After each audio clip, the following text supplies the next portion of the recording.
Chapter 1508, Team Strength. Chapter 1508, Team Strength.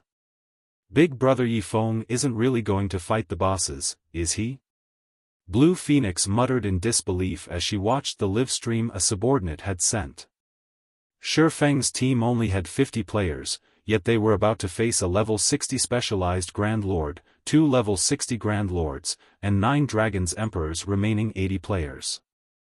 The Zero-Wing team stood in a monster encampment, not a captured ancient tower. They didn't have the basic attribute buffs. They had no hope of success. I don't know, but I don't think he's that foolish. He might have a plan in mind, Phoenix Rain said. She didn't understand what he was trying to do, either. Xiaofan could have easily captured the undead encampment, yet he wanted to steal the orc encampment from 9 Dragons Emperor. Even if his team fended off 9 Dragons Emperor's remaining team while holding back the orc bosses, the Heavenly Dragon Pavilion Master had plenty of reinforcements on the way. In around 10 minutes, another 300+ experts would reach the orc encampment. Meanwhile, in the orc encampment, after Xiaofan gave the command, Zero Wings and Azura's members burst into action.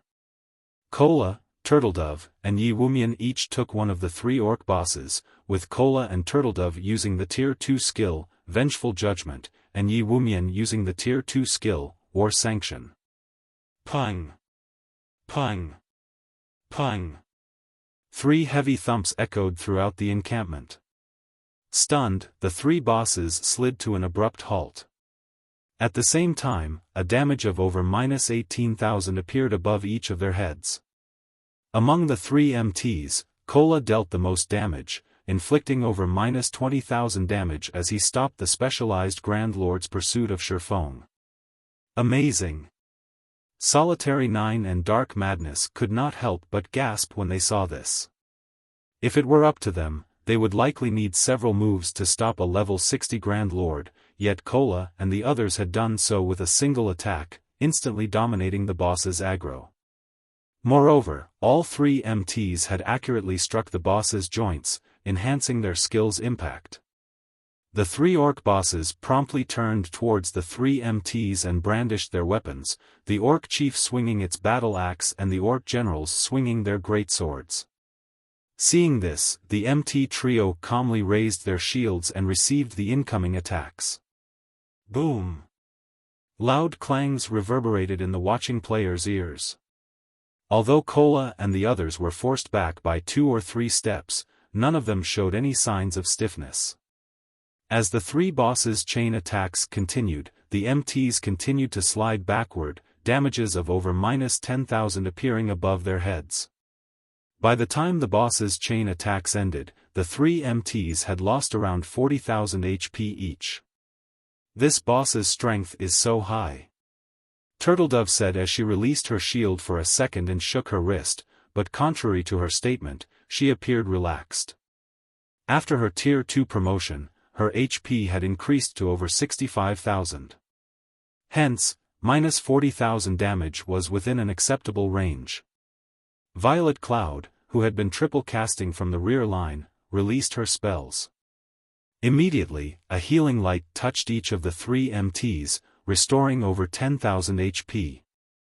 At the same time, a healing aura enveloped the players, restoring a little over 3,000 HP every 0.65 seconds for 10 seconds.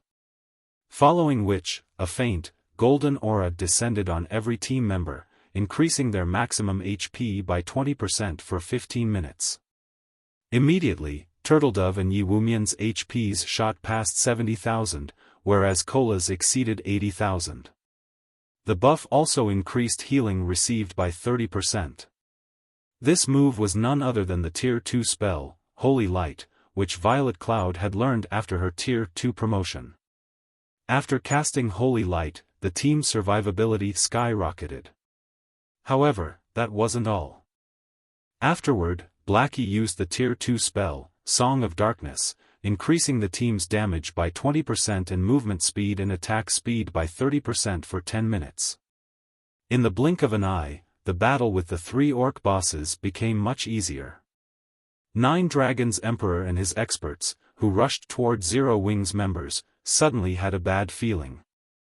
However, before they could figure out what had changed, Xiaofan activated Thunder Domain and switched the aura of fire to the aura of illusion, reducing the enemy's basic attributes by 15%. Shadow Sword and Rampant Blade then charged into the incoming crowd, knocking multiple players in their path down. They spun, swinging their greatswords in wide, horizontal slashes. Berserker's Tier 2 skill, Blade Storm. Suddenly, 2 tornadoes rose amidst 9 Dragons Emperor's team, and every player caught within 18 yards of the 2 berserkers was sent flying as they lost over -10,000 HP per second. Blade Storm was similar to an AoE spell, so once it activated, Shadow Sword and Rampant Blade could move about freely. In addition, their movement speeds increased by 20% during the skill's 5-second duration. The 2 berserkers' assault caught 9 Dragons Emperor's team off guard. Aside from a few players that had escaped the blade storms, most of the team was caught in the attack, their HPs falling so quickly that their healers couldn't keep up. Aqua Rose, Alluring Summer, Blackie, and Su Qianlu followed by bombarding 9 Dragons Emperor's team with Tier 2 spells. Although every player on 9 Dragons Emperor's team was an expert, Zero Wing's casters were powerful and accurate. Plate armor classes might survive their attacks for some time, but cloth armor classes would die after 2 direct hits. In seconds, 9 Dragons Emperor's formations were decimated, and only around 50 players remained. Now, they barely had a numeric advantage over Xiaofang's team. Just as 9 Dragons Emperor's team was about to retaliate, Fire Dance and Flying Shadow appeared beside their healers. Without so much as a sound, they thrust their gleaming daggers into the healers' backs, giving the experts no time to react. After killing their first targets, they promptly vanished and reappeared behind another nearby healer, repeating the process. Tier 2 skill, Phantom Walk. When activated, the skill allowed the user to execute 4 consecutive attacks, each carrying enough power to rival Absolute Strike, the strongest skill available to Tier 1 assassins. 8 of 9 Dragons Emperor's healers died on the spot. Although the 4 remaining healers tried to run, Fire Dance ran them down. After Fire Dance's promotion to Tier 2, her movement speed could rival Xiaofang's. Ordinary players had no hope of keeping up with her. At most, they'd see the afterimages she'd leave behind. Don't get too cocky. Martial Dragon bellowed as he activated charge at Fire Dance. After appearing before the 4 healers, he brandished Silver Snow. Indiscriminate slash. Fire Dance simply smiled and casually brandished 1,000 transformations. She instantly cut down the dozen or so sword lights moving towards her. At the same time, Fire Dance activated 1,000 transformations phantom skill, and 5 of her doppelgangers appeared beside her. 4 of these doppelgangers dashed at the 4 remaining healers as the last joined Fire Dance in a charge towards Martial Dragon. The doppelgangers possessed 100% of Fire Dance's attributes. Although they couldn't attack, their speed was not affected in the slightest. In addition, the doppelgangers couldn't take damage. Hence, they easily crossed the dozen or so yards between them and the enemy players. When Fire Dance split into 6 identical copies, Martial Dragon was momentarily stunned. All 6 clones radiated similar auras and possessed the same attributes. Not even Martial Dragon could tell the real deal from the fakes. Scram! Martial Dragon shouted as he executed Whirlwind Slash to repel the Fire Dance clones, but the assassin refused to give him the chance as she hacked at the Berserker's greatsword with 1,000 transformations. Tier 2 skill, Broken Shadow. Broken Shadow was the fastest Tier 2 skill for assassins. Before Martial Dragon's Silver Snow could build up momentum, 1,000 transformations abruptly stopped and repelled the weapon. The collision's impact forced Martial Dragon back 5 steps. He flashed his opponent a dumbfounded expression. Meanwhile, the 4 doppelgangers reached the last of the enemy healers. Although they tried to react, and their allied ranged players provided cover fire, the attacks were ineffective against the doppelgangers. After stopping Martial Dragon, Fire Dance swapped places with the 4 clones, devouring the healer's remaining HP with one strike after another. Each of her attacks dealt over -15,000 damage, -30,000 with a critical hit. She even triggered Critical Point, which had a 20% chance of triggering, killing the enemy healer instantly. Although Martial Dragon tried to intervene, Fire Dance simply switched positions with another doppelganger before the man could hit her. In the end, Martial Dragon had to watch helplessly as the 4 healers died. Chapter 1509, Steamrolling. Chapter 1509, Steamrolling. When the 9 Dragons Emperors for last healers died, silence descended on the team. How has she become so strong? Shock overwhelmed Martial Dragon as he stared at the healers' fading bodies.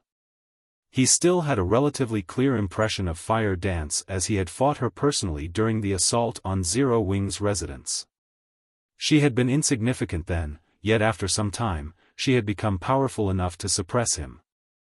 How does Zero Wing find so many experts? 9 Dragons Emperor's eyes were bloodshot as he watched Fire Dance move across the battlefield unhindered. Although the fight had been brief, it had been enough time to realize that Martial Dragon was no match for the assassin in a head-on confrontation. The skill she had used was particularly troublesome. It was impossible to differentiate Fire Dance's doppelgangers from the real player, and attacks against the clones were ineffective, yet the doppelgangers seemed more than capable of inflicting damage. If they could not attack all 6 copies at the same time, Fire Dance would be practically invincible.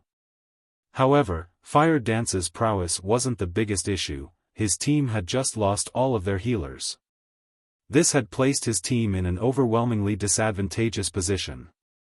In contrast, not only were Zero Wing's experts capable of dealing frightening amounts of damage, but they were also swift and nimble. Every one of 9 Dragons Emperor's team, not including Martial Dragon, Shadowtooth, Undead, and Bloodhand Yama, were little more than living targets for Zero Wing. They couldn't even slow the enemy players for a few seconds. Dragon Pavilion Master, we can't let this continue. When will the reinforcements arrive?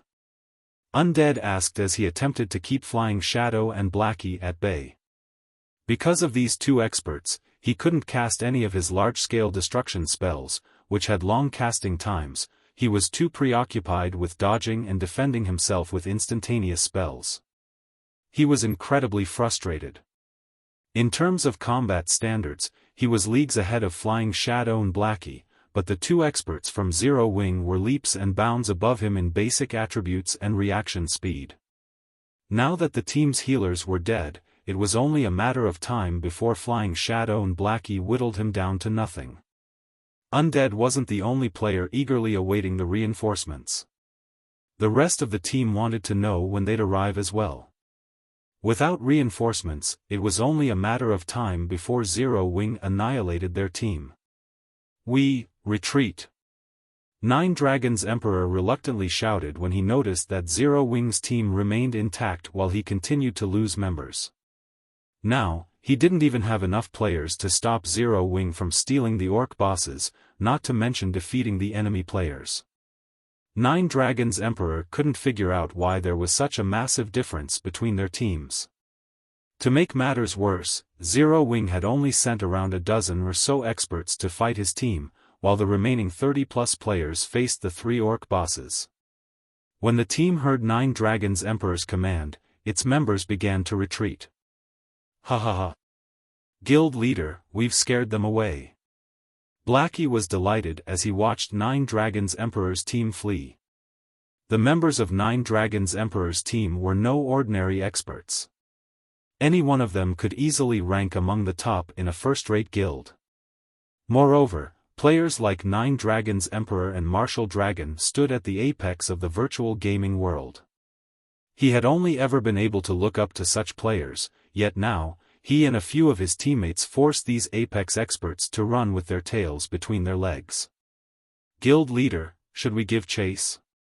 Unlike Blackie, Fire Dance was unfazed. In fact, a hint of dissatisfaction danced in her eyes. She'd prefer to eliminate these players, rather than watch them flee. No. Our goal is to take this encampment. If we take too long, their reinforcements will arrive, Xiaofan said, shaking his head. He then shifted his gaze to the orc bosses and ordered, for now, prioritize the bosses. What if they come back? Fire Dance asked as she watched Nine Dragons Emperor. Based on the ranger's expression, he wasn't happy about the retreat. He wouldn't just sit still and watch them claim the encampment. If they come back, we'll wipe them out. Xiaofan said, a cold glint flashing in his eyes. Now, their team had far more Tier 2 players than in the previous battle. In addition, these players covered the three main roles, MT, DPS, and healers. Following which, everyone turned towards the three orc bosses. After a short but intense battle, Lifeless Thorn and his team barely dealt enough damage to stop the bosses from recovering HP. Although the bosses still had around 20% remaining, they still had over 100 million HP. Among them, the Orc Chief still had 130 million HP, and this was after including Thunder Domain suppression. What? Nine Dragons Emperor was forced to retreat? Zero Wing is amazing. They actually pushed Nine Dragons Emperor back with a dozen or so players. Just how many more of these experts is Zero Wing hiding? The various spectating superpowers were shocked by Zero Wing's combat power.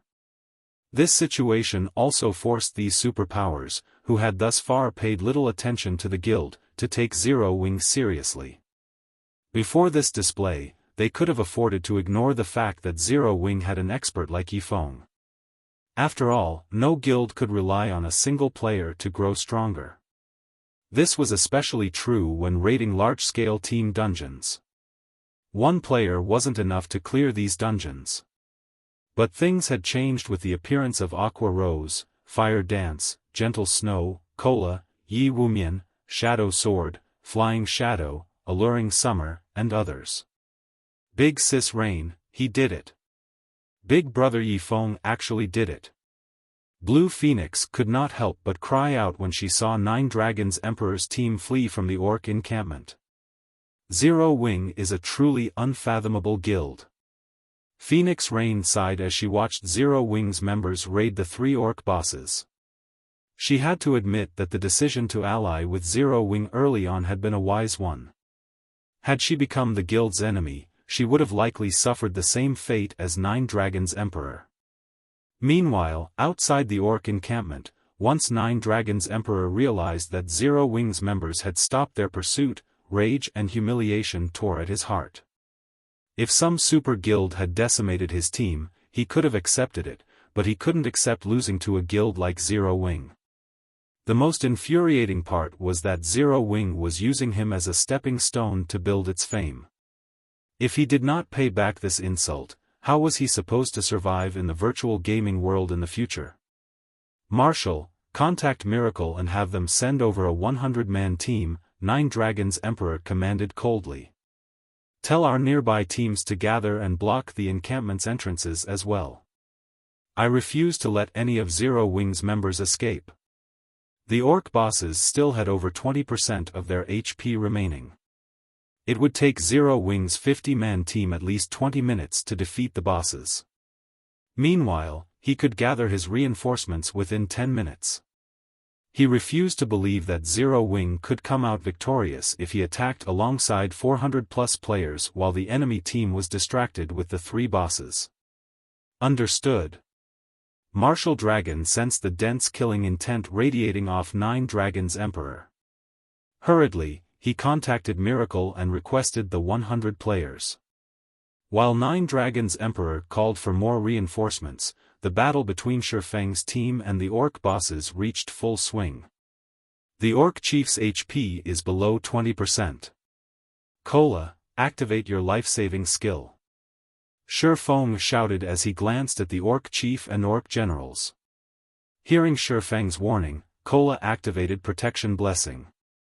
Once its HP fell below 20%, the orc chief went berserk and tore off its armor. Its body enlarged slightly as its muscles bulged. Both the orc chief's attack speed and damage increased significantly. Pung! Pung! Pung! Following which, the orc chief brandished its battle axe at Kola, every attack forcing the MT back. Damages of over -20,000 appeared above the Guardian Knight's head while the healers frantically healed Kola. Fortunately, Kola received just enough heals to keep his HP above 50%. What destructive power! Too bad you're not quite strong enough. Kola quipped as he took a look at his HP. He then smiled and launched his counterattack. Tier 2 skill, Retaliating Sanction. Instantly, Kola's defense increased by 50%. In addition, any attack he received from the front had a 20% chance to trigger an automatic counterattack, a ranged holy attack, which carried 240% of Kola's strength, for the next 20 seconds. Due to the orc chief's rapid assault, Kola's one-handed sword repeatedly released dazzling beams of light that struck the boss, each dealing around -40,000 damage. Xiaofan and the other DPS players weren't falling behind in their damage output either. Due to Thunder Domain suppression, their normal attacks dealt over -10,000 damage, whereas their skills dealt around 30 or 40,000 each. The orc chief's HP fell visibly. It was obvious at a glance that Zero Wing's damage output was far higher than Nine Dragons' Emperor's team. 20%. 10%. When the orc chief fell to 1%, Xiaofan activated Divine Providence and arrived before the boss. He followed up with Flame Burst and Dragon Breath. When the earth-shattering explosions ended, the orc chief roared in anguish as it collapsed and dropped a bunch of items. Chapter 1510, First Kill Reward. Chapter 1510, First Kill Reward. After the orc chief collapsed, Zero Wing's members watched as their experience bars increased by a large margin before they had the sound of a system notification. System, congratulations. You have defeated the orc chief with less than 100 players. Rewarding 10 Thunder Island reputation and 500 Thunder Island contribution points. What an abundant reward. It's no wonder how the various superpowers secured such a massive advantage in the past. There were two important things on Thunder Island, both of which the various large guilds and players hungered after. The first was Thunder Island reputation, while the second was Thunder Island contribution points. A player's reputation determined their authority and status on Thunder Island. Like the Sea God's Temple, players could use contribution points to purchase unique items on Thunder Island such as the Thunder Potion. For players on the main continent, the Thunder Potion was utterly useless. To players exploring the Sea of Death, however, it was a godly potion. The Thunder Potion did not provide additional basic attributes, but it did give players the power of Thunder buff. With this buff, not only could players deal 20% more damage to sea monsters or monsters on islands, but it was also a deterrent, causing monsters to avoid them and reducing their chances of encountering an ambush. The potion also weakened monsters' perception of players. When teams had recruited members to explore the Sea of Death in the past, they had almost never accepted players without Thunder Potions. There might not be many sea and island monsters in the Sea of Death's outer region, but the number of monsters increased exponentially in the inner region of the sea zone. If one weren't careful, they could be surrounded and killed. The Sea of Death's inner region also contained most of the opportunities and treasures in the sea zone. Hence, if players wanted to reap a bountiful harvest from the Sea of Death, they'd have no choice but to venture to its inner region. Meanwhile, not only could the Thunder Potion allow safer passage in the inner region, but it also increased players' combat power, which was why the potion was a must-have item at sea. Players could only purchase the Thunder Potion with Thunder Island's contribution points, but they were considerably difficult to earn. Generally, players could only obtain a small number of CPs from completing the island's local quests. Unfortunately, as fate would have it, there weren't many of these quests. not everyone could get their hands on one. Players would only receive high-ranking quests once they reached a certain status on Thunder Island. These high-ranking quests awarded more CPs than the daily quests, each granting around 10 to 20 CPs. Meanwhile, each Thunder potion cost 10 CPs, and each potion had a 10-hour duration. It also lacked a cooldown. Players could even consume 2 Thunder potions at once, gaining 2 stacks of Power of Thunder and increasing their damage by 30% while lowering their chances of being detected for 15 hours. Now, Zero Wings team members had obtained 500 CPs after killing an encampment's guardian boss. The 10 Thunder Island reputation points they had earned were also precious. After obtaining 100 reputation points, players could accept more daily quests and a few high-ranking, hidden quests, increasing the amount of reputation they could earn each day. Unfortunately, aside from Xiaofan, the team members were likely more interested in the Orc Chief's loot than the system's rewards. However, no one dared to focus on the items since the 2 Orc generals were still alive. Though, after the Orc Chief died, Phoenix Rain's team officially took control of the Orc encampment. As proof of the team's successful occupation, a magic barrier enveloped the encampment after the main boss's death. The surrounding mana gathered inside the barrier, increasing the encampment's mana density. As a result, the 2 Orc generals' basic attributes plummeted. It was clear that the barrier was suppressing the orcs. At the same time, a teleportation channel also opened inside the encampment. Level 60 NPCs began to emerge from the channel. In total, 100 NPC guards had teleported to the encampment, 10 of them at Tier 2, and the rest were Tier 1. The first thing these NPCs did after their arrival was turn to attack the 2 Orc generals. NPCs dealt far more damage than players. Needless to say, they finished off the Orc generals in a brief moment. Meanwhile, every watching superpower on Thunder Island was dumbfounded by the battle's outcome. None of them had thought that Zero Wing would actually take down an encampment with only 50 players. In fact, Zero Wing's members had defeated the Orc Chief so quickly that the battle had ended before 9 Dragons Emperor's reinforcements had arrived. Big Sis Rain, Big Brother Yifeng really succeeded. We now have an encampment. Blue Phoenix cheered as she watched the Orc encampment on the screen before her. Phoenix Rain couldn't help her building excitement either. A miracle. She had to admit that Xiaofan was a miracle worker. With a small team of 50 players, he had defeated 9 Dragons Emperor's 120-man team and occupied the Orc encampment before the enemy reinforcements arrived. This spectacular feat would go down in Thunder Island's history. Now that Xiaofan occupied the Orc encampment, other players would have a very difficult time trying to steal it from him. Not only would the encampment's magic array suppress enemy players, but the defending players would also have the aid of the NPCs in battle. A few hundred players simply weren't enough to steal an encampment. They were almost guaranteed to hold an encampment throughout the contest. With a monster encampment, they would obtain 2 temporary teleportation arrays on Thunder Island. They would also qualify to compete with the other superpowers during the next contest. In addition, they now qualified to negotiate with super guilds like the Sacred Temple and Battle Wolves. Meanwhile, 9 Dragons Emperor's team and the players from Miracle stared at the magic barrier around the Orc encampment in silence. Pavilion Master, what should we do now? Martial Dragon asked. We retreat, 9 Dragons Emperor stated, clearly livid. For a moment, he even looked as if he would faint from anger. Xiaofan had taken the Orc encampment he had spent hours clearing in 10 short minutes. He'd like nothing more than to eat Xiaofang's heart raw. However, he knew that he couldn't take the encampment back even if he had 400+ players on his side.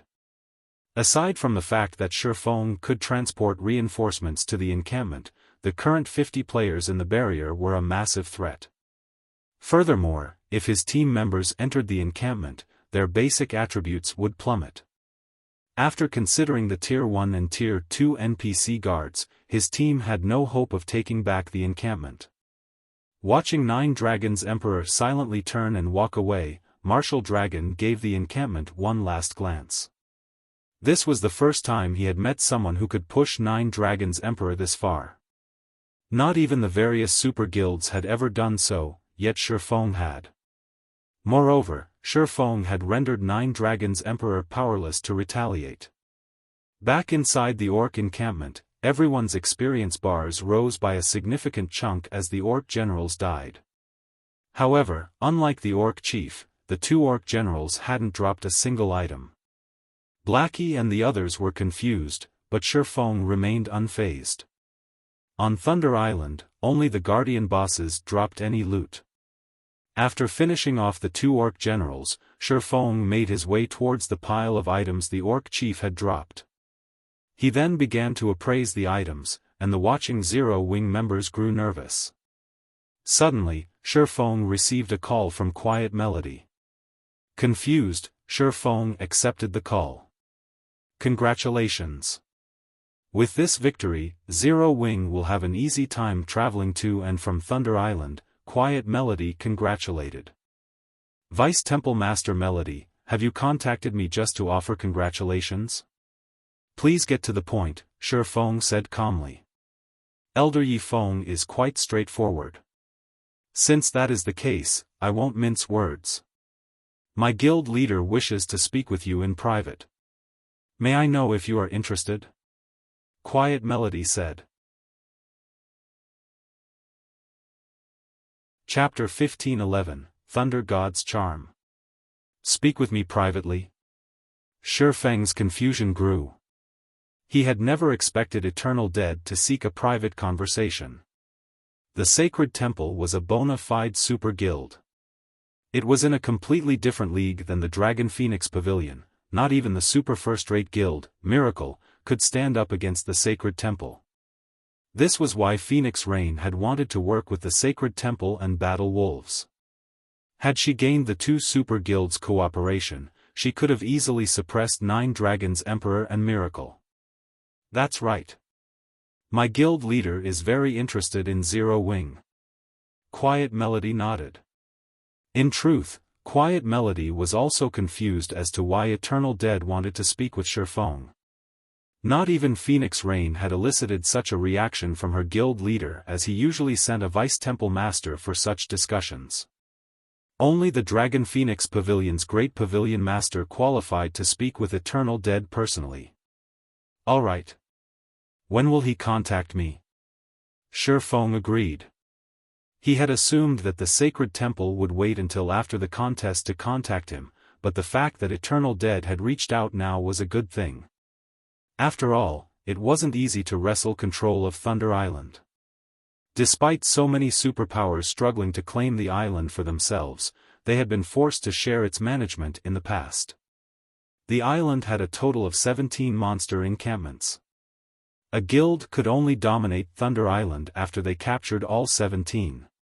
Currently, the various superpowers would be fortunate to claim 2 or 3 encampments. Attempting to monopolize the island right now was unrealistic. As soon as Xiaofan asked his question, he received a friend request. It was from none other than Eternal Dead. How fast? Xiaofan immediately clicked agree. In God's domain, players couldn't call each other directly until after they added each other as friends. At most, players could send messages. However, the majority of the game's players generally blocked incoming messages from outsides, only accepting missives from friends. Guild Leader Eternal, to what do I owe this unexpected call? Xiaofan asked, smiling at the somewhat stern, middle-aged man in the screen. During Xiaofang's previous life, Eternal Dead had achieved many feats throughout his 10 years in God's domain. One of his crowning achievements had been his decision to focus on developing the Sacred Temple's navy early in the game. It had given the Sacred Temple a massive advantage over the other superpowers, becoming one of God's domain's top-ranked navies. Take the present Thunder Island contest, for example. During this contest, the Sacred Temple had dispatched 710 players, forming the largest team in the contest. From the very onset, the sacred temple had split its forces to fight on two fronts. No one dared to provoke the guild. While the other superpowers were just beginning to raid their second monster encampment, the sacred temple was almost ready to move on to their third. Elder Yifeng, I've watched Zero Wing's battle, and I'm impressed by the guild. Including the fact that Zero Wing possesses a sailboat, the Battle Wolves Guild leader and I have agreed that you qualify to negotiate a partnership with us. We've also decided to give Zero Wing 20% of Thunder Island's profits should you agree. As Eternal Dead spoke, his face had remained expressionless. He didn't reveal a hint of joy or sadness. Even the man's voice was neutral as he praised Zero Wing, yet his words ingrained themselves into any listener's mind. Even Xiaofan could not help but admire Eternal Dead's regal aura as the man spoke. It was no wonder why the Sacred Temple's management was so unified, with none of the guild's upper echelons dissatisfied with Eternal Dead's leadership. May I assume that guild leader Eternal Dead has agreed to Zero Wing and Phoenix Rain occupying 40% of Thunder Island's profits? Xiaofan said, still smiling. Thunder Island will play an important role in naval development in the future. I'm sure you are aware of this. Although Phoenix Rain has potential, she hasn't shown enough to stand as a partner. Meanwhile, if Zero Wing has 20% of the profits, I doubt it will be long before your guilds becomes an overlord in God's domain seas, Eternal Dead responded softly as he shook his head. So, guild leader Eternal, are you suggesting that only our three guilds will cooperate? Xiaofan asked, frowning. If Zero Wing wishes to split its 20% with Phoenix Rain, the Sacred Temple and Battle Wolves will not refuse her participation in the alliance, Eternal Dead said, chuckling. I see. Realization dawned on Xiaofan. After all that talk, the Sacred Temple and Battle Wolves still had no intention of parting with additional profit. Xiaofan chuckled and said, since that is the case, please allow us to consider your offer properly and reply at a later date. Is that acceptable? All right. In any case, there is still a month before the next contest. It would be wise to take your time in considering our offer. Confusion bubbled in Eternal Dead's mind as he watched Xiaofan, who appeared quite calm. He had never expected this man to refuse such a profitable offer. After Eternal Dead disconnected the call, a playful smile appearing on his face. Guild leader, did he agree? Quiet Melody could not help but ask. No. He rejected it. It seems Phoenix Rain has a good eye for allies, Eternal Dead said, smiling.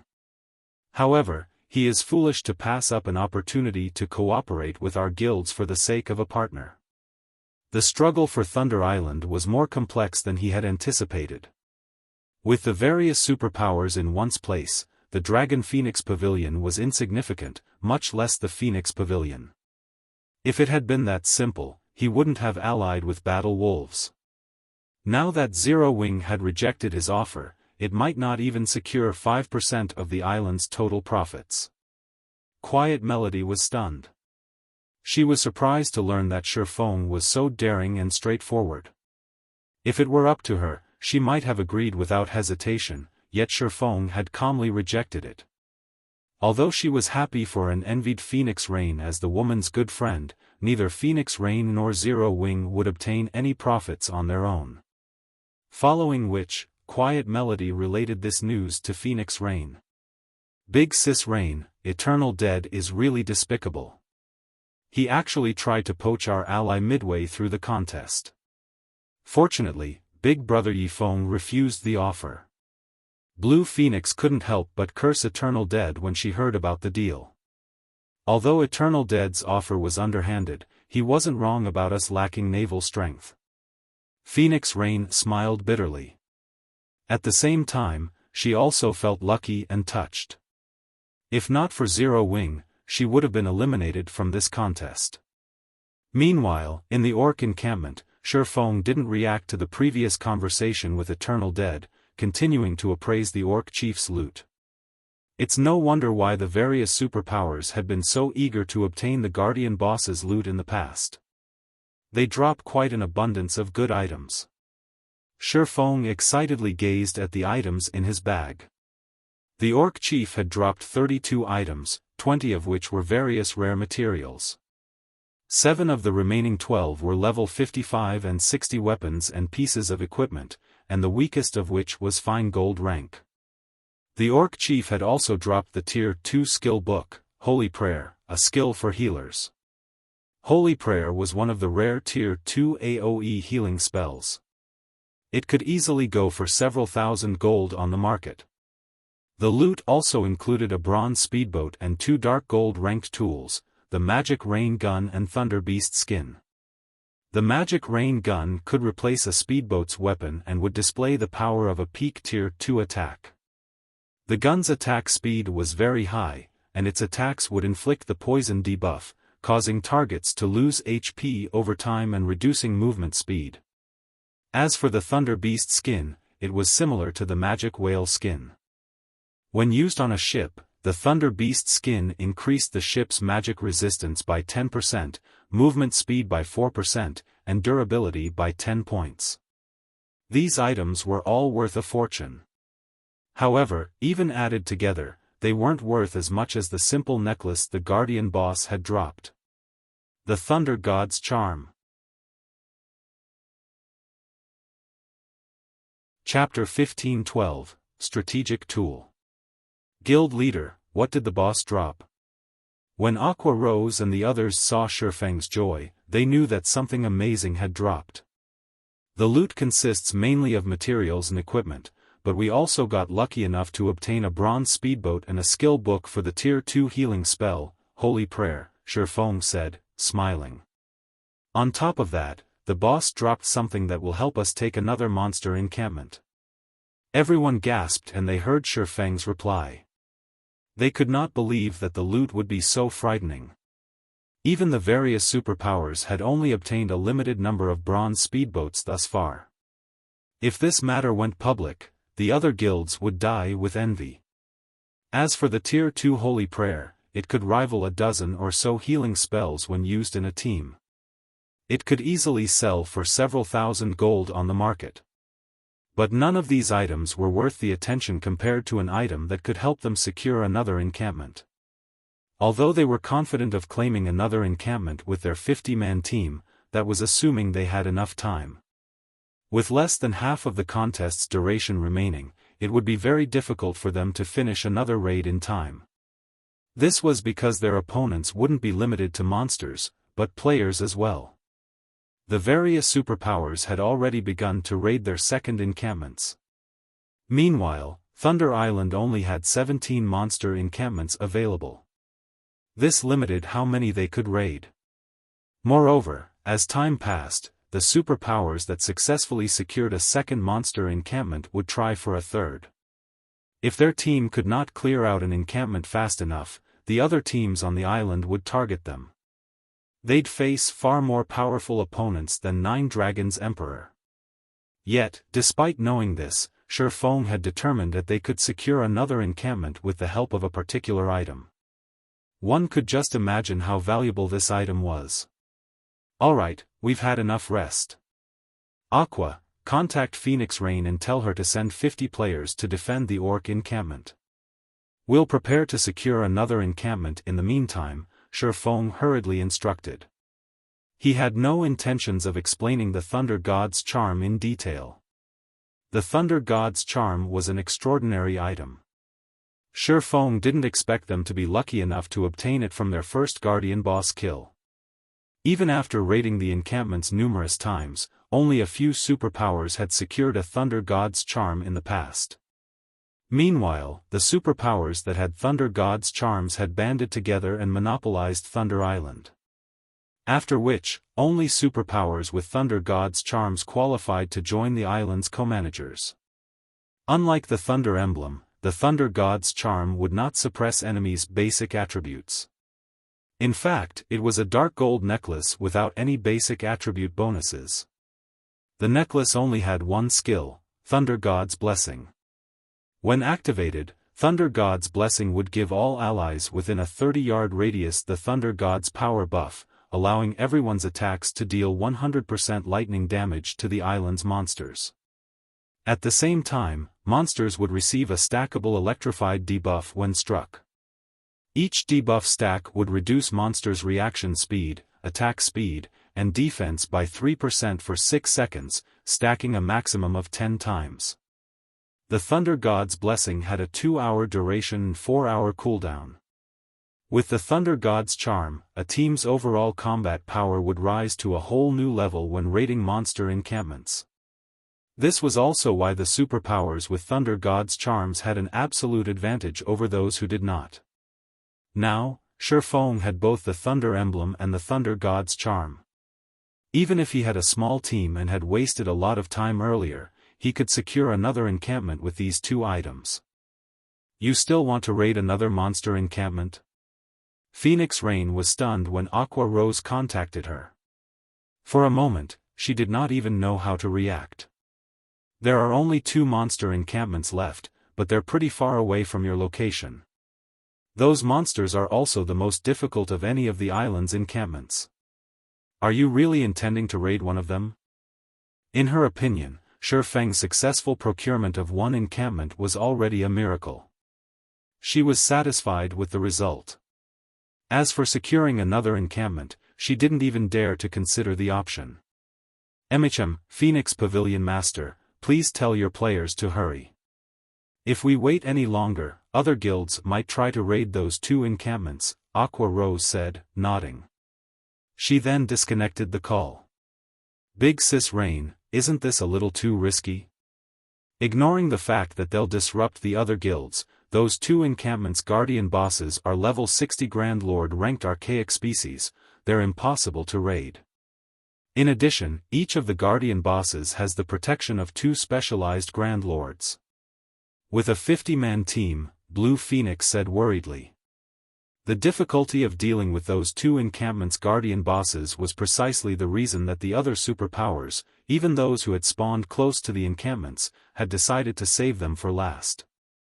It was one thing if Xiaofang's team wasted a lot of their time trying to raid the encampments, but there would be consequences if they gave the other superpowers an advantage. I don't know. But there isn't much we can do since Zero Wing had made its decision. Let's just send some people over for now. The more time we waste, the more difficult their raid will be, Phoenix Rain said, shaking her head. She simply could not understand why Xiaofan tried so desperately. Immediately, Phoenix Rain led 50 of the Phoenix Pavilion's core combatants to the Orc encampment. After the 10 minutes or so it took Phoenix Rain's group to arrive, Xiaofan opened a spatial gate and transported his team to the Rock Giant encampment. Among the various monster races on Thunder Island, the Rock Giants had the highest defense. The various guild scouts outside of Thunder Island quickly detected the movement and related the news to their superiors.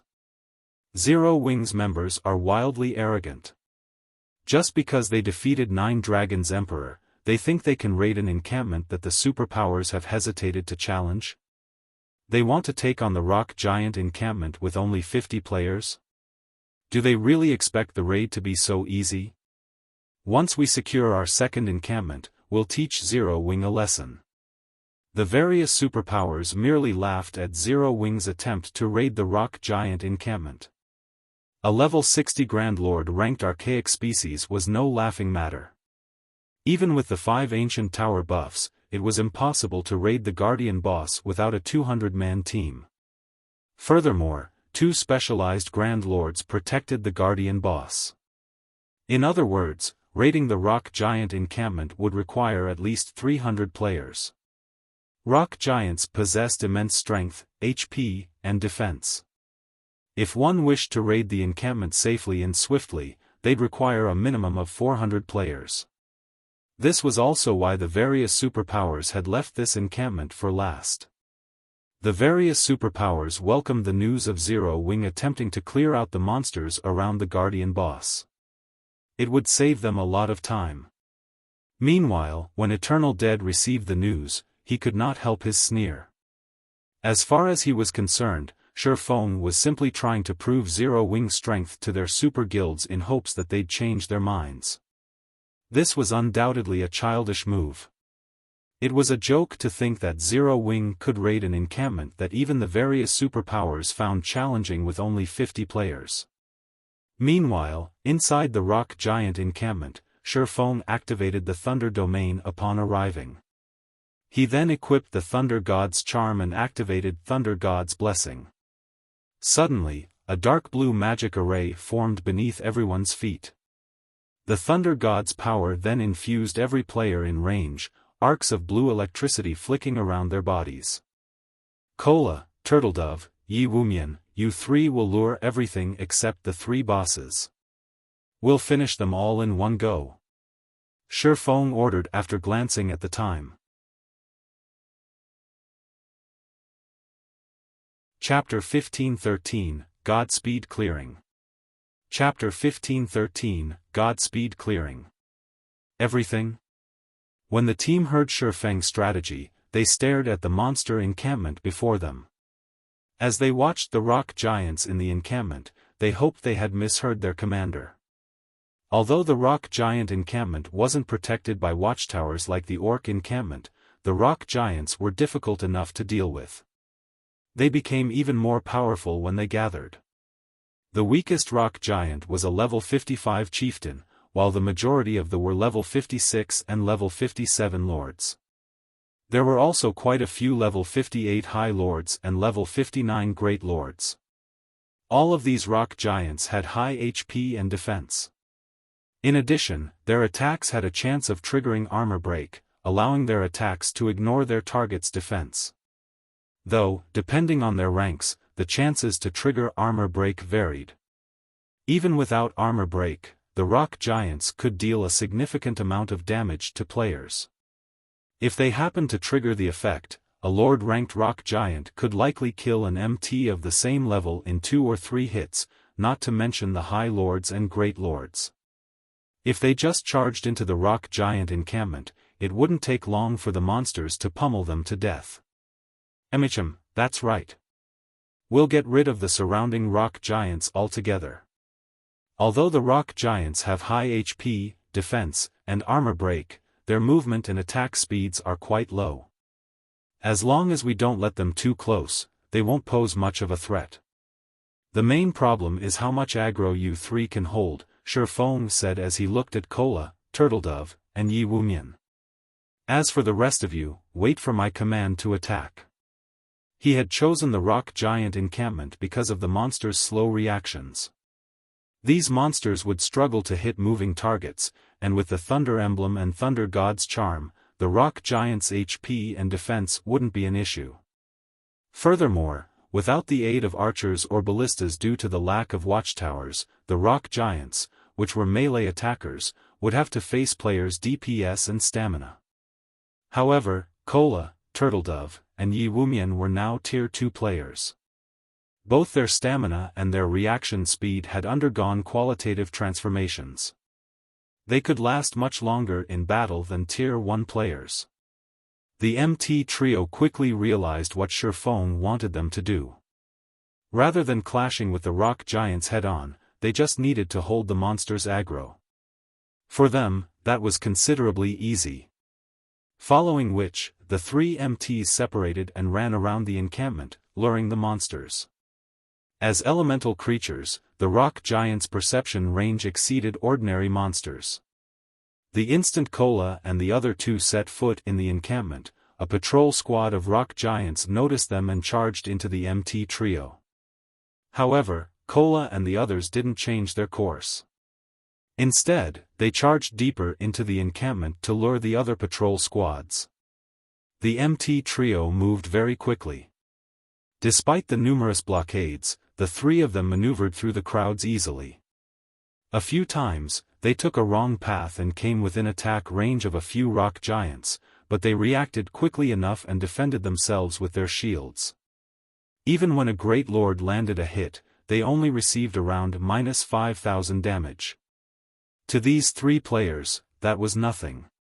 Very quickly, the three MTs lured the encampment's 700 or so rock giants to the perimeter in a single, massive mob.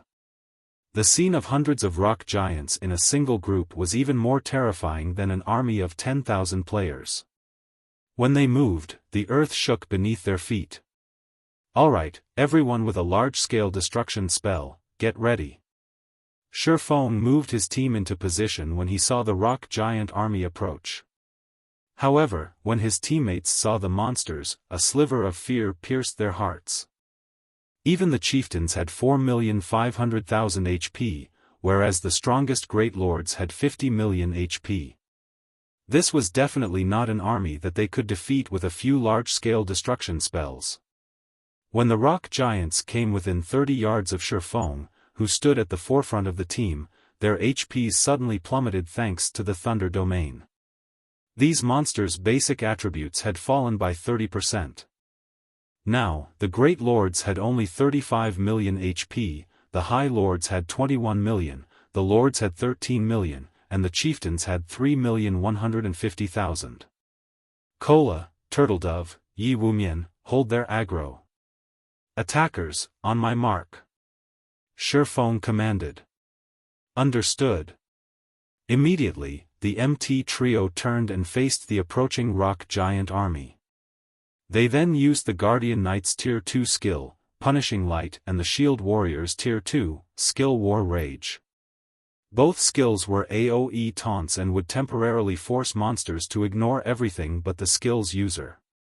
At the same time, the skills increased the user's defense. The MT trio used the taunts in 3 different locations. Although they could not pull every rock giant's aggro, they held the majority of the monsters. Seeing the MTs stabilize their hold, Xiaofan followed up with Flame Domain. Towering pillars of fire rose from the ground, devouring every monster in the rock giant army. Arcs of electricity also danced around the flaming pillars.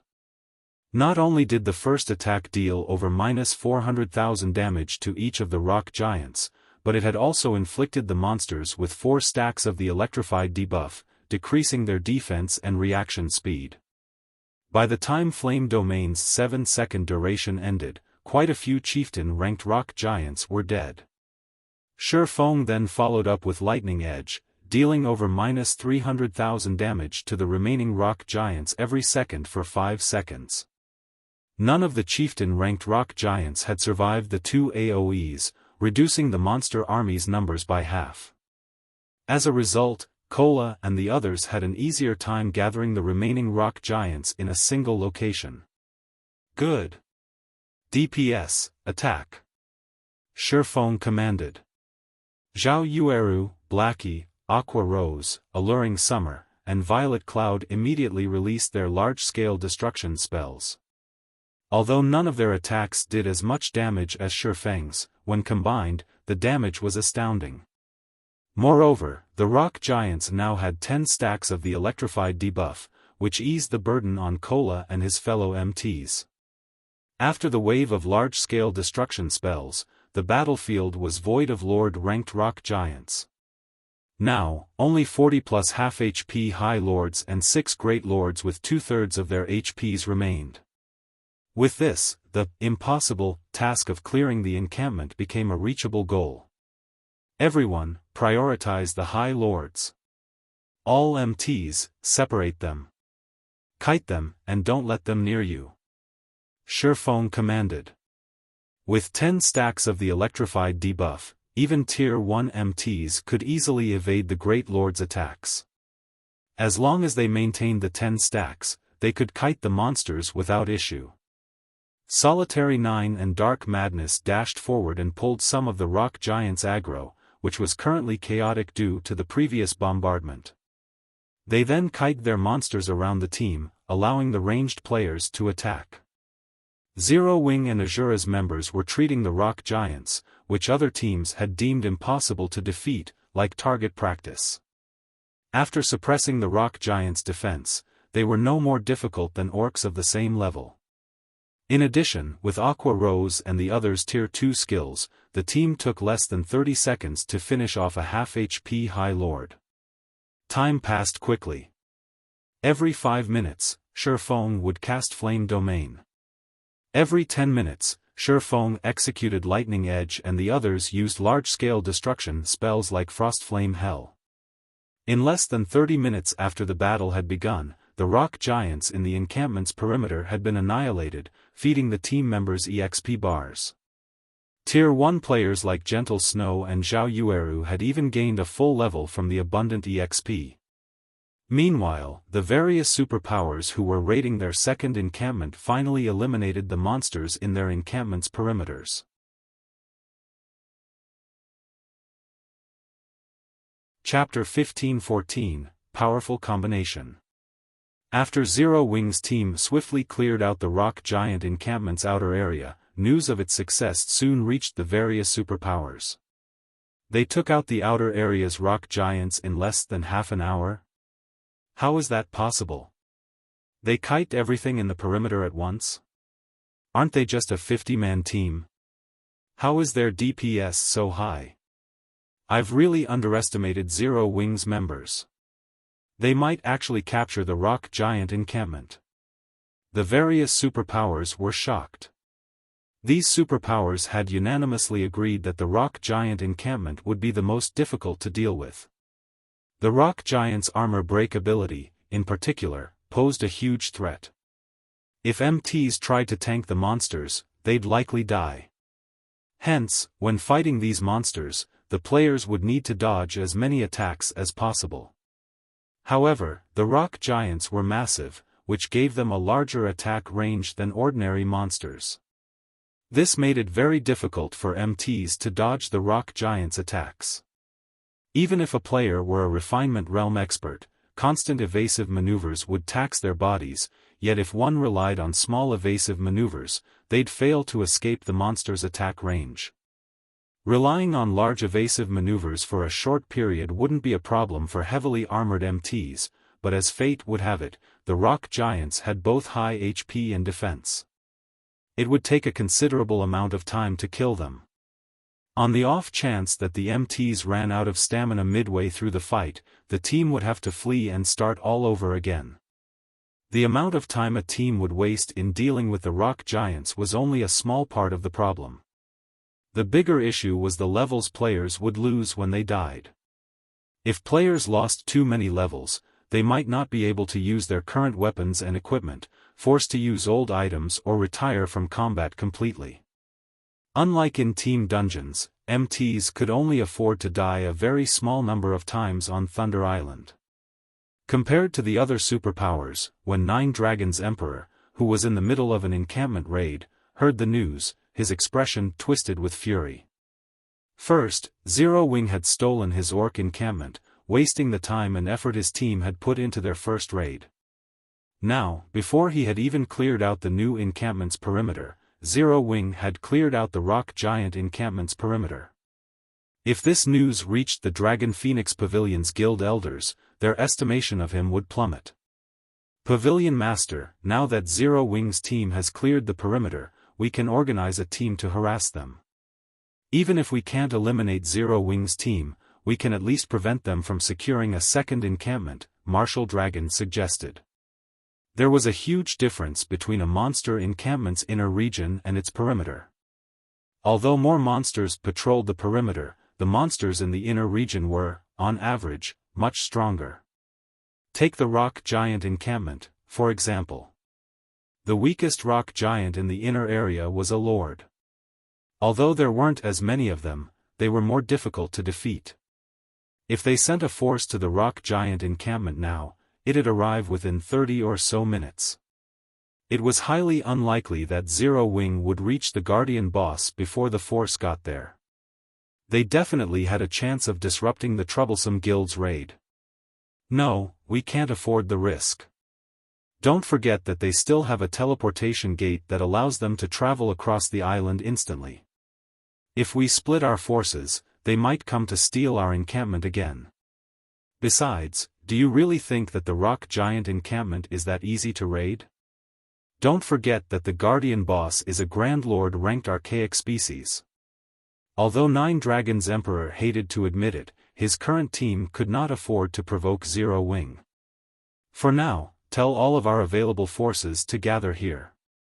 We'll use everything we have to raid this encampment. Understood. I'll notify them right away. As Marshal Dragon listened to his commander's reasoning, he remembered Zero Wing's trump card. It was precisely because of that trump card that their team had suffered one defeat after another and had yet to capture a single encampment. Nearby, Lonely Heaven, Firmament's guild leader, wore a solemn expression when he heard of Zero Wing's success. How can this be? When Lonely Heaven heard that Zero Wing had begun to raid the rock giant encampment's inner region, regret gripped his heart. He had been displeased with Phoenix Rain's actions. After all, Firmament was a bona fide first-rate guild that had focused on developing its navy, yet Phoenix Rain considered Zero Wing more important, even providing the guild with various benefits and a ton of credits. By doing so, Phoenix Rain had silently expressed her opinion that Firmament couldn't compare to a guild like Zero Wing. Hence, he had decided to join Nine Dragons' Emperor's side instead.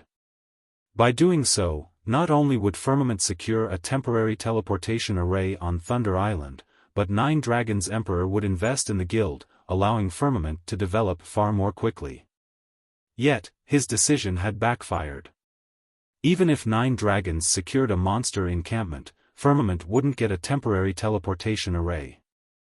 On the other hand, Zero Wing, whom he had assumed was unfoundedly arrogant when the guild had promised Phoenix Rain 2 monster encampments, was close to fulfilling that promise. Without the temporary teleportation array on Thunder Island, Firmament would not have the foundation to develop in the Sea of Death. As Lonely Castle regretted his decision to betray Phoenix Rain, Xiaofang's team rapidly cleared out the rock giant encampment's inner region.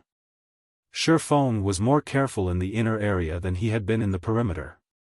He had Kola, Turtledove, and Yi Wumian only lure 3 or 4 patrol squads as each was led by a great lord. While Kola's group kited the rock giants, Solitary 9 and Dark Madness pulled the stragglers aggro. Like so, the team steadily reduced the number of patrol squads around the Guardian boss. As the team faced fewer monsters, they had a much easier time killing the rock giants. Each wave only took around 10 minutes or so to finish off. After fighting for around an hour, they had dealt with all 200+ rock giants in the encampment's core.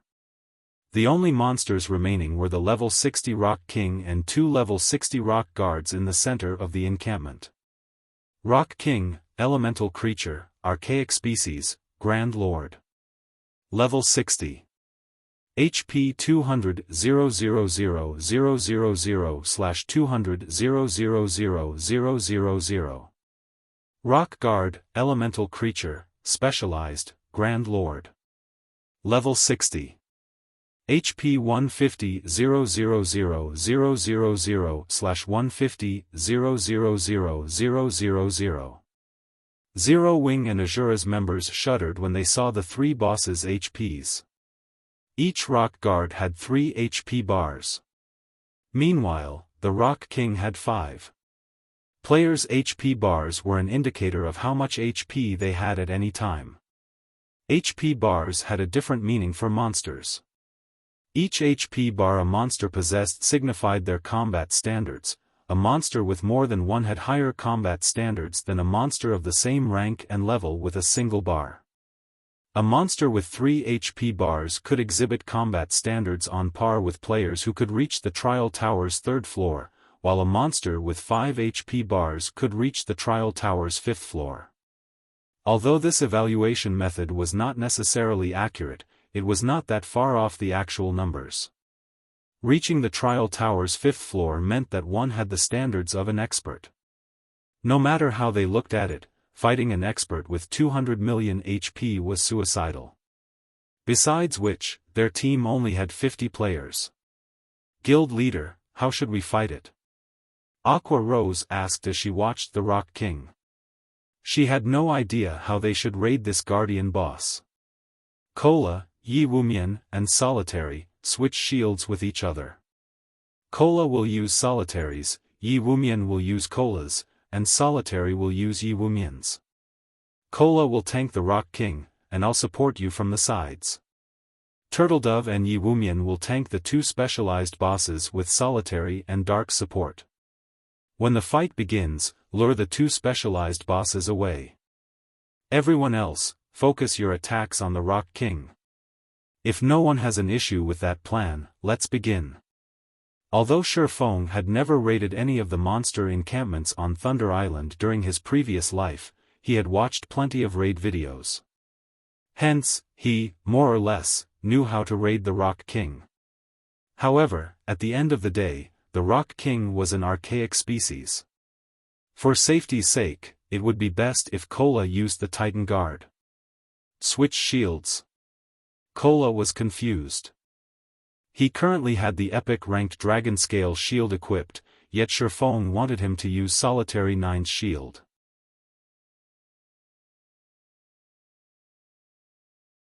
Chapter 15:15, Oppressing an Archaic Species. Chapter 15:15, Oppressing an Archaic Species. When Gentle Snow and the other Zero-Wing upper echelons heard Xiaofan's command, they gave him confused looks. Since Cola would tank the Rock King, he should use the best items they had, yet Xiaofan didn't want him to use the Dragon Scale shield. This would undoubtedly make raiding the Rock King even more difficult. Moreover, they were more surprised to hear that Xiaofan would support Cola. Aside from high HP and defense, the Guardian Knight and Shield Warrior classes also had passive skills that reduced the damage and paralysis effect they suffered from attacks. The Swordsman class did not possess such skills. Meanwhile, the more powerful a boss was, the longer a player would be paralyzed after receiving one of its attacks. If the paralysis remained for too long, the MT could fail to keep up their defensive cycle and die. Hence, teams rarely relied on non-MT plate armor classes to support lead MTs, generally relying on Shield Warriors and Guardian Knights. However, after Cola received the Titan Guard and checked the shield's attributes, his jaw dropped. For a moment, he even wondered if his eyes were playing a trick. What amazing attributes! Cola stared at the Titan Guard with wide eyes. Originally, he had been somewhat reluctant to part with the Dragon Scale shield, but he fell in love with the Titan Guard at first sight. Fragmented legendary items were practically myths in God's domain. Although the Titan Guard was an epic item right now, he could upgrade it to fragmented legendary rank once he gathered 100,000 magic crystals. He'd even dare to provoke a mythic monster with the shield equipped, not to mention a Grand Lord ranked archaic species. Furthermore, even at epic rank, Titan Guard's attributes and skills were far more impressive than the Dragon Scale shields. A moment later, everyone moved into position and prepared to deal with the Rock King and its Rock Guards. Even from over 100 yards away, the team members could feel the Rock King's terrifying aura. Their breath quickened. This was especially true for the melee players. The Rock King's massive frame, 30 meters tall, loomed like a tall building. They did not doubt that they could die instantly should they fail to cope with its attacks appropriately. MTs, start the raid. Xiaofan shouted once everyone was ready. With Xiaofang's command, Cola, Turtledove, and Yi Wumian exploded into action, charging at the level 60 Rock King and Rock Guard separately. The moment the MTs were within the monster's 100-yard perception range, the three bosses, which stood at the altar in the center of the encampment, opened their crimson eyes. The instant the three bosses opened their eyes, Xiaofan activated Thunder Domain to suppress the rock giants. However, the ability wasn't as effective, only suppressing the Rock King and Rock Guard's basic attributes by 20%. Even after Thunder Domain activated, the Rock King had 180 million HP. Thunder Domain suppression enraged the Rock King. The Guardian boss bellowed and flexed its arms. It then slammed its fists against the ground. Boom! Upon impact, the ground shattered and a powerful shockwave radiated away from the Rock King. Like a tidal wave, the ground around the Rock King rose over 10 meters high as it surged towards Cola and the others. The Earth Tsumane's length was impossible to avoid. Tier 3 spell, Earth Pulsation. Seeing this, the MT trio did not dare to be careless as they immediately activated their life-saving skills. Protection Blessing. Shield Wall. The healers on the rear line instantly began to cast magic shields and heal over time spells on the three MTs. Upon colliding with the Rock King's Earth Pulsation, the magic shields protecting Kola and the others shattered, and the three MTs were thrown over a dozen yards backward.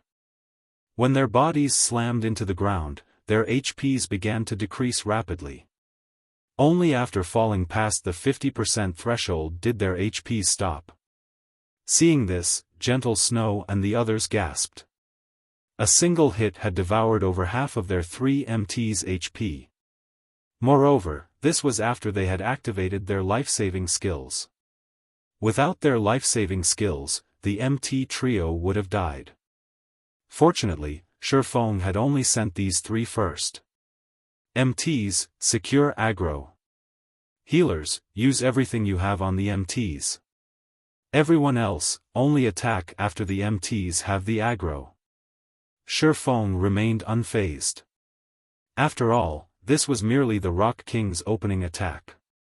Although he had never raided the Rock King personally, he had watched recordings of numerous Thunder Island contests. He was very familiar with the island's guardian bosses. He knew all of their skills and weaknesses. Two factors made the Rock King a particularly challenging foe: Meteor Bombardment and Life Division. Both were powerful team-wipe moves. If these not dealt with appropriately, these skills would annihilate a team. Players would not even have a chance to escape. Compared to those two moves, the Tier 3 Earth Pulsation was child's play.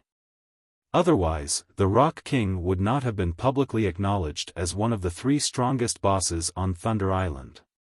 Hearing Xiaofan's command, everyone went into action. Kola secured his aggro on the Rock King and started to kite the Guardian boss in circles, while Turtledove and Yiwumian lured the two rock guards far away from the Guardian boss. Meanwhile, Solitary 9 and Dark Madness assisted Turtledove and Yiwumian in kiting the rock guards. However, a Grand Lord was still a Grand Lord at the end of the day. Even if Thunder Domain weakened the Rock King and Rock Guards, their movement speeds and attack speeds were still superior to the Great Lord-ranked Rock Giants. When the three bosses attacked the MTs with their palms, it looked as if they were swatting flies. Each of their palms was easily 8 yards across. Despite Kola and the others' promotions to Tier 2, they struggled to dodge the boss's attacks and were hit from time to time. Turtledove and Yiwumian were somewhat lucky. Due to their life-saving skills still being active, they only received around -8,000 damage when they blocked the Rock Guard's normal attacks. Kola, however, was not as fortunate. When the Rock King slapped him, Kola angled his shield, forcing the Rock King's palm to slide off as he deflected the attack, but he still received over -12,000 damage. Fortunately, Kola's HP had risen to 73,000 after switching to the Titan Guard, which allowed him to nullify an attack every 20 seconds. Thank goodness I switched to the Titan Guard. Otherwise, I wouldn't be able to tank this thing. The more Kola employed the Titan Guard, the more he fell in love with it. In his opinion, the extra HP and damage nullification were secondary. The paralysis reduction effect was the shield's true power. The 30% paralysis reduction allowed him to dodge and block the Rock King's attacks more easily. Without that effect, he wouldn't be able to react in time to block the second attack even if he blocked the first and reduced its damage. He'd have to receive the full brunt of the Rock King's attacks, and if that happened, he wouldn't be surprised to suffer -30,000 damage with a successful block. The Rock King was no pushover either. The Archaic species bloodline gave the Rock King higher attack speed and reaction speed than the other rock giants. As a result, it could strike Kola twice, worsening the paralysis effect the Guardian Knight suffered. When the Rock King's third attack descended, Kola couldn't move into position to deflect the attack in time, having no choice but to block the attack with the full breadth of Titan Guard. Suddenly, a blue flash struck the Rock King's descending palm. Boom! The impact deviated the Rock King's attack trajectory, its palm strike landing half a yard away from Cola. Guild leader Aqua rose and the others were shocked. Xiaofan had dealt the blow that deviated the Rock King's attack, yet despite taking a hit, he had only lost a little over 10,000 HP. He had received less damage than Cola when the MT deflected an attack. The most impressive aspect of the counterattack was that Xiaofan didn't show any signs of suffering paralysis. The sacred sword he wielded only trembled slightly. Players had to rely on their own attributes on Thunder Island, prohibited from using any berserk skills, yet Xiaofan had still accomplished such an astounding feat.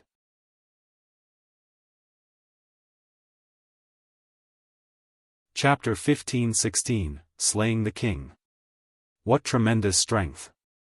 Xiaofan glanced at the vibrating, humming sacred sword in his hand. His teammates were amazed that Xiaofan had only received a little over -10,000 damage from deflecting the Rock King's attack.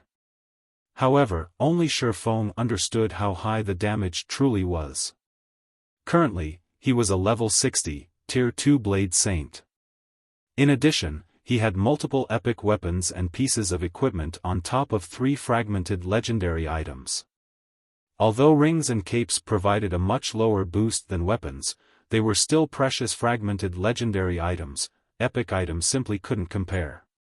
He also had the Aura of Earth, which increased his defense and decreased incoming damage, activated, yet despite these factors, he still took over -10,000 damage from just redirecting the Rock King's attack. Had he received the Guardian boss's attack head-on, the consequences would have been dire. After Xiaofan deflected the Rock King's attack, the latter swung its other arm, attacking Cola again.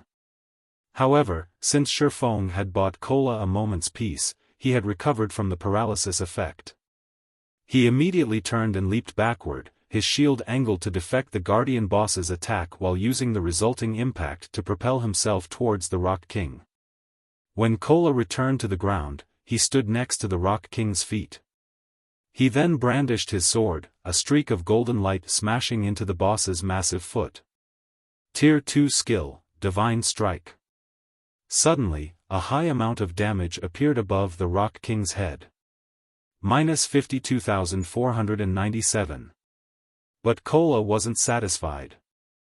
The Tier 2 Divine Strike was his strongest skill, and Thunder God's power added lightning damage to his attack, yet he only dealt a little over -50,000 damage. If he were fighting any other boss, he would deal over -80,000 damage. However, due to this attack, Cola had stabilized his aggro on the boss. Everyone, focus your fire on the Rock King. Xiaofan commanded. Immediately, the ranged classes launched one attack after another.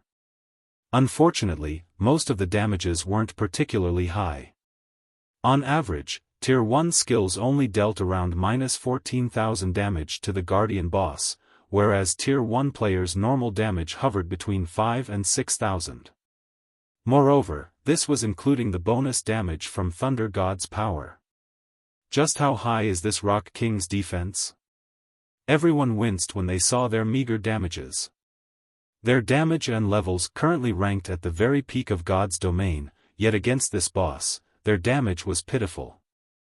The Rock King's current maximum HP was 160 million. It could regenerate 1,600,000 HP every 5 seconds, 320,000 HP every second. Meanwhile, their team only included 35 DPS players. If everyone only dealt an average of -10,000 damage per second, they'd barely do any actual damage to the Guardian boss. Fortunately, they had the damage increase from Thunder God's power. Otherwise, they'd have no hope of defeating this Guardian boss. Only now did Zero Wing and Azura's experts understand why the various superpowers had saved the Rock Giant encampment for last. It wasn't just because of how challenging the ordinary rock giants were to clear out, but because of the difficulty of raiding the Rock King. However, when Aqua Rose and the other Tier 2 ranged players made their move, damages over -20,000 began to appear above the monster's head. Some attacks even dealt over -40,000 damage. After the first wave of ranged attacks, Fire Dance, Shadow Sword, Flying Shadow, Rampant Blade, and Gentle Snow and the other Tier 1 melee players finally assaulted the boss. Tier 2 Skill, Successive Shadow Steps. Tier 2 Skill, Blade Storm. Tier 1 Taboo Skill, Frozen River. When the Tier 2 players' numerous skills struck the Rock King, the rest of the team was astonished. -56,487. -124,678. -58,037. -42,054. -31,675. Massive amounts of damage appeared above the Rock King's head, one after another, swiftly reducing the Guardian boss's HP. Fire Dance's attacks, in particular, were absurdly strong. Her normal attacks alone dealt over -13,000 damage each, nearly -30,000 damage with a critical hit. When she used her skills, she could easily deal over -50,000 damage, over -100,000 damage if she achieved a critical hit. Fire Dance alone dealt more damage than 5 Tier 1 melee players combined. Big Sis Fire really is too fierce. Even though I'm going all out, I can't deal half as much damage as she can. Blackie's eyes nearly fell from their sockets when he saw the team's damage ranks. Despite both of them being Tier 2 players, there was such a massive gap between them. So, she is one of Zero Wing's upper echelons?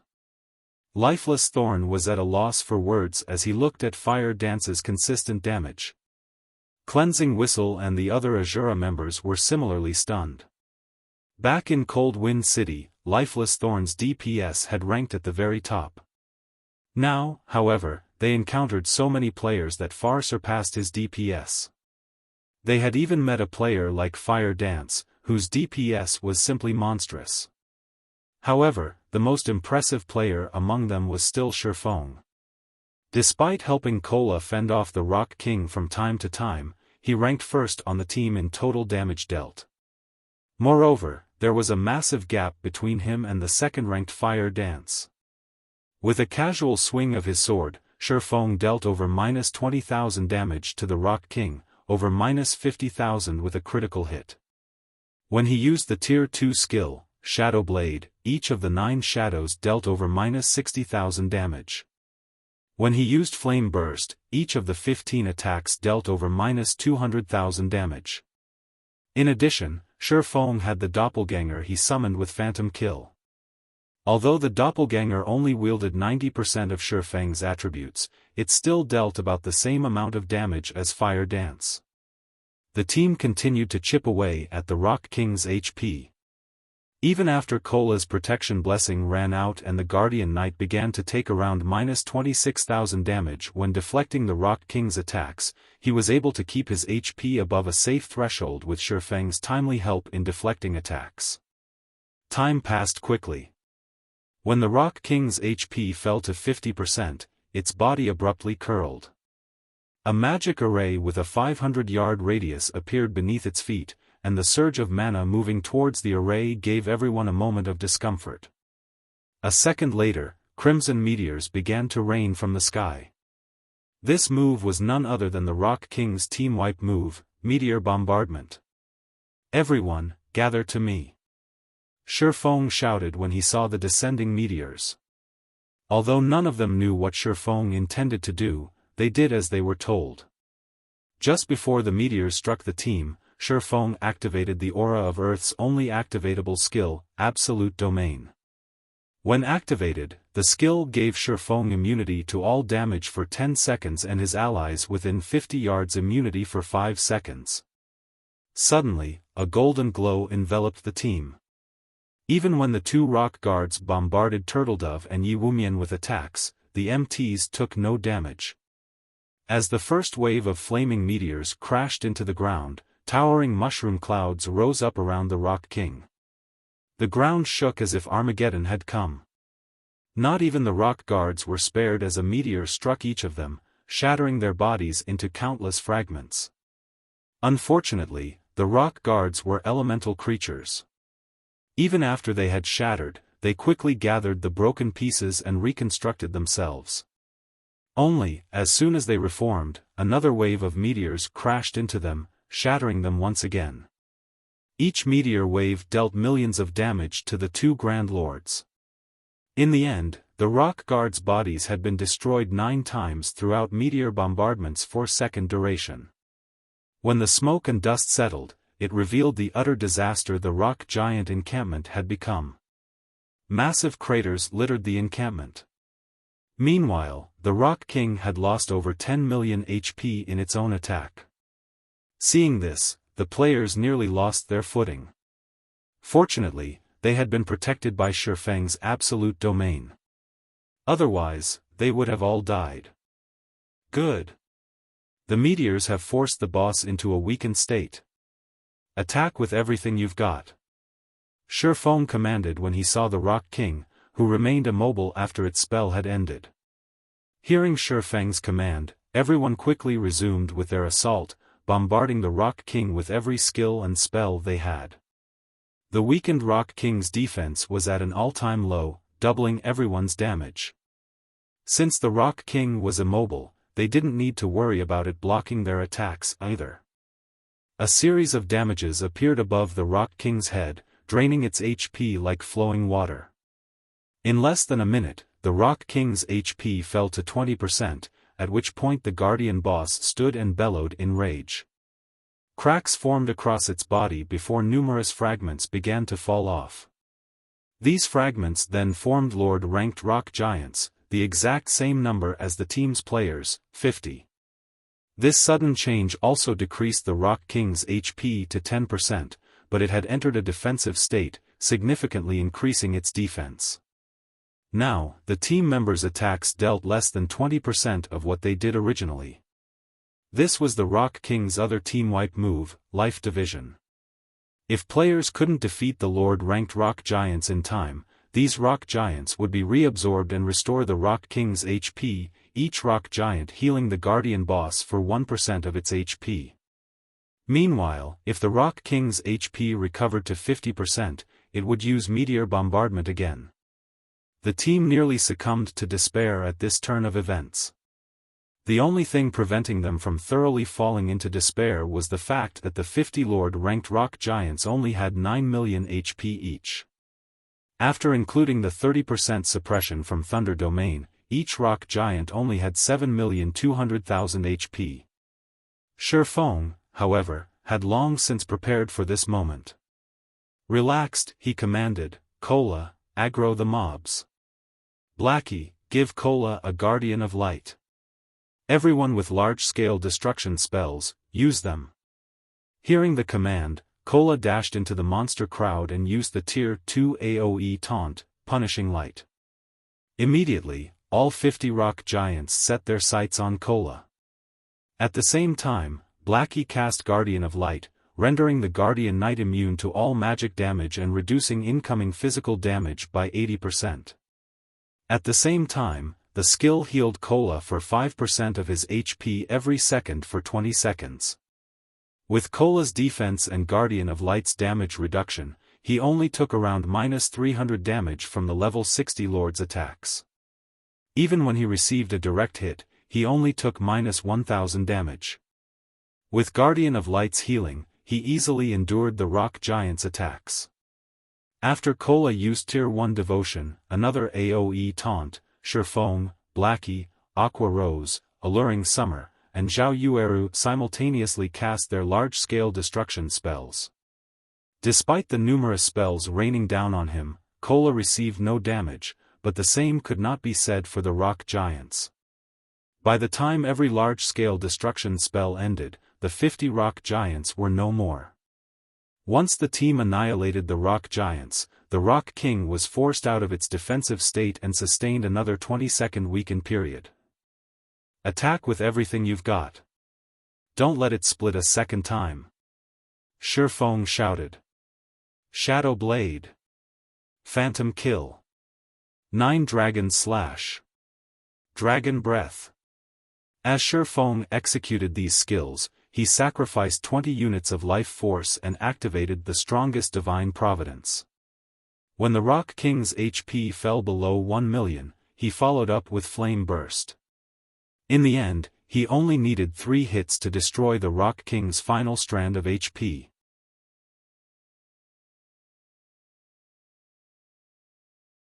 Chapter 1517, King's Reward.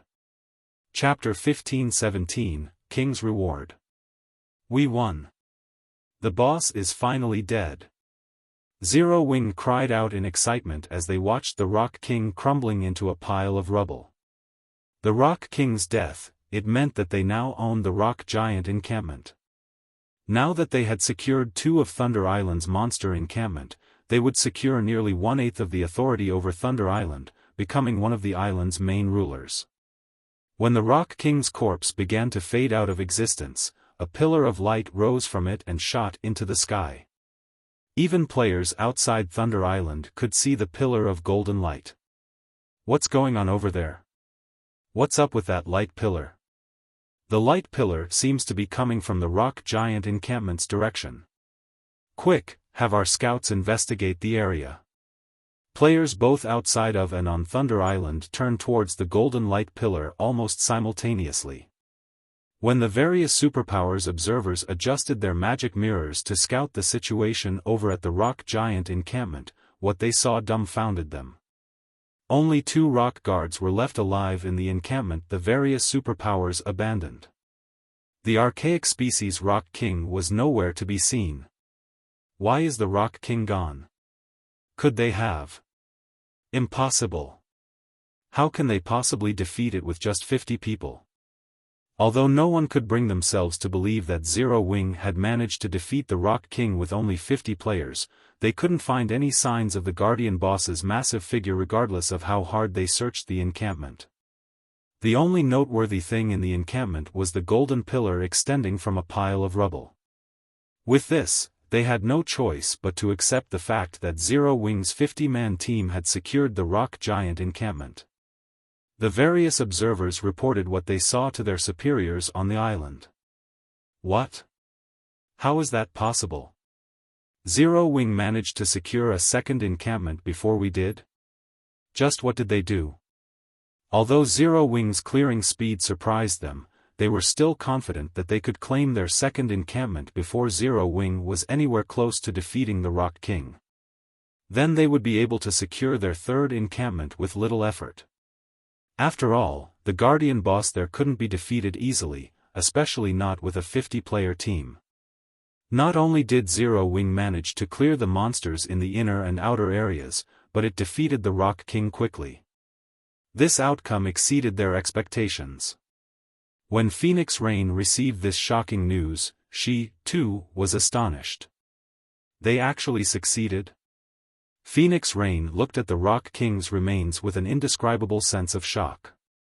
At this point in the contest, the various superpowers had almost finished claiming their second encampment, and they had far more players than she and Zero Wing.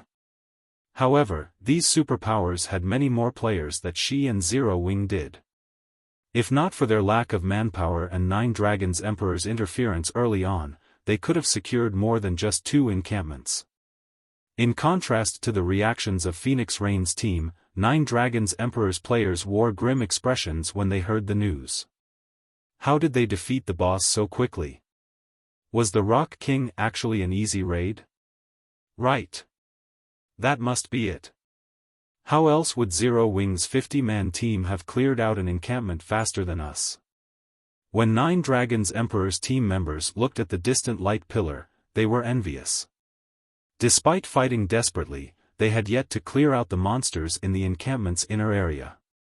On the other hand, despite starting the raid on the encampment's inner area much later than they did, Zero Wing's team already defeated the Rock King, a Grand Lord-ranked archaic species. Damn it! How did things end up like this? Lonely Castle's eyes were bloodshot from rage and envy. Had he known something like this would happen, he would never have agreed to cooperate with Nine Dragons Emperor. Although he wouldn't receive any financial support from Phoenix Rain, he would have obtained a temporary teleportation array on Thunder Island at the very least. With the teleportation array, Firmament would be able to further the development of its naval forces and gain the opportunity to surpass the other first-rate naval guilds. Now that opportunity was gone. Pavilion Master, this will be troublesome. Now that Phoenix Rain has secured 2 monster encampments, the Great Pavilion Master will side with her, Martial Dragon said as he gave the light pillar a grim look. Had Phoenix Rain only secured 1 monster encampment, they could still, more or less, compete with her, but they'd lose their advantage if she secured 2 encampments. Not only could she convince more large guilds to ally with her, but she would also gain the guild elder's support during the next contest. Phoenix Rain also had a powerful ally like Zero Wing. Not only would Phoenix Rain be able to get more players to take part in the next Thunder Island contest, but she would also have many more powerful experts supporting her. Zero Wing? Killing intent welled up within Nine Dragons' Emperor. Immediately, he commanded, after the battle, notify Beast Emperor that I'll support him fully. But I have one condition. I want Zero Wing eliminated from God's domain. This. The guild elders will likely voice their opinions about this matter. After all, Zero Wing is in the same boat as Phoenix Rain. If we use the Dragon Phoenix Pavilion's strength to deal with Zero Wing publicly, Martial Dragon said worriedly when he heard Nine Dragons' Emperor's chilling tone. Let them.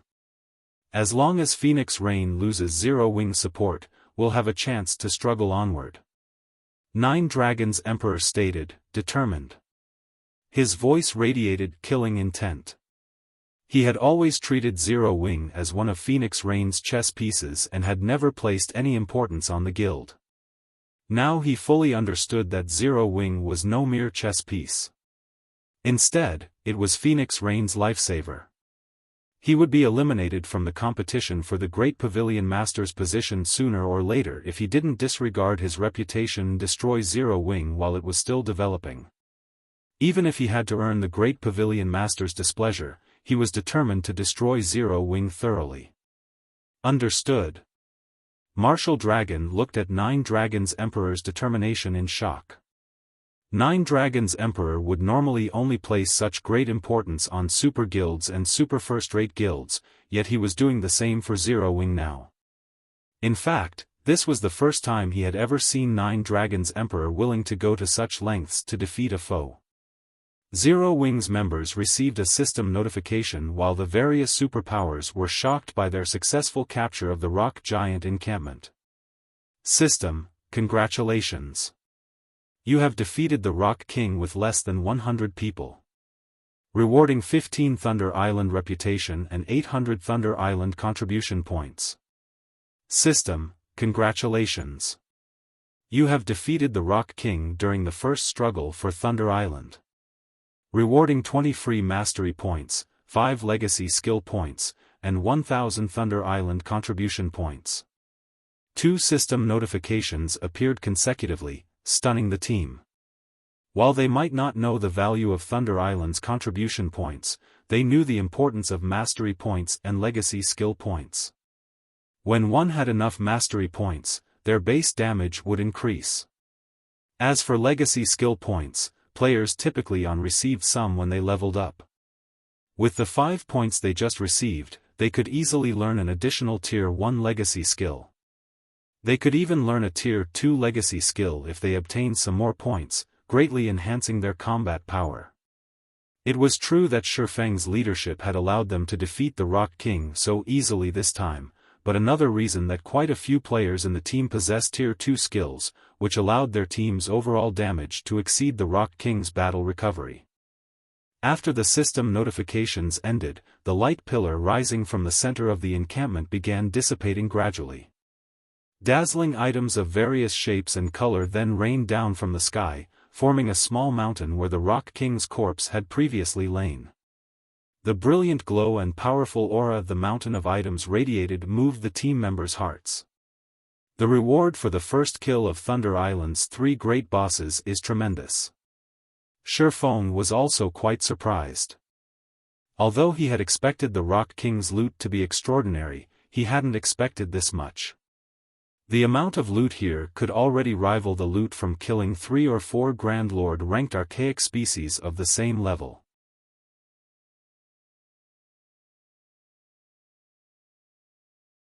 Chapter 1518, Magic Workshop. Chapter 1518, Magic Workshop. The Rock King's loot did not shock only Xiaofan and his team. Even the players watching the encampment from outside of the island drooled when they saw the small mountain of items. Isn't the Rock King only an archaic species? Why did it drop so many items? By the looks of it, there should be more than 150 items. If I had that loot, I could make a fortune overnight by selling them. Everyone felt a deep jealousy of Zero Wing as they looked at the Rock Giant's loot. The Rock King was a level 60, Grand Lord ranked archaic species. The most common item would drop would be at least level 50 plus fine gold equipment. If one were lucky, it might even drop level 50 plus dark gold equipment. Even super guilds and super first-rate guilds experts would drool over level 50 plus fine gold equipment, not to mention dark gold equipment. Epic items were simply too rare. Not even superpowers peak experts necessarily had one. At a glance, they could spot over 30 weapons and pieces of equipment among the loot. One could just imagine how valuable that miniature mountain was. The various superpowers experts were very close to level 50 and urgently trying to collect level 50 top-tier equipment for the level 50 large-scale team dungeons. Now that Zero Wing had all of these weapons and pieces of equipment, it would gain a definite advantage over other guilds when raiding large-scale team dungeons. Meanwhile, in the Rock Giant encampment, Xiaofan began to organize the loot once he recovered from his shock. He left the remaining 2 rock guards to Turtledove, Yi Wumian, and the arriving Tier 2 NPCs. Although the rock guards were specialized Grand Lords, they were no longer a threat to the 2 MTs under the suppression of the encampment's magic array. It was only a matter of time before they fell. By the time 2 rock guards died, Xiaofan finished going through the loot. The abundance of the Rock King's loot had greatly exceeded Xiaofan's expectations. In total, the Rock King had dropped 183 items. Among them, 55 were super rare materials, 71 were gemstones of various kinds, 24 were magic scrolls, and 32 were weapons and pieces of equipment. The most inferior of the weapons and equipment was level 50 fine gold rank, while the best items were 3 level 55 dark gold weapons. Each of these weapons could easily fetch over 1,000 gold on the market.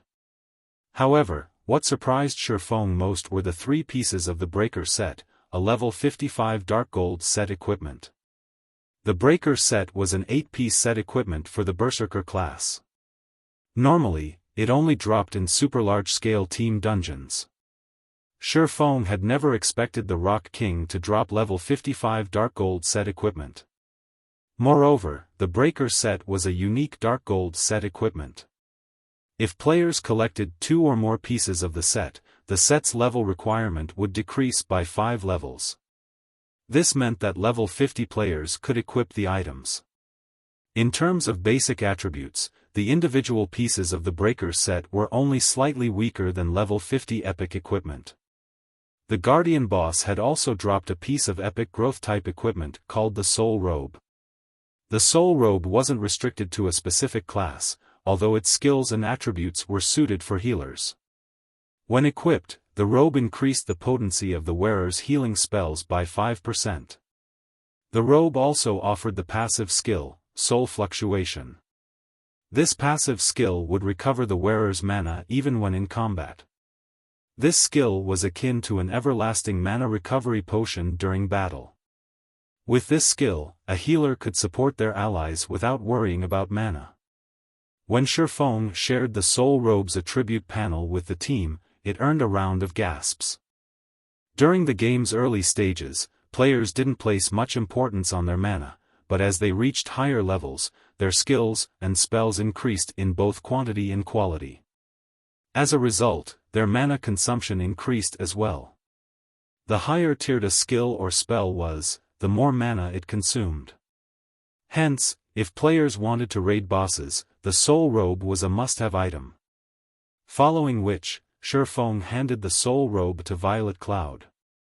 Whether players were up against other players or monsters, a powerful healer on a team was of the utmost importance. Giving the robe to Violet Cloud was undoubtedly the wisest decision. Not only would it improve her healing, but she'd also have an easier time managing her mana. She'd have more leeway when choosing spells and could maximize the team's survivability. However, the last item the Rock King had dropped was the only one that truly attacked Xiaofan's attention. The Magic Workshop design. For a moment, Xiaofan even wondered if he were hallucinating as he gazed at the thick, dusty tome in his hands. The Magic Workshop was one of the 3 major buildings players could construct in a guild residence, but only a small number of guilds had ever constructed one for themselves in the past. The first reason was the Magic Workshop design's low drop rate. Normally, only level 60+ mythic field bosses had a sliver of a chance of dropping the design. Unfortunately, mythic monsters were exceedingly rare in the fields. The second reason was the construction materials. The main materials to construct the Magic Workshop were incredibly rare and precious. The list even included 7 luminaries crystals, the design requiring 200 units. That was the equivalent of 4 to 607 luminaries crystals. This was why, even after obtaining the design, most guilds had been unwilling to construct the building. With that many 7 luminaries crystals, one could set up a relatively large mind space. However, the guilds that had built the Magic Workshops had proven that the sooner they did so, the more beneficial it would be to the guild's development. The Magic Workshop had a wide range of use. Chief among them was magic scroll production. The magic scrolls on the market were generally attack, defense, or summoning scrolls. Meanwhile, the Magic Workshop could produce support scrolls. These scrolls were tierless and similar to players' buff spells and skills. Only, the buffs didn't increase players' basic attributes, magic resistance, or defense. Instead, the buffs improved aspects of a more intrinsic in nature. For example, players could see farther, hear clearer, and react faster. These buffs allowed players to exhibit more of their own strength, covertly helping them become stronger. It was similar to the difference between a refinement realm expert and an ordinary expert. Even if both players had the same basic attributes, their combat power was vastly different. The support scrolls fell into 2 main categories, individual support and team support. They were extremely useful when exploring the maps and raiding dungeons. Unfortunately, players needed to gather the required materials before paying the Magic Workshop's NPCs to produce the scrolls for them. But after obtaining the support scrolls, players' leveling speed and survivability would improve significantly. These scrolls' effectiveness depended on the Magic Workshop's rank. The higher a Magic Workshop's rank, it would produce a wider variety of and stronger support scrolls. However, it was not easy to upgrade a Magic Workshop. This was another reason that guilds were recommended to construct the building as soon as possible. In the past, a rumor had floated around stating that the support scrolls from a 7-star Magic Workshop would grant an ordinary expert the temporary ability to contend with a refinement realm expert on equal footing. However, Xiaofan had never seen or heard of any guild successfully upgrading their Magic Workshop to 7 stars. The highest rank he had seen was a 5-star Magic Workshop. Even so, a 5-star Magic Workshop could improve guild members' strength by leaps and bounds. Many of the first-rate guilds that had hesitated to construct their Magic Workshops after obtaining the design had regretted their decisions. After Xiaofan finished examining the Magic Workshop design, he stored it in his bag, afraid that he would lose it accidentally. After dealing with the rock giant encampment, Xiaofan didn't attempt to raid another encampment. He simply guarded the rock giant encampment while waiting for the contest to end. They simply didn't have enough time to raid another encampment, and Thunder God's power was still on cooldown. Without the Thunder God's charm skill to assist them, it would take a very long time for their 50-man team to raid an ordinary monster encampment, not to mention the remaining encampment that had a Grand Lord ranked Archaic species as a guardian boss. Meanwhile, the Sacred Temple, which raided its third encampment, encountered an unexpected problem. Halfway through the raid, Miracle attacked the Sacred Temple and stole the encampment, becoming one of the only 2 guilds on Thunder Island to secure 3 monster encampments. Ha ha ha. Despite their arrogance, the bastards from the Sacred Temple ended up with only 2 encampments, just like us. Blackie could not help but laugh when he heard this news. The rest of the team nodded and expressed their agreement. The Sacred Temple had looked down on Zero Wing and displayed zero sincerity in their negotiations. It would be a lie to say that they hadn't been insulted. Although the Sacred Temple wasn't an enemy, they were still delighted over the Super Guild setback. While Zero Wing's members chatted, the system eventually notified players that the contest on Thunder Island had come to an end. At the same time, the magic barrier around Thunder Island disappeared. Everyone on the island was then teleported out of the contest area to Thunder Town.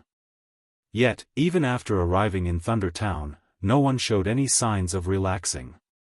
Instead, they shifted their gazes towards the large, stone monument erected in the center of the town plaza. After the Thunder Island contest ended, the system would rank the various participants by their performances. The ranks would then determine each power's status and authority on the island. Hence, all of the involved upper echelons were incredibly nervous. Quick, look! The system is releasing the ranks. Slowly, words began to appear on the stone monument.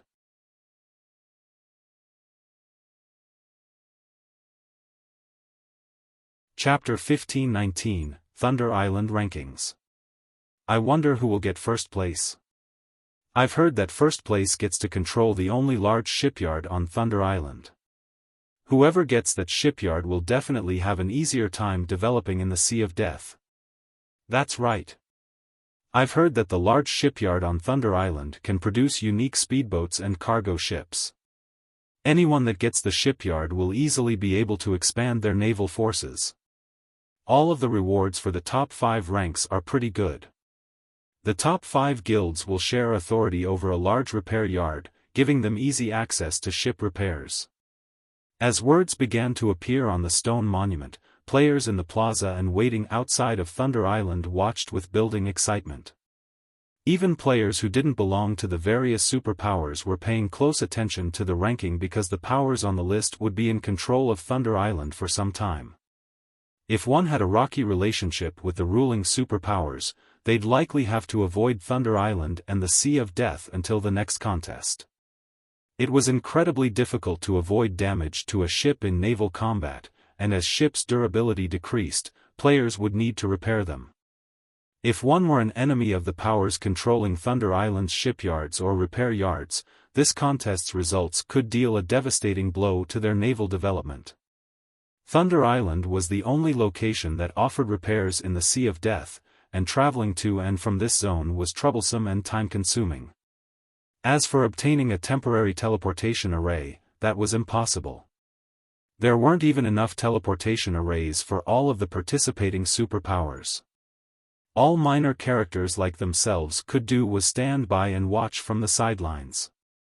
As players quietly chatted, the first-place guild's name appeared on the monument. Miracle. How is it Miracle? Didn't the Battle Wolves secure 3 encampments as well? It should be because of the impromptu merge between Nine Dragons Emperor and Miracle's teams. Don't forget, Nine Dragons Emperor's side also secured an encampment.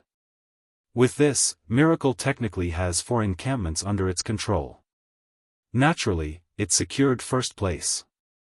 Wow, Nine Dragons Emperor really did that? Won't he lose all authority over Thunder Island by merging with another team? It can't be helped. Nine Dragons Emperor dug his own grave by starting a fight with Phoenix Rain.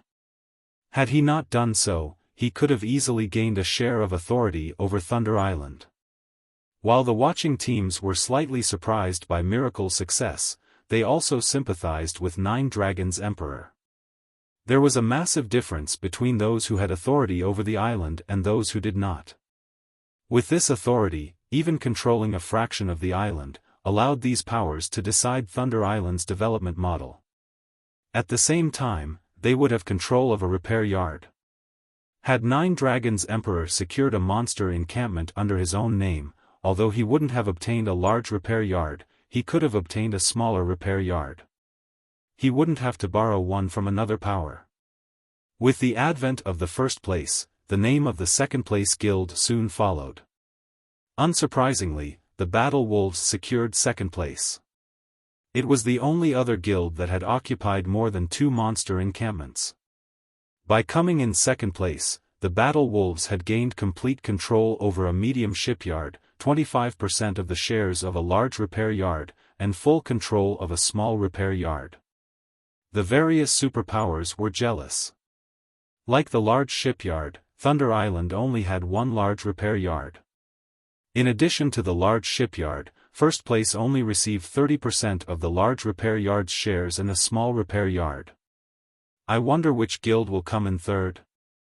It should be either the Sacred Temple or Nine Heavens Pavilion. After all, both super guilds had occupied quite a number of ancient towers. Even the reward for third place is amazing. Not only will they obtain a small shipyard, but they will also enjoy 20% of the large repair yard's shares in a small repair yard. Only the top 3 ranks won't have to share a small repair yard. While the waiting players discussed the situation, the system finally finished calculating the results and displayed the third-ranked team. Dragon Phoenix Pavilion. When the black stone monument displayed these 3 words, the plaza fell silent. Everyone was speechless as they stared at the name. Players only commented after a long pause. What's going on? How is it the Dragon Phoenix Pavilion? How is the system calculating these results? Although the Dragon Phoenix Pavilion secured 2 encampments, it didn't capture nearly as many towers as the Sacred Temple and Nine Heavens Pavilion. How could it rank third? The system must have miscalculated. The various superpowers weren't pleased with the rank. The Sacred Temple and Nine Heavens Pavilion's members, in particular, were furious about the result. Both of their guilds had surpassed Phoenix Rain's team in terms of member count and captured ancient towers. No matter how they looked at it, Phoenix Rain's team should not have secured third place. In fact, it should have been a miracle if her team even ranked 5th. Big Sis Rain, look! We actually got third place. Blue Phoenix shouted excitedly when she saw their rank on the stone monument. She paid 0 attention to the other superpowers' grumbling and voices of dissent. When Phoenix Rain saw her team's rank, she, too, was astonished. She turned her gaze on Xiaofan, curiosity filling her eyes. As far as she was concerned, she should thank the heavens if her team ranked 5th in this contest. After all, the few other superpowers participating had also occupied 2 encampments. Moreover, they had claimed more than just 3 ancient towers. Yet, her team had ranked 3rd in the contest. This was simply inconceivable. The only possibility was that Zero Wing had done something to increase their team's overall rank. However, Xiaofan merely shrugged his shoulders, expressing that he wasn't sure either, in response to her curious look. Seeing his response, she decided that the matter wasn't worth pursuing. Even so, Phoenix Rain flashed her ally a grateful look. Now that she had secured 3rd place in the Thunder Island contest, she had qualified to compete in future contests. Even if she had lost Firmament's naval support, with the small shipyard and a small repair yard on Thunder Island, she could develop a considerably powerful fleet of her own in 1 month. Guild leader, you really don't know anything about this? Aqua Rose quietly asked. Of course, I know. But I don't want to reveal this secret just yet, Xiaofan said, chuckling. He then explained, it is true that the system calculates the contest's ranks based on the number of occupied encampments, but not all encampments are equal. Some are more difficult than others. Naturally, the more difficult a monster encampment is, the more points a team can gain by capturing it. The rock giant encampment we captured is one of the 3 most difficult encampments on Thunder Island. Naturally, we earned more points than our competition. Current players hadn't yet discovered the matter of different encampments rewarding a different number of points. Players had only reached this conclusion in the past after multiple contests. When a team had limited strength, those who knew this information could earn a better result. Although their team had only captured 2 monster encampments on paper, the rock giant encampment awarded the most points of any encampment on Thunder Island. The encampment awarded the equivalent of 1.5 times an ordinary encampment. Hence, Xiaofan wasn't surprised that their team had ranked 3rd in the contest. In fact, this was precisely why he had chosen the rock giant encampment over an easier target. Phoenix Rain. Jealousy tore at Nine Dragons' Emperor as he shot Phoenix Rain a nasty look. Despite all of his effort and resources, he had only obtained a temporary teleportation slot. In contrast, Phoenix Rain had secured a portion of authority over the island and ranked 3rd in the contest. The Great Pavilion Master and previously neutral elders would definitely give her their full support now. Meanwhile, Lonely Heaven's stomach twisted with regret. If he had access to a small shipyard and repair yard on Thunder Island, furthering Firmament's naval forces and surpassing the other first-rate guilds would be easy. A heavy silence loomed over the sacred temple's upper echelons. Eternal Dead, in particular, wore a solemn expression. Guild leader, the Battle Wolves has stated that they want to reopen negotiations with Phoenix Rain and Zero Wing. What should we do? Quiet Melody hesitantly asked the silent man beside her. The contest's outcome was unexpected. Their original plan was to share control of half of Thunder Island's sole large repair yard with Battle Wolves. However, that was no longer possible.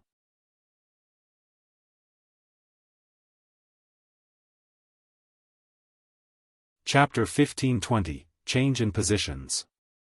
Chapter 1520, Change in Positions. The Battle Wolves planned to renegotiate with Phoenix Rain and Zero Wing. A frown appeared on Eternal Dead's solemn face when he heard Quiet Melody's words. I understand. Tell the Battle Wolves that we'll leave negotiations to them. If the Battle Wolves decide to accept Phoenix Rain and Zero Wing's conditions, we won't argue. He had hoped to teach Zero Wing the difference between their guilds, but he never expected this kind of outcome.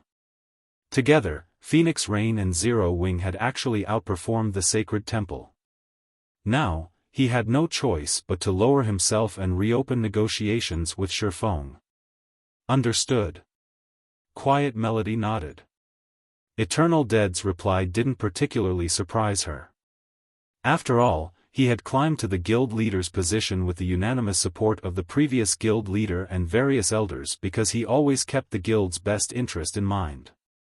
Rather, Quiet Melody was curious about Zero Wing. Very few existences in the virtual gaming world were capable of forcing Eternal Dead to admit defeat. It would seem that Zero Wing had become one of them. While everyone was shocked about Phoenix Rain and Zero Wing's rank, the stone monument in the plaza continued to reveal the following ranks. In the end, the Sacred Temple ranked 4th in the contest, obtaining 15% of the large repair yard's shares and 50% of a small shipyard's shares. The Nine Heavens Pavilion came in 5th. At 5th place, the Super Guild acquired the final 10% of the large repair yard's shares and 50% of a small shipyard. The crowd paid little attention to the remaining ranks since 6th place and below hadn't earned any shares of Thunder Island's large repair yard. In fact, they weren't even granted any control of a small shipyard. They only gained the right to vote for Thunder Island's development path and temporary teleportation arrays. Meanwhile, after the ranks were announced, news quickly reached the ears of the various naval forces outside of Thunder Island. What? The Phoenix Pavilion was the dark horse in the competition and even surpassed the Sacred Temple and Nine Heavens Pavilion. I recall that Phoenix Rain had secured 2 monster encampments. She should have 4 temporary teleportation arrays now. Since Firmament betrayed her, and Zero Wing only needs one, she should have 2 teleportation arrays to spare. If we ally ourselves with Phoenix Rain, we might have a chance of obtaining one of them. Thank goodness we didn't agree to work with 9 Dragons Emperor. We would have lost any hope of befriending Phoenix Rain. The various first- and second-rate naval guilds quickly took note of Phoenix Rain's remaining teleportation arrays. Unlike Phoenix Rain, the other superpowers had already reserved their extra temporary teleportation arrays for their allies. Some superpowers had even failed to meet their original goals and acquire enough teleportation arrays. On the other hand, one of Phoenix Rain's partners had betrayed her, so it was entirely possible to ally with her team and obtain one of the arrays. Big Sis Rain, several large guilds with relatively powerful navies have contacted us, stating that they're willing to work under you. However, they have requested a temporary teleportation array in return, Blue Phoenix excitedly announced. In addition, several superpowers have congratulated us, stating that they would find time to negotiate cooperation in the future. The Battle Wolves have also sent a representative to reopen negotiations regarding cooperation on Thunder Island. Although the Dragon Phoenix Pavilion was a super first-rate guild, Phoenix Rain could only mobilize a small portion of the guild's power. Hence, before today, very few naval forces had been willing to ally with her. The various superpowers were of a similar opinion. Now, however, first- and second-rate naval guilds and superpowers began to pay attention to Phoenix Rain. Even the Battle Wolves wanted to reopen negotiations. Blue Phoenix had never imagined this outcome. Yifeng, the Battle Wolves have sent an invitation. What is your opinion on the matter? Phoenix Rain asked Xiaofan softly, who stood beside her. She was fully aware that Zero Wing was the only reason she enjoyed such treatment. Furthermore, their relationship had long since grown past that of an employer and employee to a partnership. Since the Battle Wolves had taken the initiative to reopen negotiations, she had to seek his opinion on the matter. Let them wait for a bit. We're not in a hurry, Xiaofan said, smiling. He was not particularly surprised by the situation. Instead, we should focus on recruiting strong naval forces. Only by doing so can we increase our overall strength quickly. Cooperating with the various superpowers would only benefit them on Thunder Island. On the other hand, by recruiting the naval forces that needed a temporary teleportation array, they could bolster the ships sailing under their banner. With this, grinding for Thunder passes would become much easier. Let the Battle Wolves wait? Phoenix Rain was taken aback when she saw Xiaofang's serene expression. The Battle Wolves was a bona fide super guild. It had also occupied 3 monster encampments during this contest. Many large guilds would die for the opportunity to cooperate with the Battle Wolves, yet Xiaofan wanted to reject the super guild's offer. Once we begin operating our small shipyard, we'll have a greater advantage in the negotiations, Xiaofan said, nodding. Alright, then. I'll let them know, Phoenix Rain agreed, finding no flaws in Xiaofang's reasoning.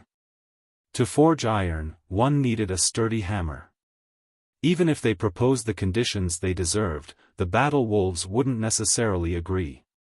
Once they were sufficiently powerful, the Battle Wolves and Sacred Temple would offer the appropriate conditions. What?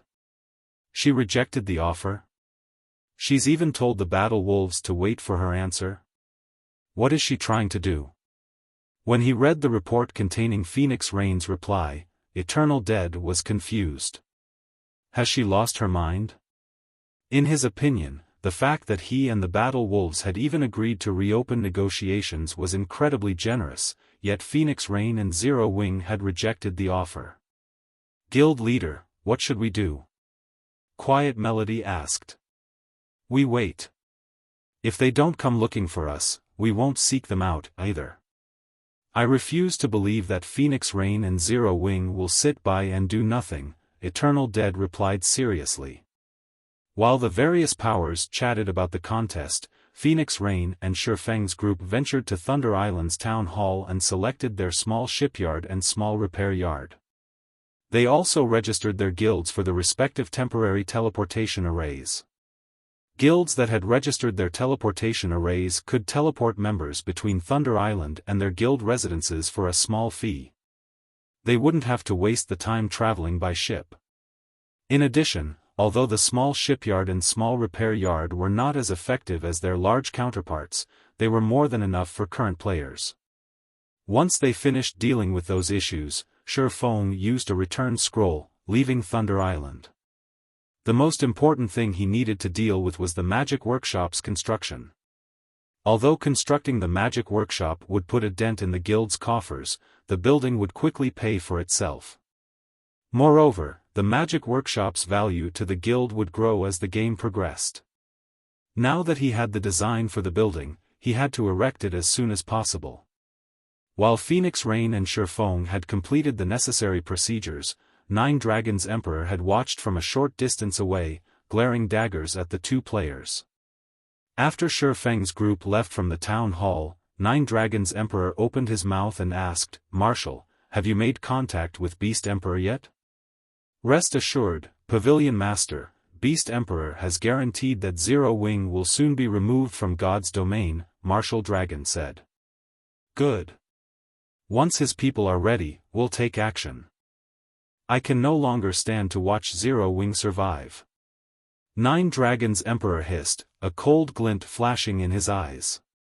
Meanwhile, as Xiaofan made his way to the candlelight trading firm after returning to White River City, the sound of a system notification reached his ears. "System, congratulations. The construction of your city in Witch's Hill is complete. Please check and ratify the construction within 3 days. If you fail to do so, the constructed city will be discarded."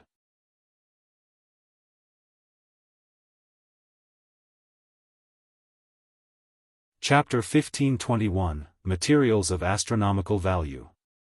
Chapter 1521, Materials of Astronomical Value. It's finally finished. Xiaofan could not help his elation when he saw the system notification. In God's domain, the income from a guild town was limited to its shops and establishments. While the money from these sources might sustain a small guild, it was nowhere near enough to cover a large guild's operation costs. Furthermore, guilds were required to pay exorbitant system management fees every month. The monthly management fee for a basic town was 5,000 gold. For an intermediate town, it was 15,000 gold, and for an advanced town, it was 50,000 gold. If a guild couldn't afford the fee, the system would temporarily freeze the guild's authority over the town. If the guild couldn't pay the fees within 3 months, they'd lose the town. The system would then hold an auction and sell the toe to the highest bidder. Aside from the monthly management fees, the guild was responsible for hiring the various NPCs that operated the town. Hence, when the various large guilds considered constructing a town, they had to consider whether or not they could afford to run it. A guild city's expenditures were even higher. The monthly management fee alone could bankrupt an ordinary large guild several times over. A basic city already cost 200,000 gold per month. No ordinary large guild could gather that much in 2 or 3 months, not to mention one, unless it abandoned the guild's development and pooled all of its money for the city's development. Naturally, a guild city also had more income sources. Aside from the shops and establishments, a guild was allowed to collect tolls from players entering the city. Guild towns didn't offer this function. As long as a guild city attracted a sufficient number of players, the income from the tolls could easily surpass the shops and establishments by several folds. Hence, site selection was extremely important when building a city. If the guild chose poorly, the city would lose the guild more money than it could earn. Following which, Xiaofan contacted Melancholic Smile and had her collect the materials to construct the magic workshop while he intended to visit Witch's Hill. Guild leader, the various large guilds are currently fighting over the materials you've asked for. They're selling for very high prices. Some of the materials only drop from special 100-man Hell Mode team dungeons. It will likely take some time to collect all of these items, Melancholic Smile said. She was astonished when she read the list of materials Xiaofan had sent. I'm afraid mana ore is going to be particularly difficult to acquire. Xiaofan had only asked for 500 crimson fire rocks, 500 frost stones, 500 logs of purple lightning wood, 5,000 ingots of mana ore, and 100 advanced magic cores, all of which were extremely rare and valuable.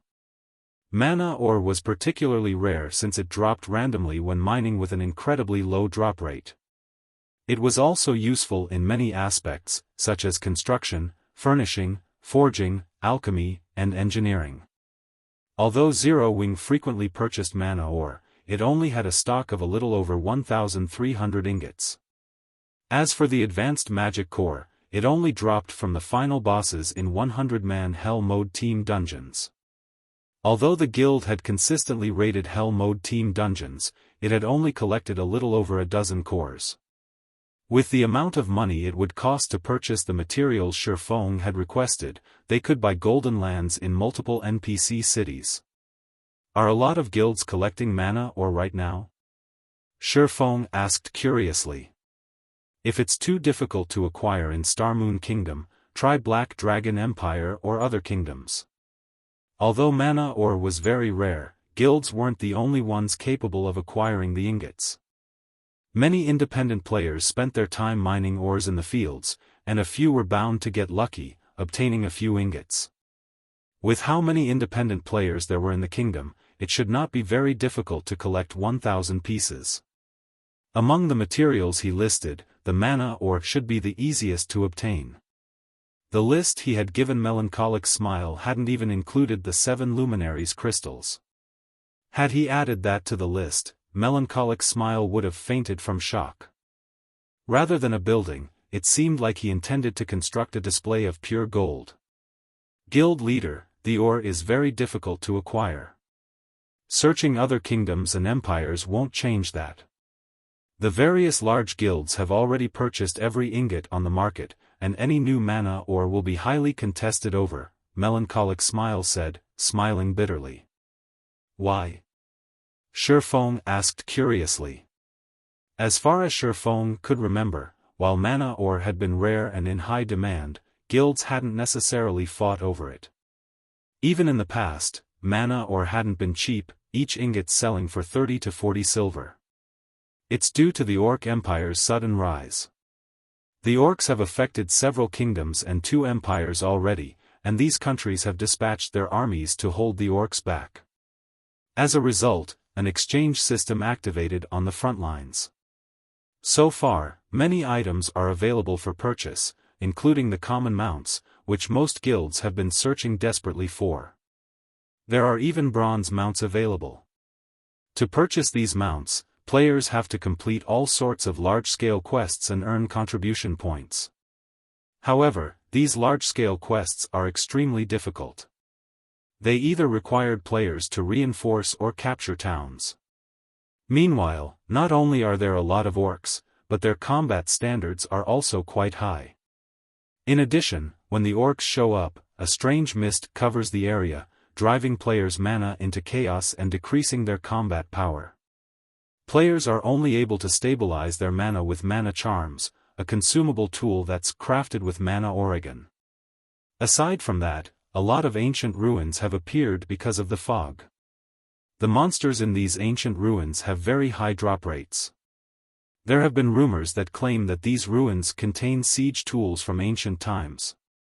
Hence, the kingdoms and empires' major powers are frantically collecting mana ore in hopes of raiding these ruins and acquiring guild mounts as quickly as possible. This, in turn, has resulted in the mana ore shortage on the market. The ore's price has also increased by several times. Melancholic Smile's explanation surprised Xiaofan. Although he had known that the Orc Empire's rise would change the game, he hadn't expected the situation to develop like this. I understand. In any case, try to collect as many of these materials as possible. I'll figure out a way to deal with the mana ore problem, Xiaofan said after giving the matter some thought.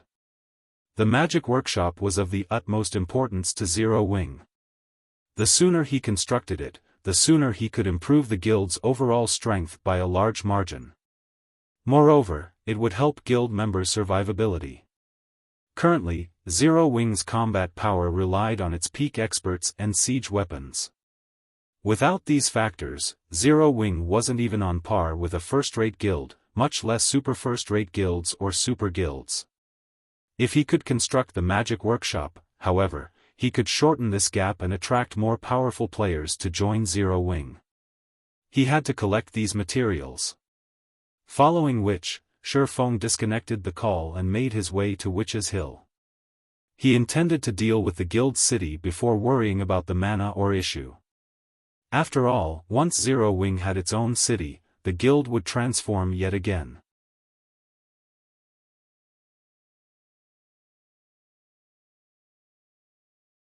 Chapter 1522, Initial Appearance of City.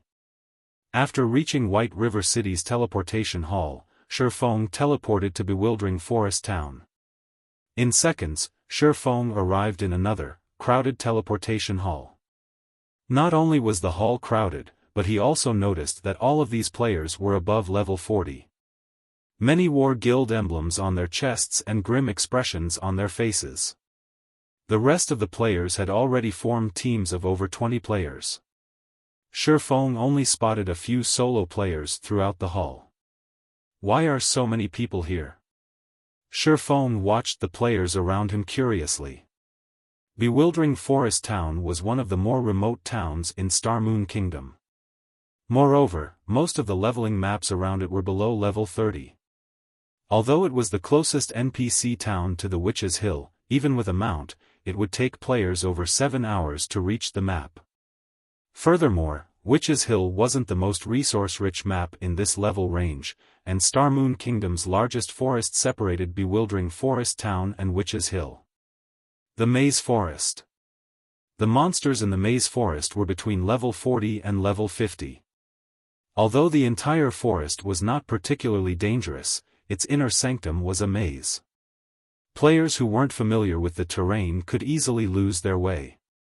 The only thing that even made grinding in the Maze Forest worthwhile was the Dawn Flower. The Dawn Flower was a rare material for brewing wine and the disorienting potion.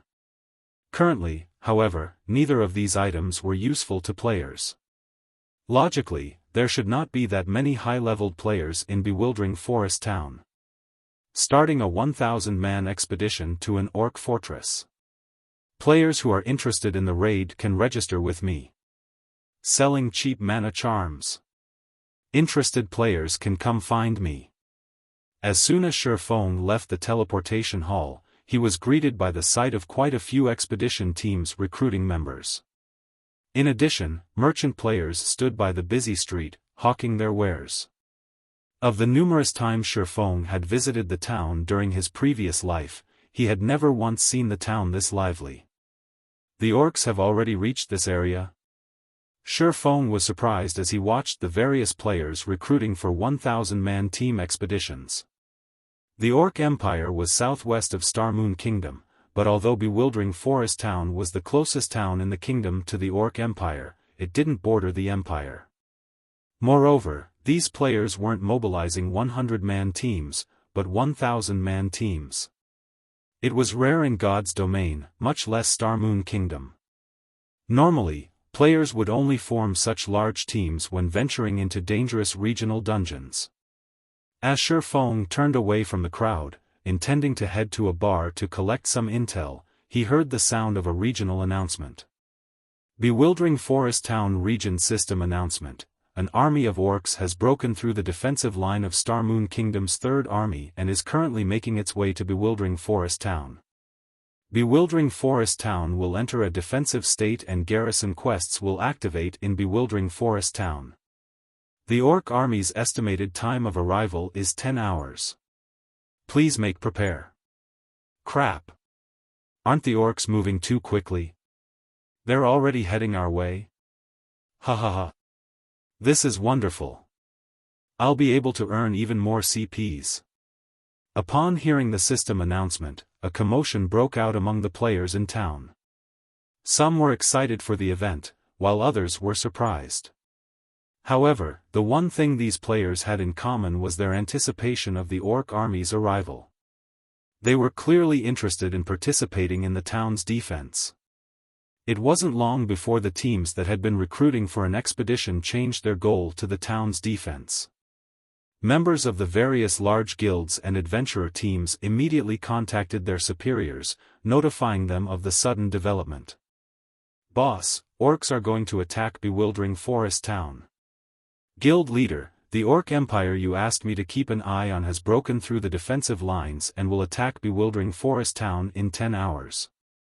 For a time, players from the various large guilds and well-known adventurer teams in Star Moon Kingdom hurried towards Bewildering Forest Town. It was clear that these guilds and adventurer teams had long since prepared for this as their members flooded the town. Meanwhile, Xiaofan found a seat on the second floor of an open-air bar, and just as he was about to browse Star Moon Kingdom's forums for information, Aqua Rose contacted him.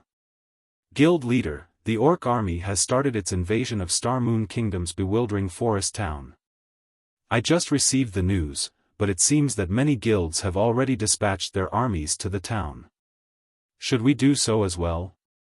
I've heard that if the town is successfully defended, participating players will receive an abundance of CPs, and participating guilds can increase their influence in Star Moon Kingdom." Increase a guild's influence in Star Moon Kingdom? When Xiaofan heard Aqua Rose's report, he realized why the various large guilds seemed so prepared and passionate about defending this town. In God's domain, kingdoms and empires wouldn't remain the same forever. As time passed, some would disappear, while others would rise to prominence. Guilds even had the opportunity to take control of some countries. This was how the various superpowers had established their own massive kingdoms and empires during Xiaofang's previous life. Players couldn't simply establish kingdoms and empires by constructing numerous towns and cities. They had to take control of an NPC kingdom or empire. The Oceanic Kingdom, Sea's End, was a perfect example, in which players could take control of its NPC cities. Although players wouldn't have as much control of the cities as they would of a guild town, it was enough. On God's Domain's continent, guilds that wanted to take control of NPC cities, kingdoms, or empires needed guild influence.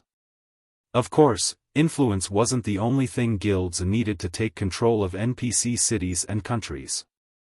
There were other requirements as well. At this stage of the game, it wasn't possible, players were simply too weak, unable to take on God's Domain's NPCs. However, it was important for a guild to accumulate guild influence as early as possible. Aqua, see to the necessary arrangements immediately. Since the Star Moon Kingdom's large guilds are participating in the event, Zero Wing can't be absent, Xiaofan instructed after giving the matter some thought. Although he had several methods to increase Zero Wing's guild influence in Star Moon Kingdom, it was not a bad idea to take advantage of this opportunity. It could save him a lot of time in the future. "Guild leader, should we call in Gentle Snow's team as well?" Aqua Rose asked. "No need. Let them finish their promotions first." Xiaofan had high hopes for Gentle Snow's and Zhao Yueru's Tier 2 promotions. After all, both wielded fragmented legendary items and hidden classes.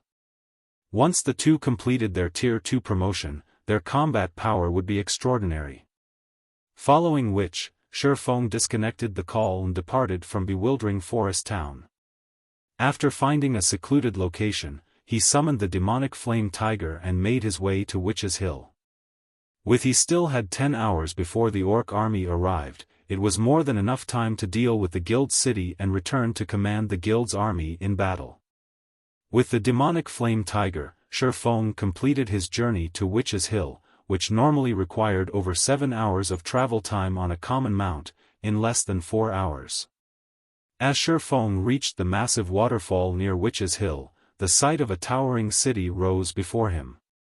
Unlike Stone Forest Town, soaring, magically strengthened stone walls surrounded the city.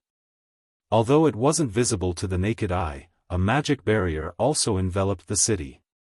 Although players could enter a town from any side, players could only enter the city through its main entrance. The construction looks quite nice. Even from afar, Xiaofan was satisfied with how his city turned out. His new city was much larger than the basic cities, which were upgraded from advanced towns, that he had seen in the past. After the brief pause, Xiaofan made his way towards the city.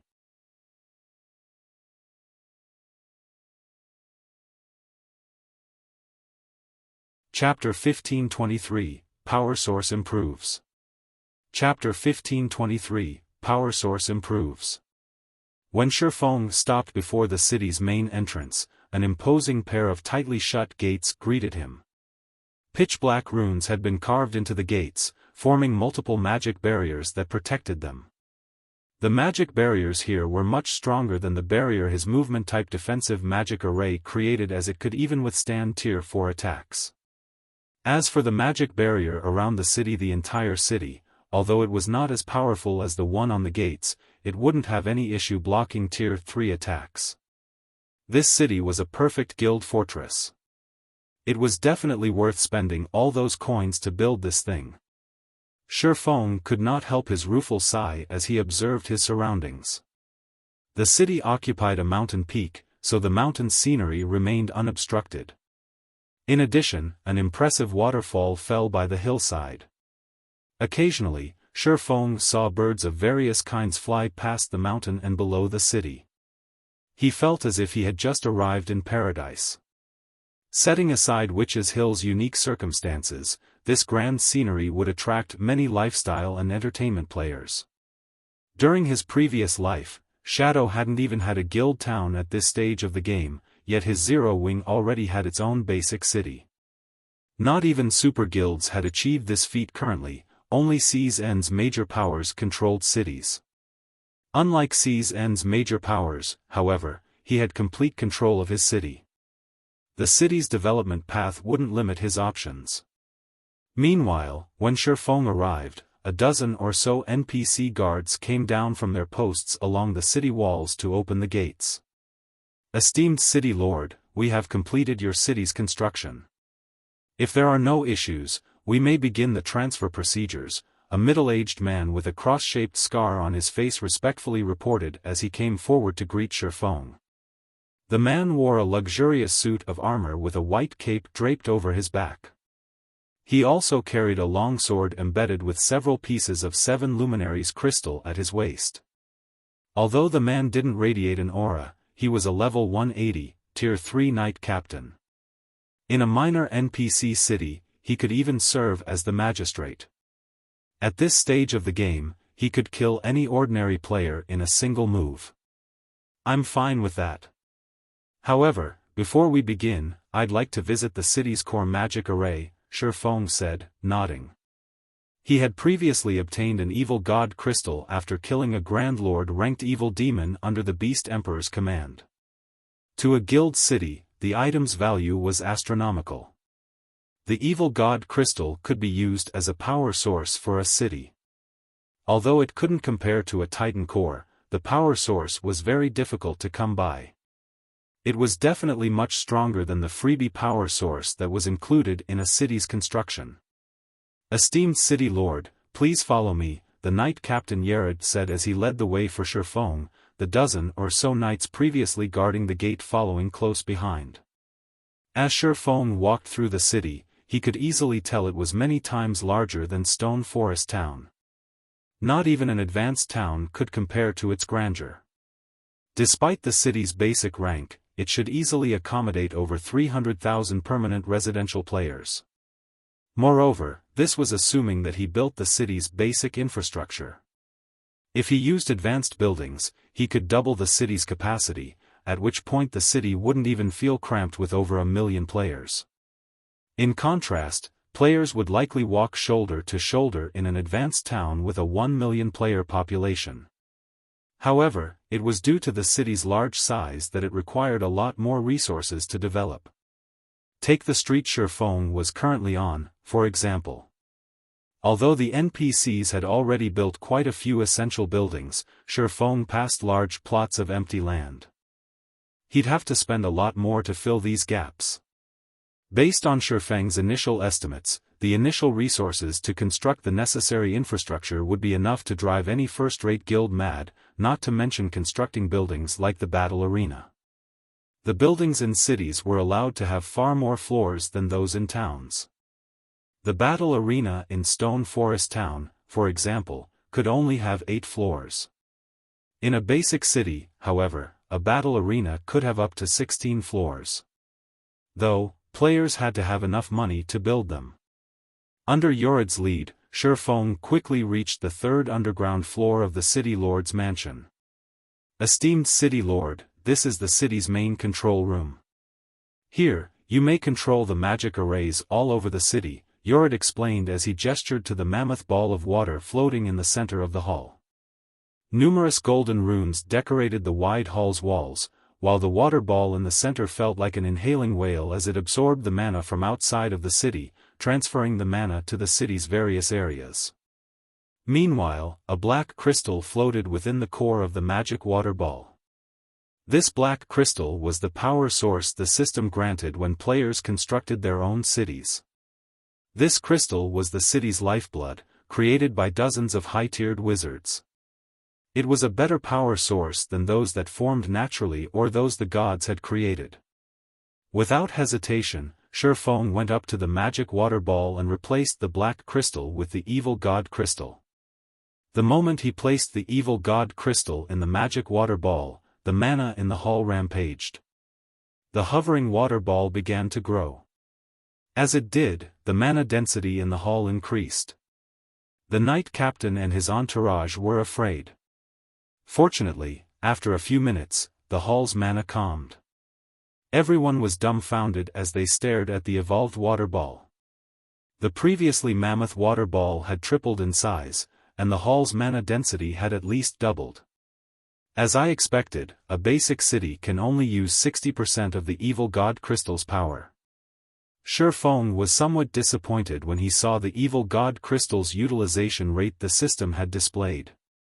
In God's domain, a strong power source didn't necessarily mean that players could improve a city indefinitely. Every city had its limits. It seemed that a basic city could only use 60% of the total energy an evil god crystal provided. If he wanted to increase the efficiency, he'd have to upgrade the city to intermediate or advanced rank. He might even need to upgrade it to the standard of a kingdom's capital city to use the evil god crystal's full power. However, 60% was enough to improve the city's defenses by a tier and increase its mana density by 40%. Although the city's current mana density couldn't compare to Stone Forest towns, it would rise beyond the towns once he constructed the magic and mana towers. Esteemed City Lord, you really know how to surprise a man. You actually got your hands on such a high-ranked power source.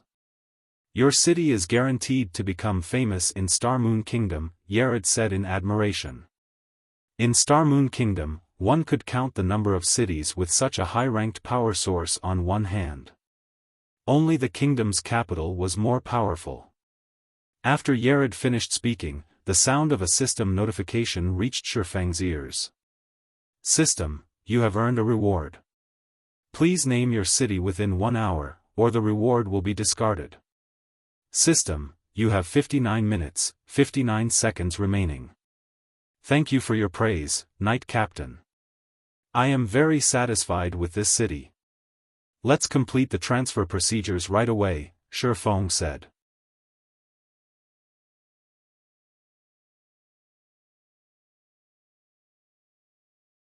Chapter 1524, Zero Wing City. Once Xiaofan agreed to start the transfer procedures, the Knight Captain revealed a dazzling, silver token and passed it to Xiaofan.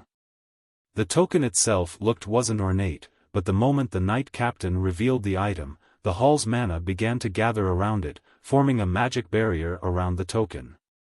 The magic barrier would prevent undesignated players from touching it. Esteemed City Lord, here is your City Lord's token. Once you carve the city's name on the token and we finish the registration, the city can officially open to the public, Knight Captain Yared explained as he admired the item in Xiaofan's hand. The token's owner would have absolute control over the city. Not even city magistrates has so much authority. City magistrates were merely representatives the kingdom tasked to manage its cities. Throughout Star Moon Kingdom, only a handful of people controlled their cities and were acknowledged as lords in the kingdom. These NPCs' statuses were so high that even the king had to treat them respectfully. This wasn't the first time Xiaofan had obtained a city lord's token. As it rested in his palm, he taped on the magic array around the token. Immediately, a system window appeared before him, asking him for the city's name. Since this is Zero Wing's first city, let's call it Zero Wing City. Xiaofan thought as he filled in the name box. By using the guild's name for the city, not only would the public know who the city belonged to, but it would also advertise the guild. This was another benefit of constructing a city from scratch. If a guild obtained their city by upgrading a town, the new city would retain its old name. Hence, first-rate guilds and stronger had usually tried to construct their cities from scratch as proof of their prowess. After Xiaofan finished naming Zero Wing City, Yared began the registration process. Congratulations, esteemed city lord. You have now become the first heavens blessed to own your own city in Star Moon Kingdom. The city will now enter a 21-day protection period. During this time, you may hire city guards to protect the city from harassment. You will also be responsible for a 200,000 gold tax each month, Yared explained. Do you wish to hire guards now? Do you have a list for me to choose from? Xiaofan asked. A city's defense wasn't like that of a town. The system would only allow players to hire up to Tier 2 NPCs in a town. After all, Tier 3 NPCs could serve as small cities' magistrates. Although he could hire Tier 3 NPC guards in a basic city, he could only hire 5. Moreover, Tier 3 NPCs had different strengths and specialties. To ease the burden of the city's defense, it was necessary to choose the Tier 3 NPC guards carefully. Alright. Here is a list of the Tier 3 guards we can currently provide. Unfortunately, since there are so many Tier 1 and Tier 2 guards to choose from, I am unable to provide a precise list. If you would like a more detailed list of your options, you may hire these guards from the Adventurers Association, Yared explained as he handed Xiaofan a list. The list showed the general prices for the Tier 1 and Tier 2 NPC guards as well as a brief introduction of the various Tier 3 NPC guards available for hire. Hiring 10 level 150 elite guards for 21 days would cost 100 gold, 300 gold for 10 level 150, Tier 1 guards, and 700 gold for 10 level 150, Tier 2 guards. Each of the Tier 3 guards had different prices. There were a total of 37 Tier 3 guards available, and they cost anywhere between 800 and 1,400 gold for 21 days. The cost of hiring one of these NPCs could already rival that of 2 squads of Tier 2 guards. Even for Zero Wing, the expenditure wasn't easy to shrug off, yet Xiaofan had no choice. He hadn't constructed Zero Wing City near any NPC towns or cities, so it could easily come under monster attack. This was especially true at night. For Zero Wing City, which didn't have its defensive constructs yet, powerful guards were a must. Furthermore, Xiaofan hadn't expected the rise of the Orc Empire, which had already turned its sights to bewildering Forest Town. The Maze Forest was the only thing standing between the town and Witch's Hill. On the off chance that the Orc army decided to attack Zero Wing City, Tier 1 and Tier 2 NPC guards wouldn't be able to fend off the attack. Only Tier 3 NPCs had enough of an advantage over the Orcs. Following which, Xiaofan chose to hire 5 Tier 3 guards, 1 healer, 2 MTs, and 2 magical classes. Among them, the magical classes were the most expensive, each costing 1,300 gold. Each of these magical class NPCs had 2 Tier 3 large-scale destruction spells and a Tier 3 curse in their arsenal. I've decided to hire these 5. In addition, I wish to hire 800 elite guards, 150 Tier 1 guards, and 50 Tier 2 guards, Xiaofan said, returning the list to Yared after making his decision. If Aqua Rose or Gentle Snow were present, they would have a heart attack over hiring so many guards. The cost of hiring NPC guards was much higher than NPC soldiers, yet Xiaofan still chose to hire 1,000 NPC guards at once. But Xiaofan knew the necessity of the decision. Cities were much larger than towns, and without enough NPCs, a city would be impossible to defend, and public security wouldn't be maintained. Moreover, as the city's environment was more beneficial than a town's, it didn't cost as much to hire NPC guards. If he hired this many guards in a town, it would drop Zero Wing's finances into the red. This was an advantage that the system provided when players constructed their own city from scratch. Alright. The total cost for the guards you've chosen is 21,000 gold. Once you've made the payment, the Adventurers Association will send them to the city, Yared said. Without hesitation, Xiaofan handed 21,000 gold to the Knight Captain. Fortunately, he had recently posted plenty of rare materials he had obtained from Cold Wind City in Zero Wing's auction house. While he had been on Thunder Island, most of the materials had sold, and after deducting his base cost, he had made a profit of 33,527 gold. This was why he dared to hire so many Tier 1 and Tier 2 guards despite Zero Wing's current financial situation. Moreover, that was only the profit from the first shipment. After time passed, Cold Wind City's players would stockpile a ton of materials again. If he purchased and resold those materials, he would earn another 30,000 gold. This money-making speed even surpassed that of Stone Forest Town and the Candlelight trading firm. When Cold Wind City opened a path to the other NPC cities in the Ice Crystal world in the future, he'd make even more profit. It wasn't unlike owning his own gold mine. After Yared confirmed the payment, he bowed respectfully to Xiaofan before leaving with the other knights. Following which, a series of system notifications and system announcements reached Xiaofan's ears. System, congratulations. You are the first player in Star Moon Kingdom to own a city. Rewarding 300 Star Moon Kingdom reputation and Lord of Star Moon Kingdom title. System, congratulations. Zero Wing City has become the first player city in Star Moon Kingdom. Rewarding 10,000 city popularity and 1 advanced restaurant design. System, congratulations. Zero Wing City has become the first city to upgrade its power source. Rewarding 10,000 city popularity and 1 city conscription order. Star Moon Kingdom Region System Announcement. Congratulations to Zero Wing for becoming Star Moon Kingdom's first guild to construct a city. Rewarding 10,000 guild popularity and 50 guild influence.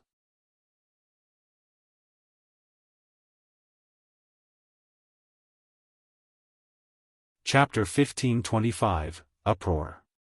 Chapter 1525, Uproar.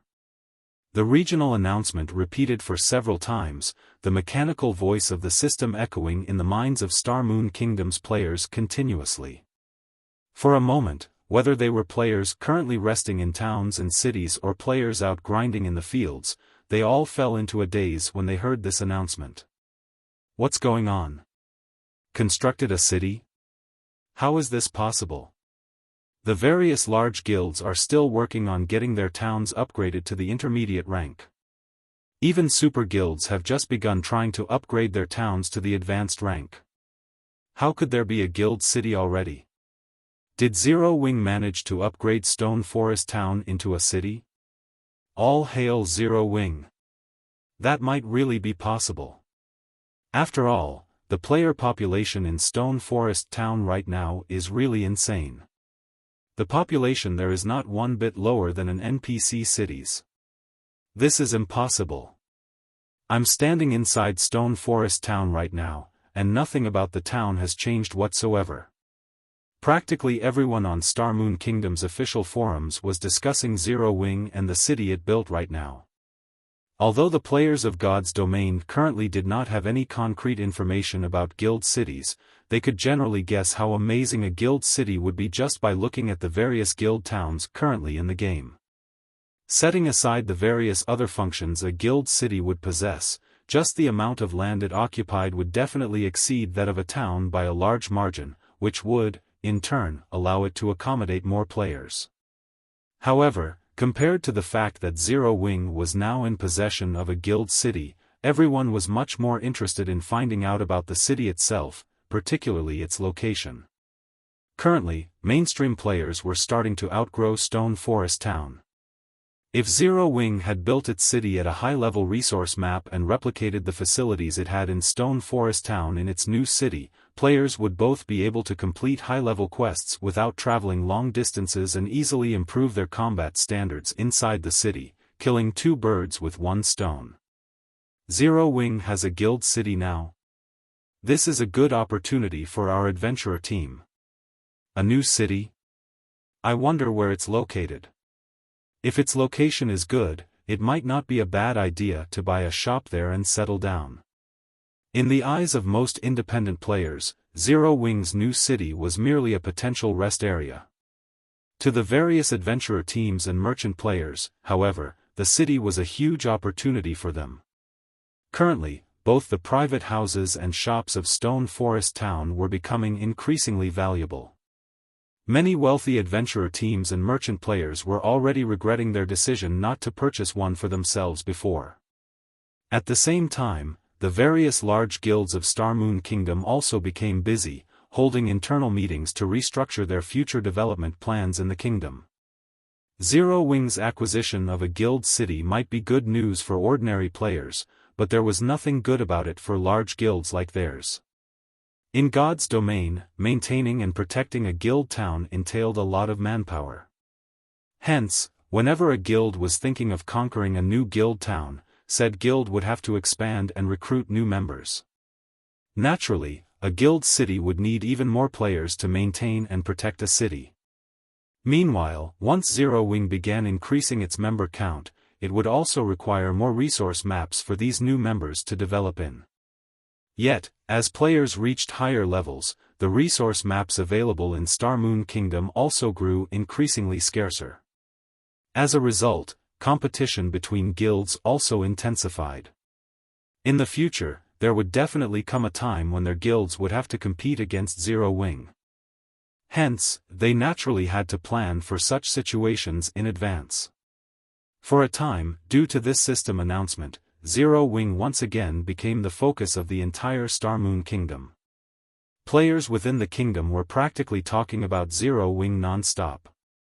Meanwhile, just as Xiaofan was about to make arrangements for Zero Wing City's further development, he suddenly started receiving mails and calls one after another. Guild leader, what did you do? How did we get a new city? Gentle Snow was filled with both curiosity and excitement when she found out about the new guild city, and she could not help but send multiple messages asking Xiaofan about the matter. Before this, she was just about to start challenging her Tier 2 promotion. However, she put it off temporarily when she received a report on this sudden development. She knew very clearly that Zero Wing currently had only 2 towns under its control. One of them was Stone Forest Town in Star Moon Kingdom, while the other was Hidden Mist Town in the Black Dragon Empire. Aside from these 2, Zero Wing did not own any other towns. Yet, now, the guild had suddenly gained a brand new guild city. Old pal, your guild really knows how to hide its strength. Well? When are you free to sit down for a chat? Yuan Tianxin had also sent Xiaofan a message. Judging by his tone, he seemed to be very interested in Zero Wing's guild city.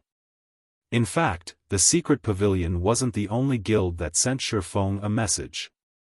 Even Phoenix Rain had sent a congratulatory message as well as expressed her surprise at finding out about this news. Guild leader, you've finally picked up. Right now, our residence at Stone Forest Town is being swarmed by adventurer teams and merchant players. They all wish to partner with Zero Wing. In addition, several companies also want to meet with you to discuss investment opportunities, Aqua Rose said with a bitter smile on her face. Although Aqua Rose had known about the new city, Melancholic Smile was the one tasked with managing all matters relating to the city. Hence, Aqua Rose had not tried prying too deeply into those matters. After all, the amount of money required to construct a city would no doubt be astronomical. In her opinion, it would definitely take some time before they would accumulate enough funds to complete the city's construction. Thus, she had never imagined that the city would be completed so soon. This sudden development had caught her completely off guard. Right now, even people from her family were frantically contacting her and asking about the Guild City. Her family hoped to be able to purchase a virtual store once the city was officially opened to the public. This situation put her at a loss on what to do, as it was not in her place to make decisions on such important matters. Set those matters aside for now. First, have Candlelight's architects stop what they're doing and have them prepare the materials on the list I'll be sending to you in a moment. Once they have everything ready, bring them to Zero Wing City. While you're at it, bring some elite members with you as well, to deal with the management work of the city. Xiaofan could guess the situation on Aqua Rose's side right now. After all, he was mostly facing the same. However, he had just completed the handover procedures for Zero Wing City. Right now, their priority was to have the necessary infrastructure set up in Zero Wing City. Otherwise, they would simply be inviting ridicule should they open up an empty city to the public. Very well, I'll get to it right away. Aqua Rose nodded. She could not help looking forward to seeing the newly constructed Zero Wing City. After Xiaofan finished assigning tasks to Aqua Rose, he quickly made his way to the guild residence in Zero Wing City. Compared to the guild residence in Stone Forest Town, the residence here was much more luxurious. Located in the central district of the city, it took up 1/5 of the available land there, something possible only in a guild city. In NPC cities, a guild residence could occupy only a small area. Normally, one would be fortunate to be able to fit 10 or 20,000 players inside the residence. As for the residence in Zero Wing City, even if 50,000 players were present inside the residence at the same time, there would still be plenty of space to spare. Following which, Xiaofan took out the guild residence teleportation magic array he had prepared beforehand and set it up inside the guild hall. If the guild residence did not possess a teleportation array, guild members would not be able to teleport directly to the city. This was also the reason why Aqua Rose did not simply teleport to the city to meet up with Xiaofan. Currently, although everyone in the guild had already found out about Zero Wing's new city, they could not visit it. They could only wait until Xiaofan was done setting up the teleportation array. Once Xiaofan set up the teleportation array, he made a slight adjustment to its permissions, allowing only guild members with a certain level of authority to teleport to the city, to avoid unnecessary trouble that would disrupt the city's construction speed. After he settled the matters that required immediate attention, he sat down in his office to catch his breath. While resting, he opened up his bag and took a look at the advanced restaurant design and city conscription order he received from the system. He had heard about these two items in his previous life. However, he had never personally seen either of them before. He had never thought that he would actually receive these two items just by constructing Zero Wing City. These were truly an unexpected harvest.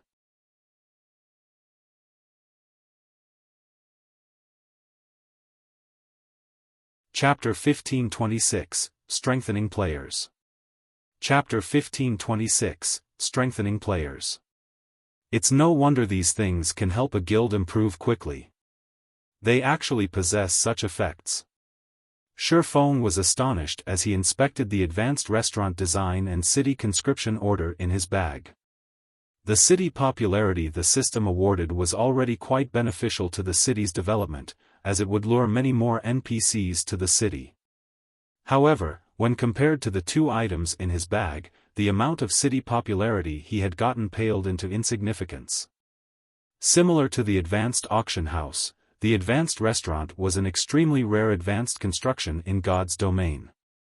The guilds that managed to obtain it in his previous life numbered extremely few. There had been one instance where a top adventurer team had put up an advanced restaurant design for auction. In the end, the design had sold at a price that could cause even first-rate guilds to despair: 2 fragmented legendary items. Even after 10 years had passed in God's domain, fragmented legendary items were still extremely hard to come by in God's domain. Back then, most first-rate guilds would have only 2 or 3 fragmented legendary items in the entire guild, and none of them were willing to exchange any. After all, everyone back then was already fully aware of just how valuable a fragmented legendary item was. Yet, in the end, a superpower had still bought the design for 2 fragmented legendary items. Back then, many people had felt that the transaction was not worthwhile, and Xiaofan was no exception. After all, a restaurant would, at most, function as an attraction to lure players to a city. Meanwhile, the clientele would be spending only coins or magic crystals at the restaurant. To the wealthy superpowers, fragmented legendary items held far greater importance compared to coins and magic crystals.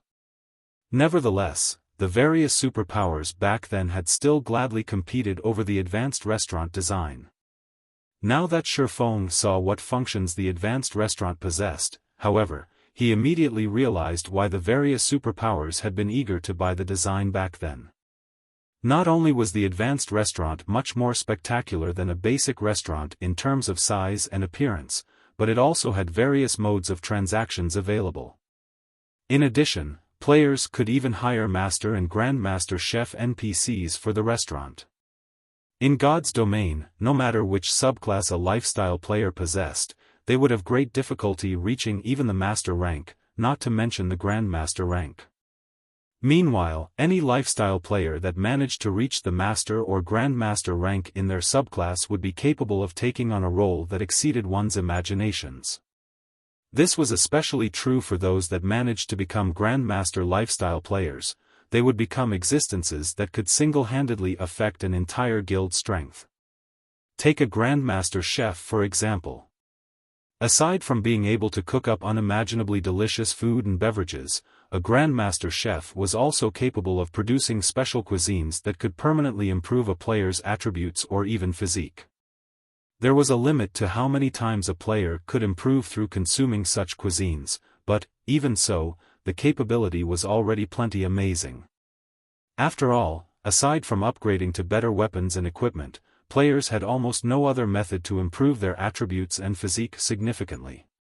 However, a Grandmaster Chef was capable of continuously strengthening players by producing various special cuisines.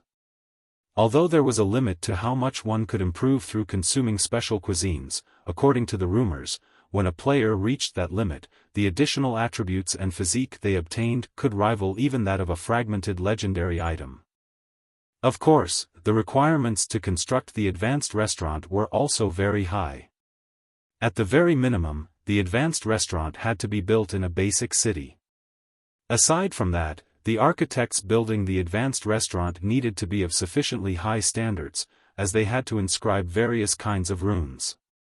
Finally, the advanced restaurant called for many different types of rare materials in its construction, including 1,000 pieces of mana Oregon.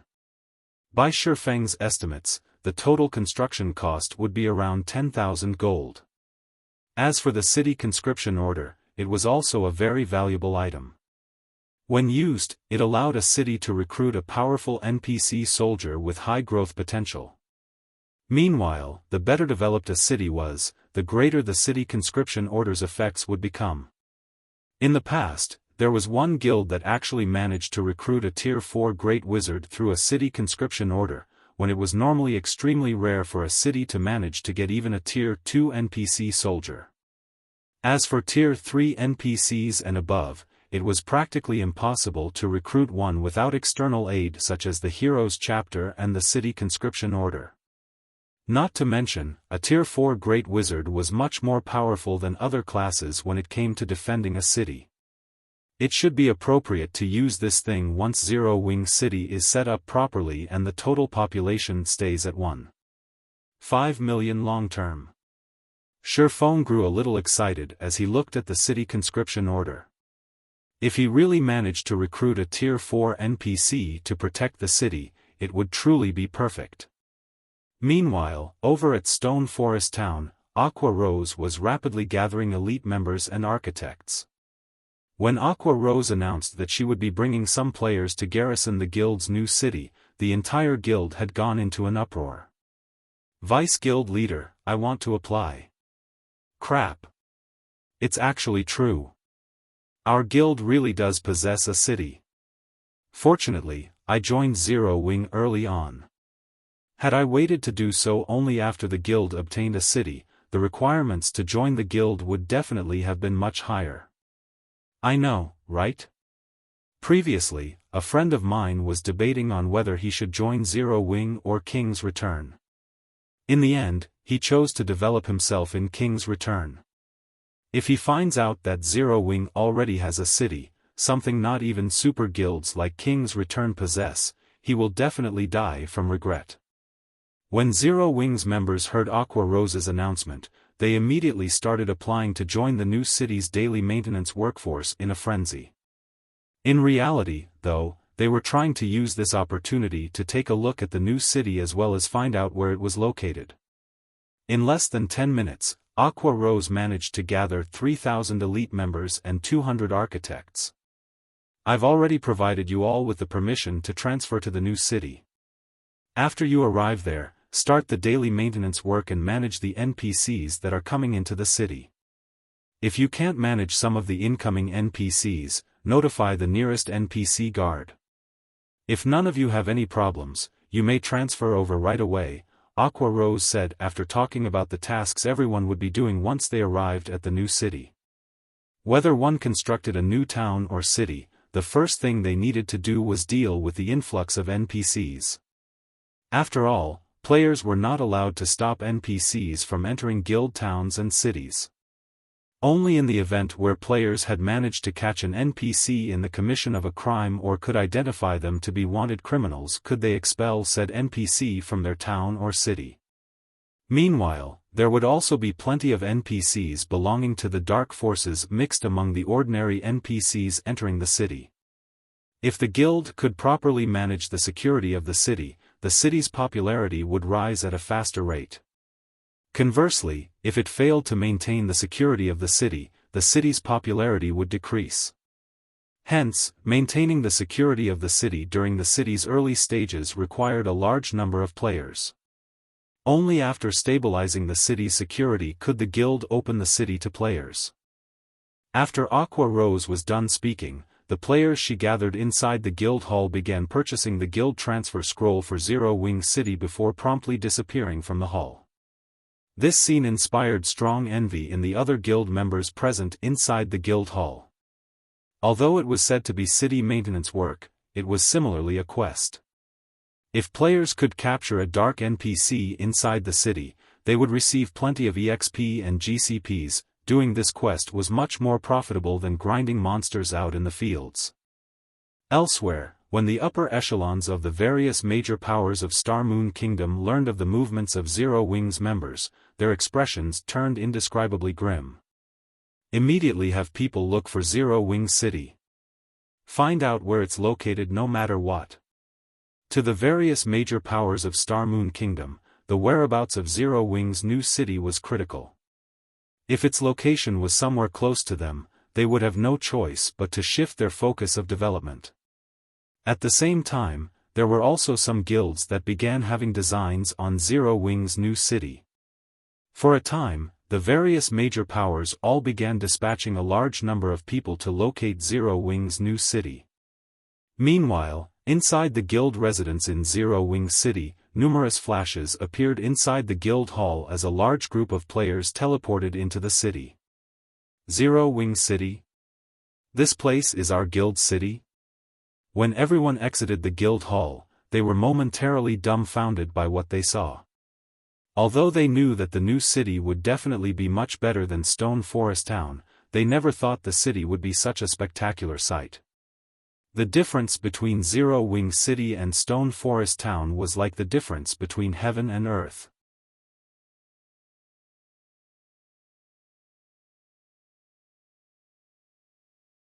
Chapter 1527, Guild's New Benefits. Chapter 1527, Guild's New Benefits. This place is our guild's new city? The mana density here is amazing.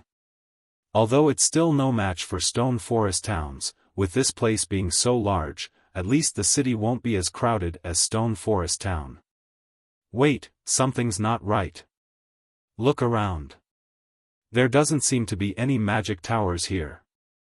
The mana present here should be something the city naturally gathered by itself. What? A city is actually so much stronger than a town? If magic towers are constructed inside the city, won't the mana density here become much higher than even Stone Forest Towns? After Zero Wing's members exited the guild hall and observed their surroundings, they quickly noticed a marked difference between a guild town and a guild city. This was especially true in the case of mana density. Everyone was already sure that Zero Wing City would become overcrowded with players. Just how much resources did the guild leader invest in building this city? Aqua Rose was indescribably shocked when she looked at the city around her. Although she knew that a guild city would be much better than a guild town, she had never thought the disparity would be to such a degree.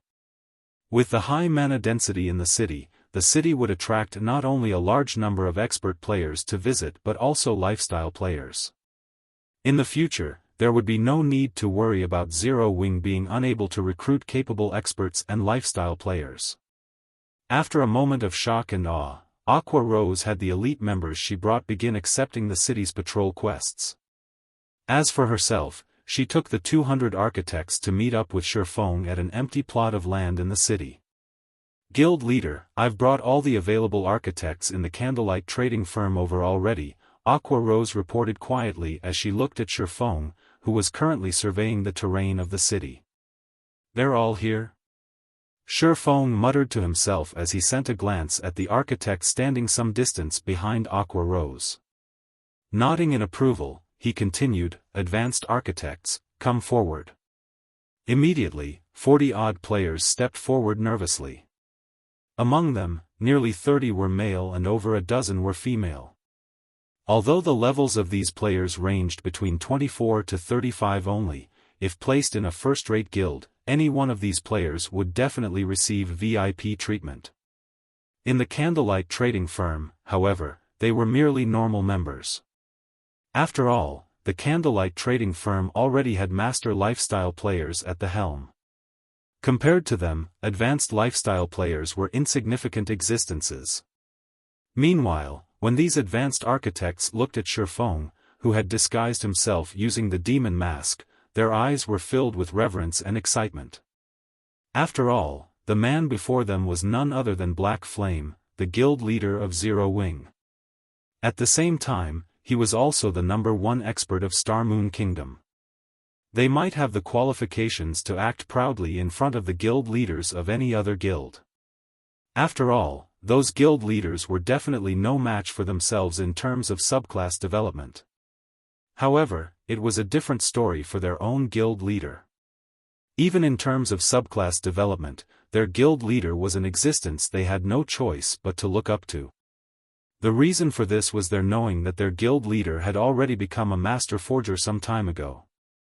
Now, one could say that he was the bona fide #1 forger in Star Moon Kingdom. Excellent. From now on, you all will be tasked with constructing Zero Wing City's advanced constructions. If any among you isn't an inner member, you can come to me to sign the contract to become one. If any of you does not wish to become an inner member, you may return to the group behind. Xiaofan was considerably surprised at the number of advanced architects present.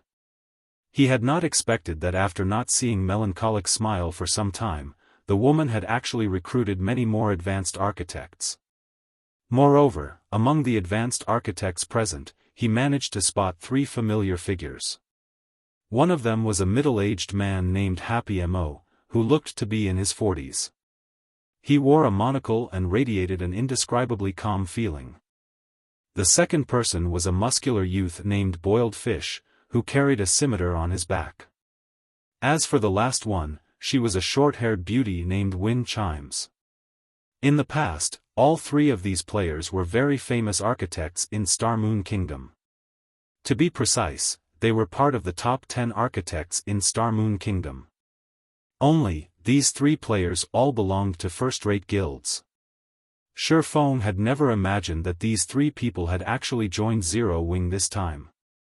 Among the three, Happy Mo was the strongest. In the past, he had constantly pushed his limits in order to become a Grandmaster. Unfortunately, the rank of Grandmaster was not easily attained.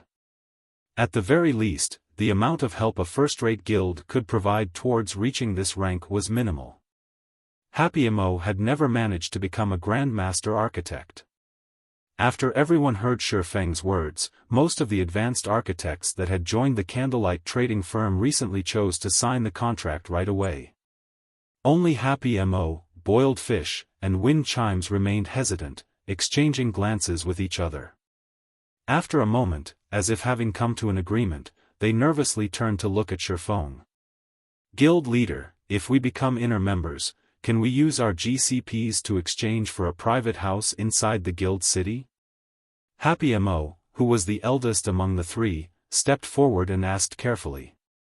Although Xiaofan looked younger than himself, the feeling the man gave off was akin to that of a prehistoric beast. While standing in such close proximity, Happy Mo found himself growing breathless. In the past, when he heard others mentioning such a reaction, he had simply taken their words as jokes. Only after personally experiencing this feeling did he realize that those words were no joke. At this moment, he felt as if he would be doomed forever if he made even the slightest mistake. Upon hearing Happy Mo's question, everyone nearby could not help but perk up their ears. They never thought that Happy Mo would be so courageous as to propose such a demand to the guild leader. Are you all interested in the private houses of Zero Wing City? Xiaofan asked as he looked at Happy Mo's group of three. Emicham. The environment here is quite good. I feel that if it is here, my research would be more successful, Happy Mo stated. Boiled Fish and Wind Chimes nodded their heads in agreement. Initially, the three of them had considered living in Stone Forest Town. However, after taking a look at Zero Wing City, they felt that this place was much better. Even if the mana density in the city was not comparable to Stone Forest Towns right now, they had a feeling that Zero Wing City would very quickly surpass Stone Forest Town as time passed. That's not a bad suggestion. Since you've already raised it, I'll use this opportunity to talk about the new benefits Zero Wing and Candlelight will be offering. From now on, members may use their GCPs to exchange for private houses in the guild's towns and cities. However, there is a restriction, which is that only elite members of Zero Wing and official members of Candlelight are qualified for this exchange. As for the pricing, you can ask Melancholic about it in a while, Xiaofan said. In reality, the matter Happy Mo had raised was a problem commonly seen in the past. After all, whether it was a guild town or city, the amount of land available was limited. Generally, guilds would try to attract as many visitors to their towns or cities as possible. At the same time, in order to maximize the town's or city's income, they would construct only a small number of private houses, opting to build hotels and other facilities instead. Hence, private houses could not simply be bought just because one had the funds to do so. This was especially true for popular towns and cities. However, in order to attract and recruit independent experts and capable lifestyle players, guilds would still build some private houses to use as bait, making them available for exchange using GCPs only. When Xiaofan mentioned about this new benefit, cheers immediately erupted from the crowd before him. What? The guild leader is so generous. All hail the guild leader. Ha ha ha. With this, I will also have an opportunity to own a private house in Zero Wing City. When I get one, my friends will definitely die of envy. Currently, the various large guilds were all trying to earn as much money as possible from their guild towns to further develop themselves. Hence, they would only construct a few private houses for show. It was simply impossible for guilds to offer these private houses as a guild benefit. As for the private houses in popular guild towns, even guild upper echelons might not be able to get their hands on one. Yet, now, lifestyle players like themselves actually had the opportunity to exchange for private houses in Starmoon Kingdom's number 1 town and number 1 city. They felt as if they were dreaming right now. Although they also knew that the price would not be low, at the very least, they had a chance, a much greater chance of obtaining one than if they were an outsider. If news of this matter were to spread, it would no doubt cause a commotion in the entire Starmoon Kingdom. Even the neighboring kingdoms and empires might be affected. Xiaofan faked a cough to silence the excited crowd before him. He then said, "All right, now that that's dealt with, once you sign the contracts, you all will start researching this item together," and took out a thick book from his bag. This book was none other than the 4 Towers of Elements design, which he had obtained from the fallen Arkansas.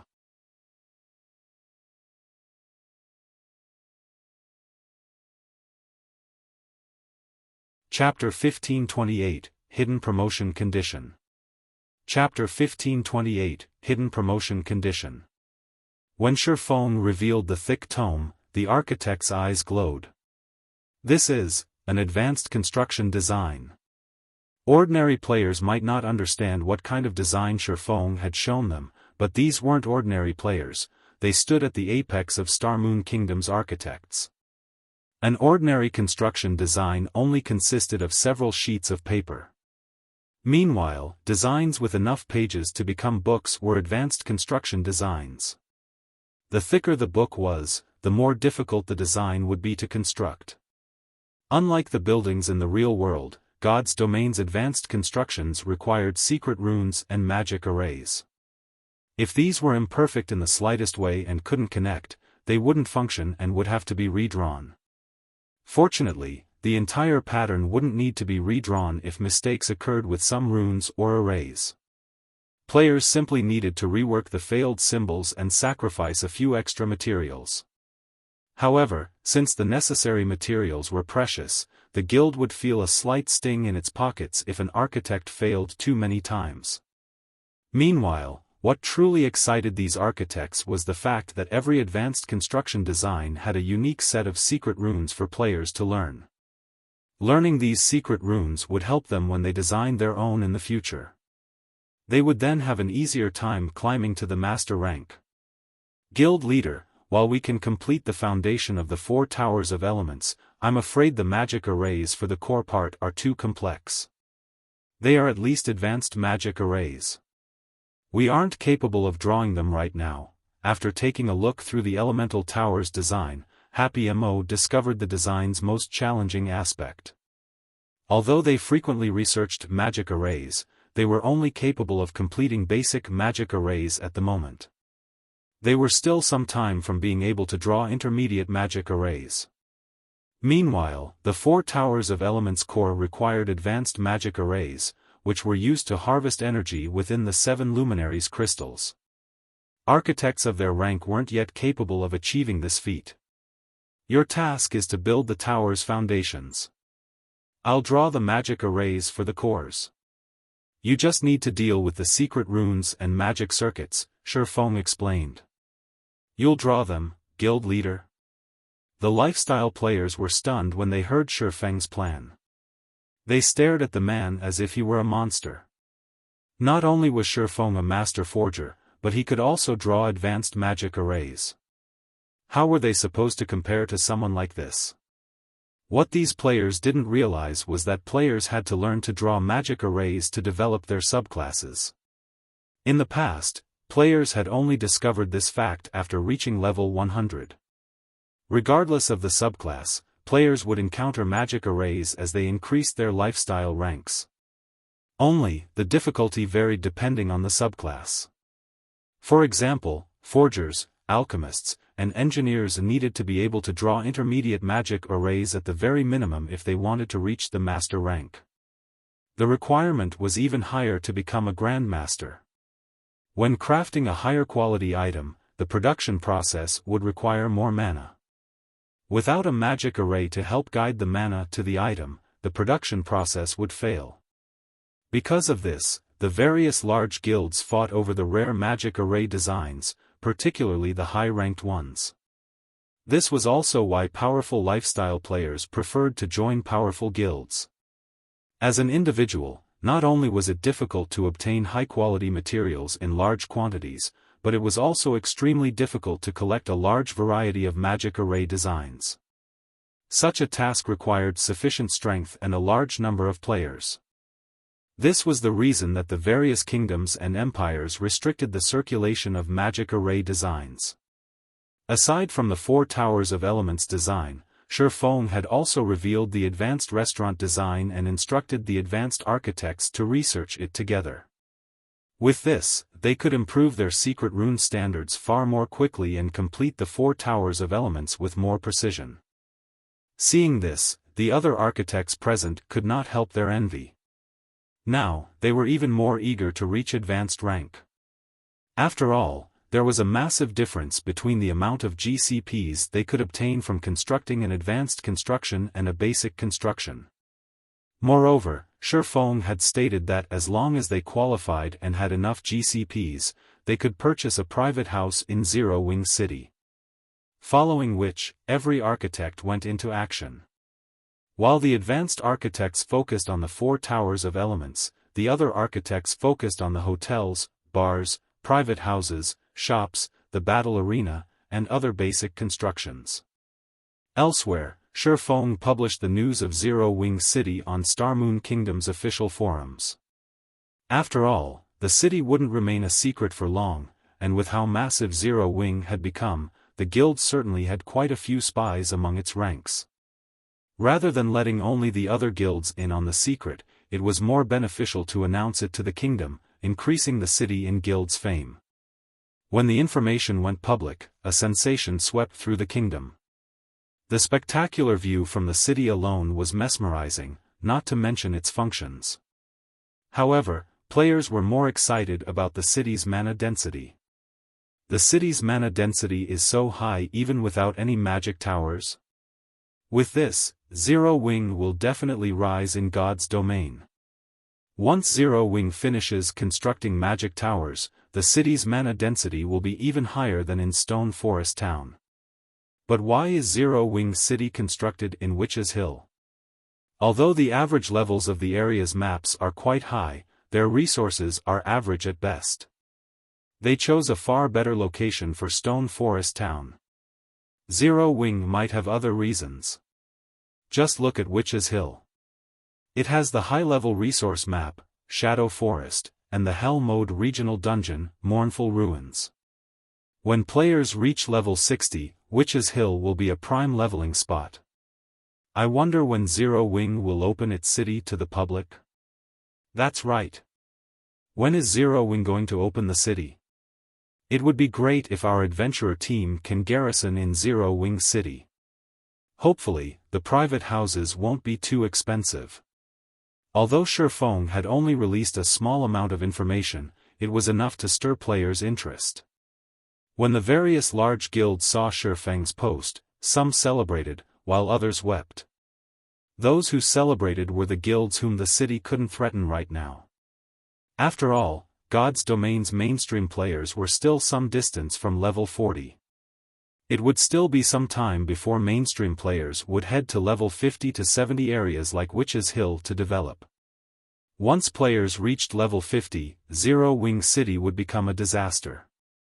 Gather more manpower immediately. We need to earn as many contribution points as possible during Bewildering Forest Town's defense.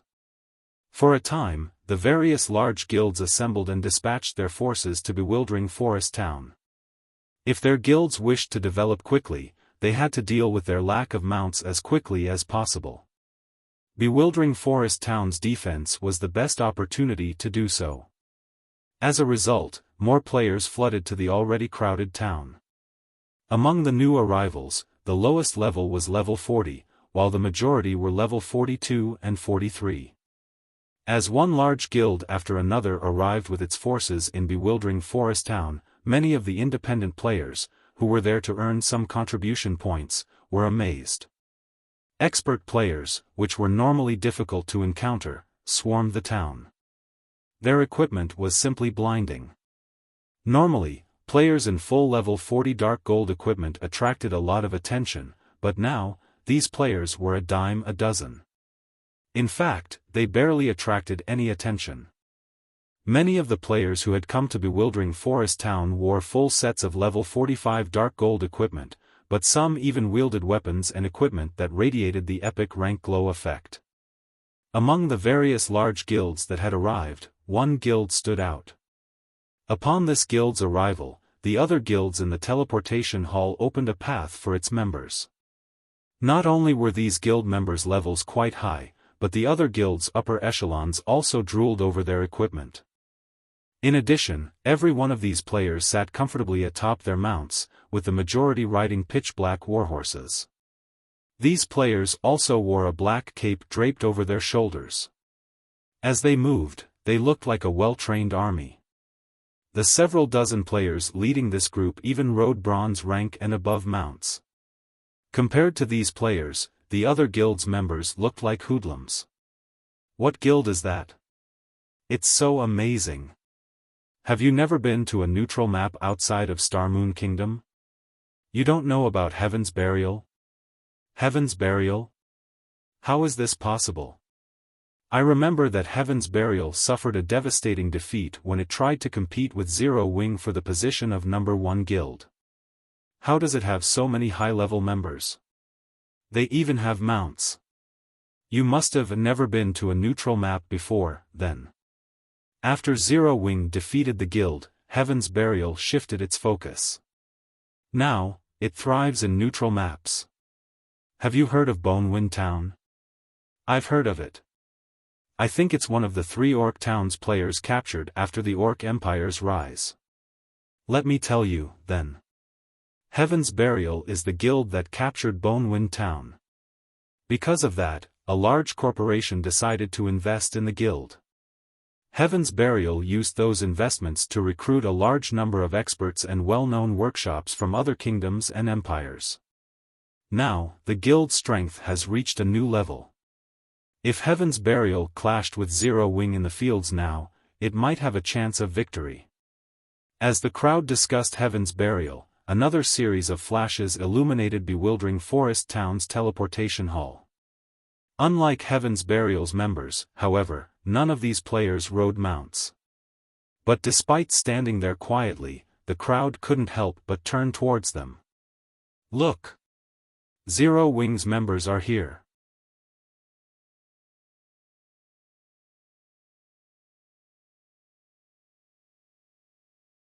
Chapter 1529, War Between Countries.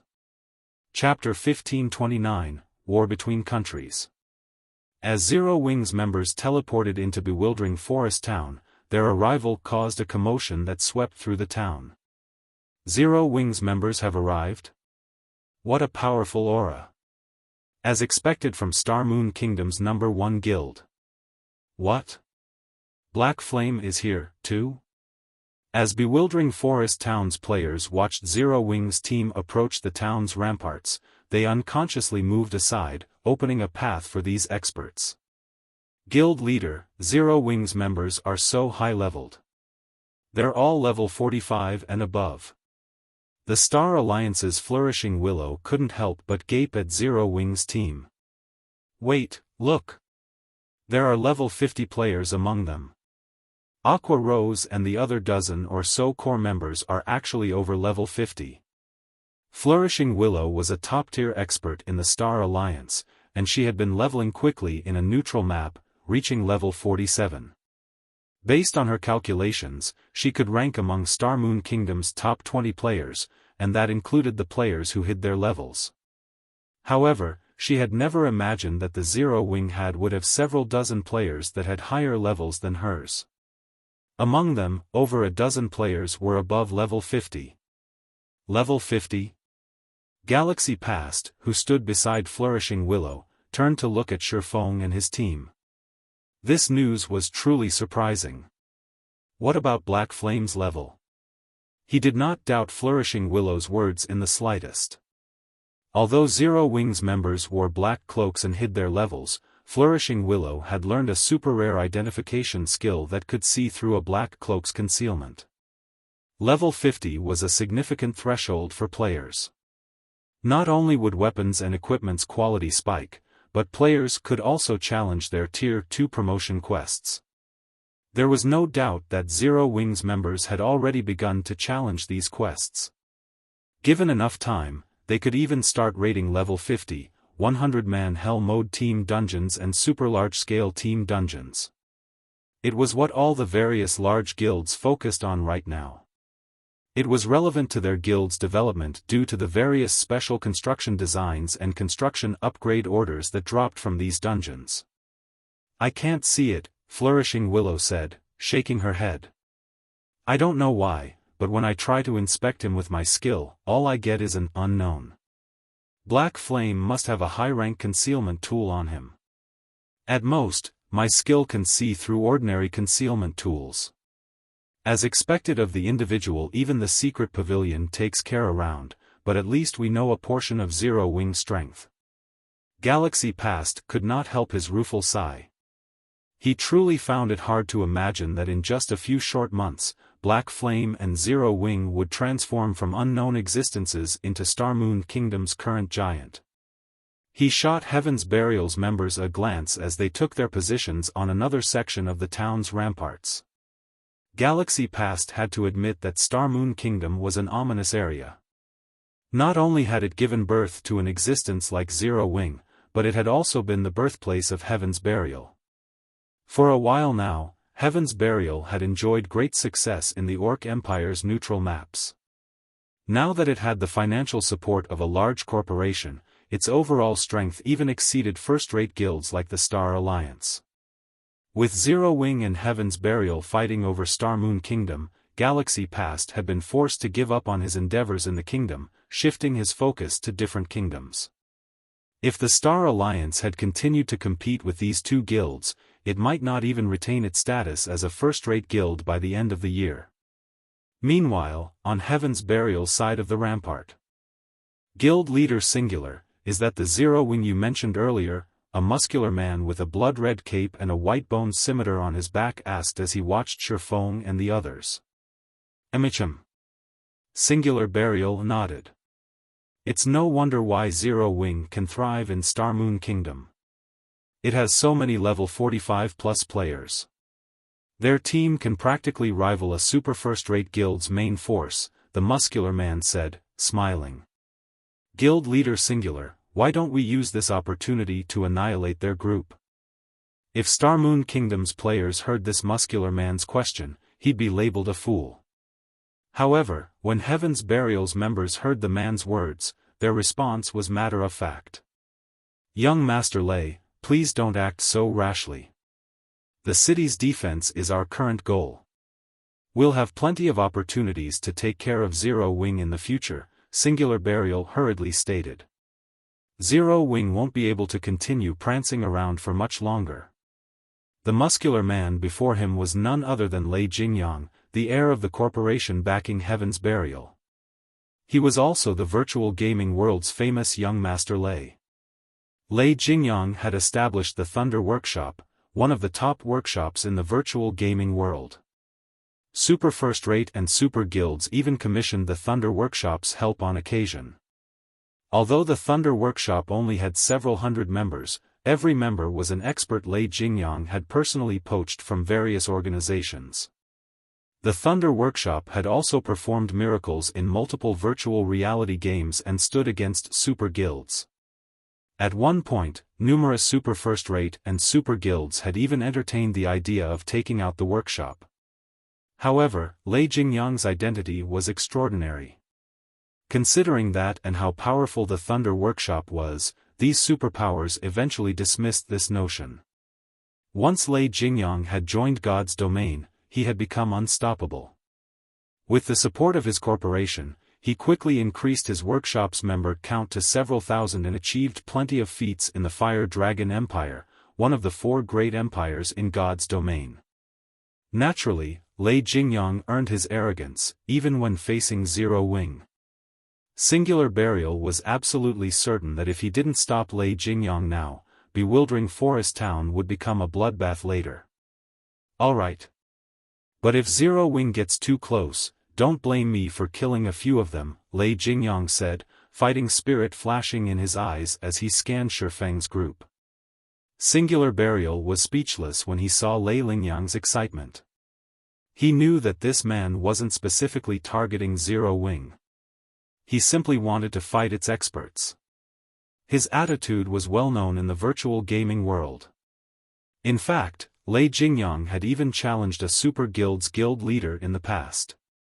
Meanwhile, as Xiaofan led Zero Wing's members to one of the massive ramparts around Bewildering Forest Town, he noticed Heaven's Burial, a little surprised by what he saw. Guild leader, is there something peculiar over there? Fire Dance asked when she noticed Xiaofan staring at Lei Jingyang's group. It's nothing. I just realized how deep Heaven's Burial's roots are, Xiaofan said, chuckling. After one last look at Lei Jingyang, he stopped caring about Heaven's Burial's group entirely. He knew something about Lei Jingyang. In the past, the man had been known as the Tempest War God in God's domain. Backed by the corporation behind him, Thor's Hammer, the guild he established in God's domain, had gained public recognition as a super first-rate guild just 3 years after its creation. Xiaofan had never expected to find this man among Heaven's Burial's people. Just as everyone quietly observed the various major powers in Bewildering Forest Town, the sky above and around the town abruptly darkened. Suddenly, thousands of orcs began to march out of the forest a short distance away from the town. For a moment, the combined bloodlust the orcs radiated caused the players standing on the town's ramparts to shudder involuntarily. Moreover, these orcs were all above level 40, with the highest at level 65.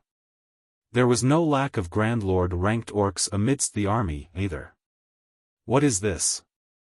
The scene stupefied every player watching. In this moment, the players on the ramparts finally understood what war truly meant.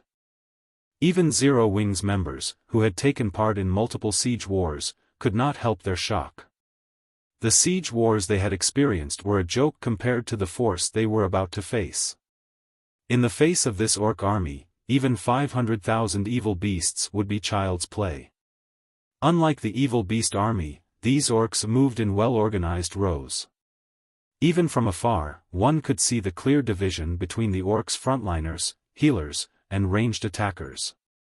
More importantly, the orcs dragged siege weapons, such as catapults and battering rams, with them. At a glance, there were easily over 100 catapults lining up at the edge of the forest.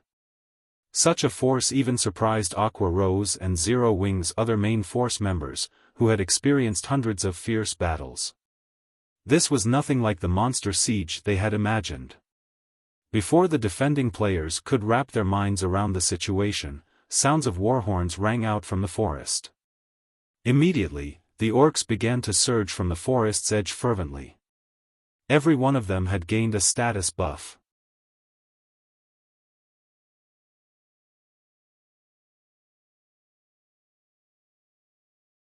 Chapter 1530, Despairing Gap. Chapter 1530, Despairing Gap. Why are there so many monsters? Is this really a monster siege? Why does it feel more like a war between NPCs? Quick, look! The NPC soldiers' levels have dropped. Everyone felt their scalps tingle as they watched the tsunami of orcs surge out of the forest. Before they realized it, the level 100+ NPC soldiers defending Bewildering Forest Town had fallen to level 70. Even the guard captains fell to level 75. Seeing this, everyone felt a chill grip their hearts. Level 70+ NPCs would only have a small advantage over the level 60+ orcs. Trying to defend the town with just a little over 2,000 NPCs would be a dream. As a result, the various large guilds' original plan to rely on the NPCs shattered. Guild leader, there are too many orcs. It's impossible to stop them with bewildering forest town's current defenses. Should we retreat? Flourishing Willow's expression darkened after she inspected the orc army with her identification skill. The weakest of these orcs was a level 40 special elite. There were also a large number of Great Lord-ranked orc warriors and Grand Lord-ranked orc captains. Most importantly, this army was marching towards the town from 3 different directions, and level 65 mythic-ranked orc generals led the siege on each side. This level of combat power simply could not be stopped by a weakened town's defenses. The only defensive structures the town had were arrow towers, which were far weaker than catapults. In such a situation, trying to stop several million orcs with 300,000 plus elite players was a joke. Let's wait and see. If victory is impossible, we'll retreat. Even Galaxy Past felt the building pressure. He had assumed that this battle would devolve into a struggle for boss kills, but just defending the town against the low-ranking orcs would be a miracle, much less trying to compete for the mythic bosses. Whoever tried to fight the bosses while surrounded by so many orcs would be begging for death.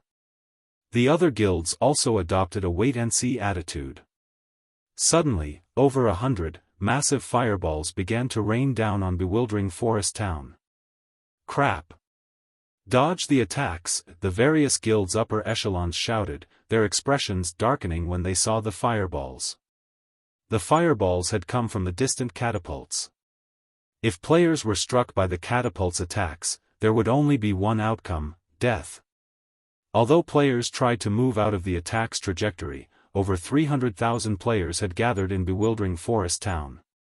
The town was so cramped that even normal movement was difficult. As a result, these players could only watch as the massive fireballs descended. Boom! Boom! Boom! A series of explosions echoed throughout bewildering forest town. Before the fireballs struck the town's defensive magic array stopped and scattered the attack. However, as a result of the explosions, the barrier shook violently and began to crack. Fortunately, due to its supply of mana, it recovered quickly. Everyone in the town breathed a sigh of relief. Had the 100-plus fireballs landed, the consequences would have been unimaginable. However, as the magic barrier dealt with the fireballs, the orcs and their battering rams reached the edge of the barrier outside of the town's ramparts. They attacked. As a considerably fortified town, magic runes strengthened the town's ramparts, and these walls could take more punishment than the magic barrier.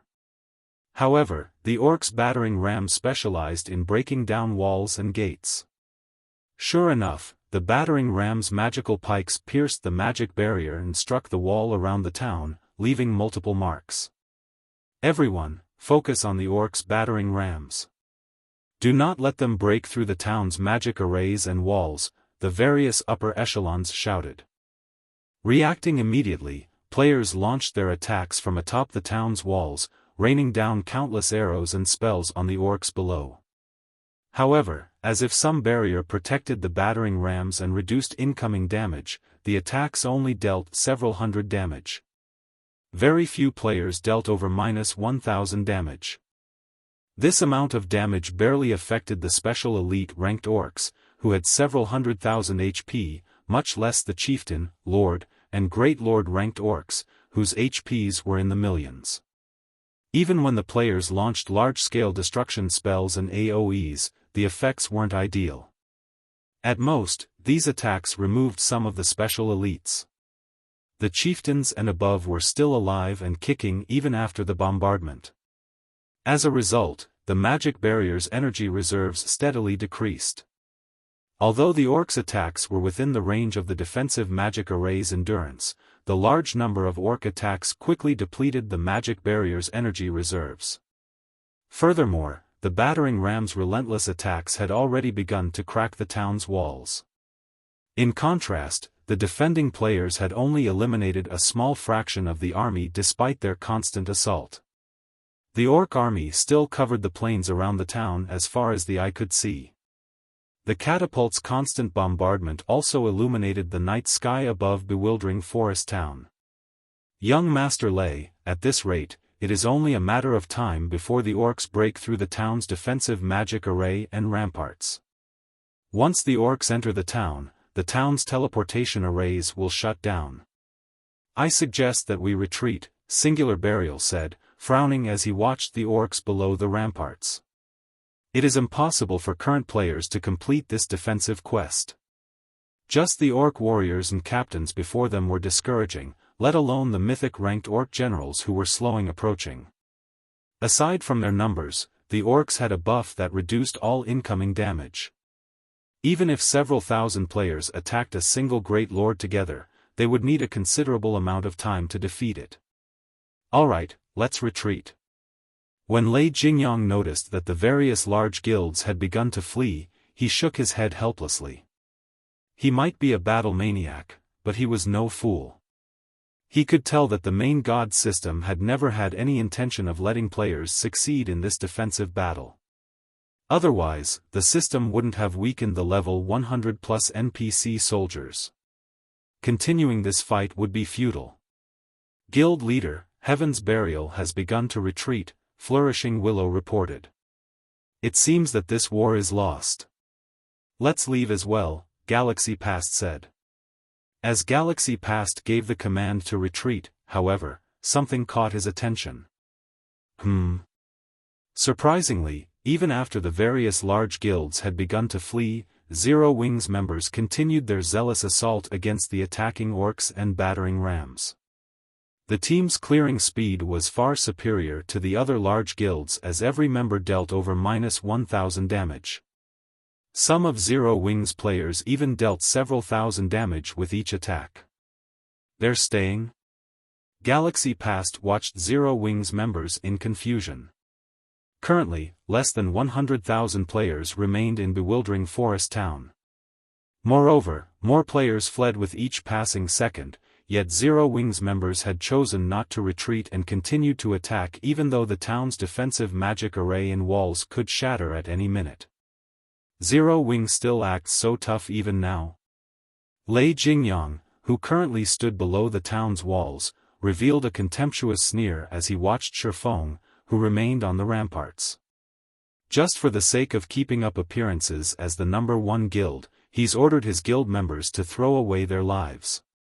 It seems that Zero Wing isn't as impressive as they say. In his opinion, Zero Wing was merely trying to maintain its reputation as Star Moon Kingdom's #1 guild, being the last guild to leave the battle. Do they really think they can perform some miracle with just 1,000 players? Young Master Lei, let's leave. Singular Burial laughed as he moved towards the town's teleportation hall. Following which, one guild after another left the town. In minutes, only Zero Wing remained. Guild leader, the other guilds have left, Aqua Rose reported as she inspected Bewildering Forest Town's situation. Only Zero Wing's members occupied the town. Good. Let's begin. Shifeng then turned to Kola beside him, and said, Kola, Turtledove, Yi Wumian, you three will be the lead MTs. We're targeting the Orc Warlord. Although he did not have any experience dealing with Orc sieges, he had watched several videos of such in the past. The fact that the Orcs had dispatched this massive of a force to deal with Bewildering Forest Town didn't surprise him in the least. In fact, he had expected it. After all, this was a war between countries. It wouldn't be unexpected if the battle dragged on for several days. However, there was a method to end this war swiftly: slay the enemy commander. This method might be difficult for other guilds, as even approaching the enemy commander was nearly impossible, but it wouldn't be difficult for him. Following which, Shifeng activated Spatial Gate, aiming for the Orc army's temporary base of operations at the army's rear.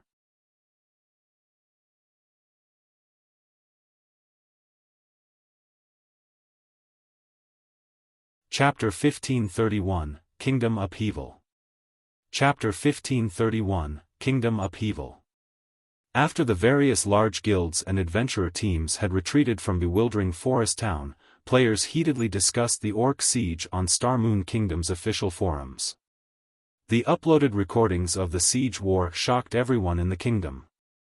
Although the various large guilds frequently clashed, with some even waging large-scale wars against each other, there was simply no comparing those battles with the Orc army's assault. The difference between them was like the difference between heaven and earth. The recordings were enough to showcase the Orc army's intense bloodlust. With so many Orcs in that army, it seems bewildering Forest Town is doomed.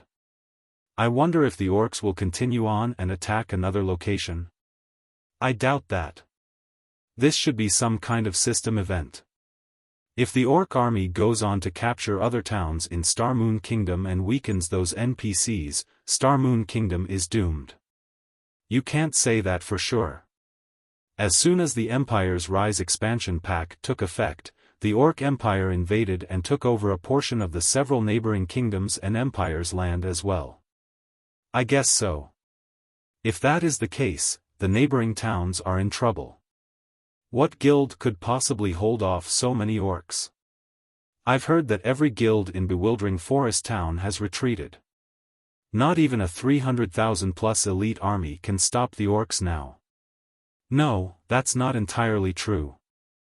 I've heard that Zero Wing is still fighting in bewildering Forest Town right now. Zero Wing? Don't get your hopes up. Zero Wings only sent 1,000 players to the town. They're simply trying to put on an act. There aren't even enough of them to serve as a snack for the Orcs. Who knows? They might have retreated by now. No. Based on what I've just heard from Zero Wing's members, the team is still there. Moreover, the players Zero Wing dispatched are members of its main force.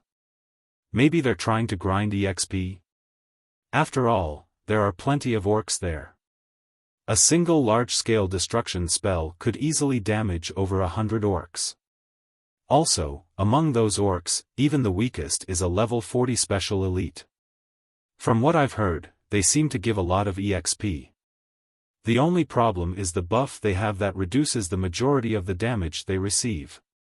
Some players were excited about the Orc siege, while others were anxious. On the one hand, the Orc invasion meant more opportunities to earn contribution points. However, to the players operating around the towns close to bewildering Forest Town, the town's fall meant that their towns could be the next target. If their towns fell to the Orcs, then all of the effort they've put into building the town's foundations would go to waste. This was especially true for guilds that occupied these towns. Zero Wing's members are still there. Singular Burial, who had returned to Star Moon City, revealed a confused expression when he heard the report from his subordinate. In his opinion, Zero Wing had been putting on an act. After all, the Orc siege simply wasn't something current players could defend against. Guild Leader Singular, just ignore Zero Wing. Although we didn't gain many guild honor points or guild influence, it doesn't significantly affect our plans. Our main priority now is the recently discovered Ancient Rock City. Once we take down the Orc Empire's Ancient Rock City, Heaven's Burial will dominate the several neighboring kingdoms, let alone Star Moon Kingdom, Lei Jingyang said, laughing. Didn't you mention that Flame Blood's team is ready? When will we take action? Flame Blood side is ready, but we don't have enough guild honor points. With the amount we have, we can only hire 5,000 mercenaries. Had we successfully defended bewildering Forest Town, we might have been able to hire 8,000 mercenaries. It would have been enough to guarantee our success in capturing Ancient Rock City, Singular Burial said, sighing. Due to the Orc Empire's rise, the Empire had taken over neutral maps in its neighboring kingdom. Moreover, several ancient towns and cities, which had belonged to the Orc Empire in the past, had re-emerged, including Ancient Rock City. All of the Orc Empire's towns and cities could be captured. Although players couldn't gain complete control of these towns and cities after capturing them, they could modify and develop them. Moreover, due to the Orc Empire, the various large guilds and independent players were all grinding for guild honor points and contribution points so that they could purchase mounts and other rare items. Meanwhile, Ancient Rock City's location in the Orc Empire's inner region was a good place to grind for these points. The city was also near several ancient ruins. If they could capture the city, players from the neighboring kingdoms would flock to the city and use it as a temporary base. With the potential wealth and resources Ancient Rock City could generate, Heaven's Burial could become the #1 guild in the neighboring kingdoms. In comparison, Star Moon Kingdom's Zero Wing City would be a joke. That should be enough. We can't give Beast Emperor 20% of the profits for nothing. That old fellow should put some effort into the siege as well, Lei Jingyang said. In reality, Lei Jingyang disliked Beast Emperor. The old man only knew how to move around like a sneaky rat. However, Lei Jingyang had to admit that Beast Emperor commanded incredibly formidable combat power. He had also secretly taken control of several large guilds. He even had the support of several major corporations. Recently, he had gained the support of the Dragon Phoenix Pavilion's 9 Dragon Emperor as well. Although their goals in God's domain didn't necessarily align, they wouldn't clash either. Alright, then. I'll notify Flame Blood. But I've heard that Beast Emperor's situation has reached a critical point. He might not necessarily come to help. Singular Burial nodded. Although he had allied himself with Beast Emperor, they focused on their own matters. Had Beast Emperor given him full support, he wouldn't have had so much trouble gathering contribution points in the first place. Back in bewildering Forest Town, Zero Wings members surged through the spatial tear Xiaofan had created by activating Spatial Gate. In seconds, they appeared before the entrance of a temporary camp in the middle of a forest. Guild leader, this. When Aqua Rose emerged from the Spatial Gate, she noticed that the orcs inside the massive camp were level 60+. In addition, they were all chieftain rank or above. At a glance, she counted well over 1,000 orcs. 4 Grand Lord-ranked orc captains guarded the camp's entrance. Meanwhile, a massive orc in pitch-black armor with a saber at his waist sat in the large tent in the center of the camp. When Zero Wings members saw the orc statistics, their minds blanked. Orc Warlord, humanoid creature, mythic. Level 66. HP 400 00000/400 0000000. Aside from the Orc Warlord's 400 million HP, it had a total of 5 HP bars. This meant that the Orc Warlord's combat standards could rival that of a 5th-floor trial tower expert. Rather than a preemptive strike, they were throwing themselves into death's embrace. The orcs in the base camp quickly noticed the arrival of Zero Wings members. They roared and sounded their war horns, notifying the distant orc army that they had been ambushed and needed reinforcements. The 4 orc captains guarding the base camp unsheathed their weapons and attacked alongside the other orcs. Meanwhile, the orc warlord slowly made its way toward Xiaofan and his companions, gazing at the players as if they were pests. "Cola, you 3 get ready to tank the monsters. Everyone, defensive formations." The welcoming party didn't particularly surprise Xiaofan. This was the orc army's main headquarters. It was only natural that it was well fortified. If it were so easy to ambush and destroy, the country-level wars wouldn't have lasted several days. Fortunately, the Orc Empire's invasion wasn't the same as a war between NPC countries. The Orc Empire did not have players' help, so they could launch ambush tactics without worrying about enemy players. Hearing Xiaofang's command, the MT trio gritted their teeth and pulled the approaching monsters aggro. Very quickly, Cola, Turtledove, and Yi Wumian each took on an orc captain, while Solitary 9 and Dark Madness took on the last orc captain. However, since the MTs also had to dodge attacks from the lower-ranked orcs, they struggled to dodge the orc captain's attacks.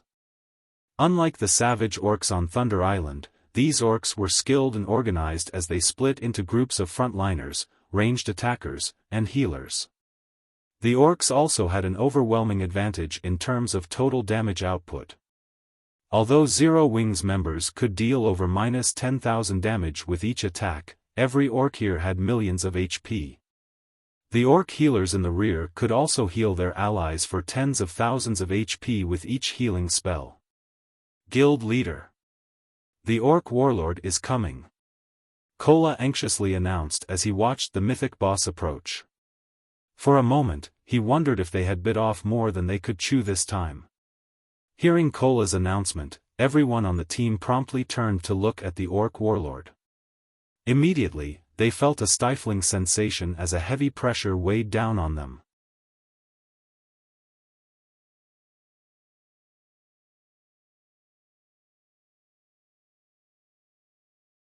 Chapter 1532, Might of a Tier 4 Existence.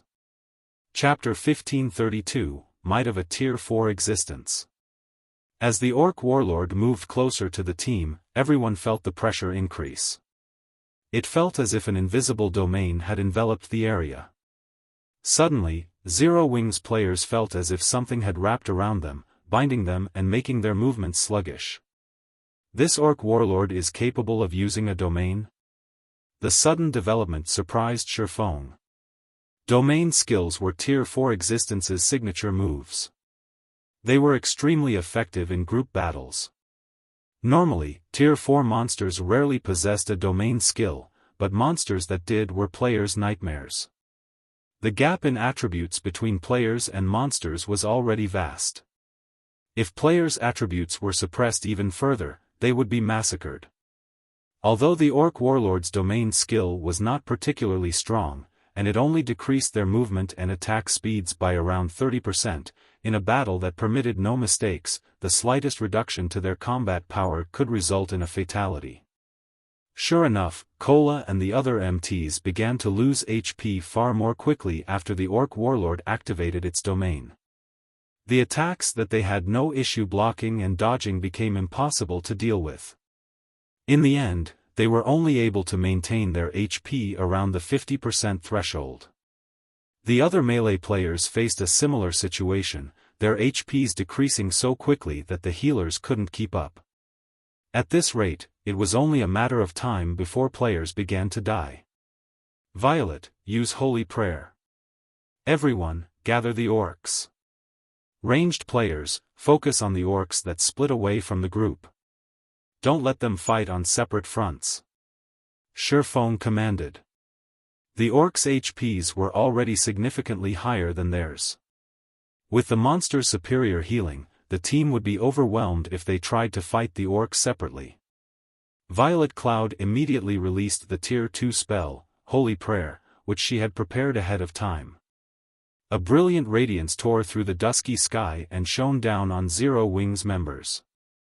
The spell instantly healed all allies within a 50-yard radius of Violet Cloud for over 3,000 HP per second.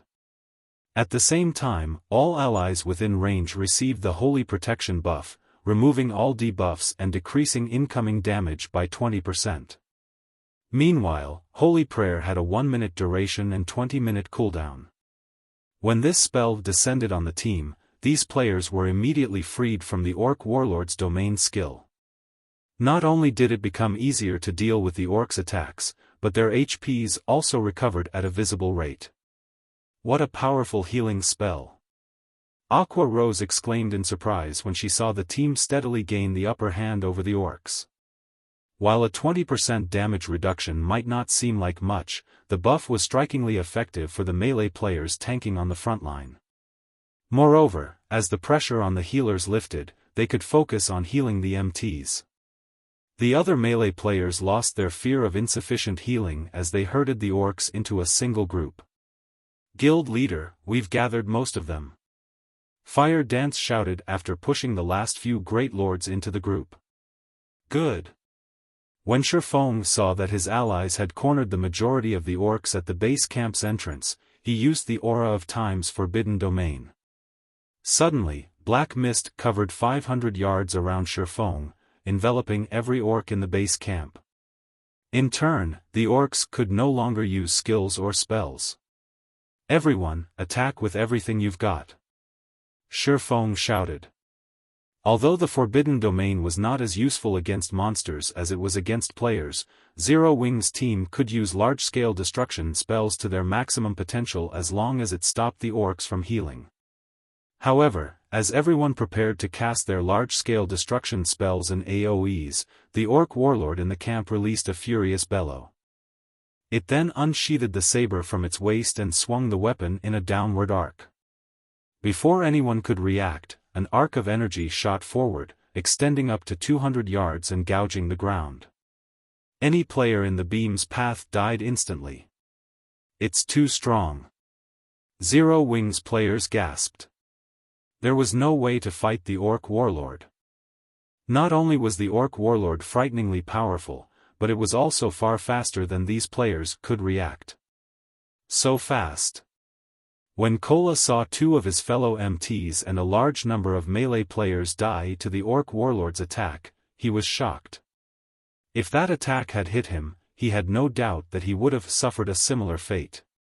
He would have likely only survived if he had activated his life-saving skill and blocked the attack with his shield in time. However, the orc warlord's attack speed was too high. It took everything he had just to keep up with the mythic boss's saber with his eyes. After the orc warlord's ranged attack, it dashed towards the base camp's entrance, leaving behind an afterimage. Guild leader, the orc warlord is coming. Aqua Rose reported anxiously. She was still in the middle of casting a large-scale destruction spell and couldn't react to the mythic boss's charge. If the orc warlord ran amok in the middle of their team, it would do as much damage as releasing a tiger into a flock of sheep. Although Kola and the other MTs wanted to stop the orc warlord, they had plenty of trouble dealing with the orcs before them. If they allowed these orcs to get past their blockade, the consequences would be unimaginable. Sure enough, Forbidden Domain is barely effective against a mythic monster. Xiaofan revealed a bitter smile as he watched the frenzied orc warlord. Following which, Xiaofan took a magic scroll from his bag. The moment he did so, the surrounding mana changed. As if the magic scroll were a black hole, it sucked in the area's mana. Sensing the change, the orc warlord, who had been charging into the group at the entrance, revealed a frightened expression as it turned and fled. You want to escape?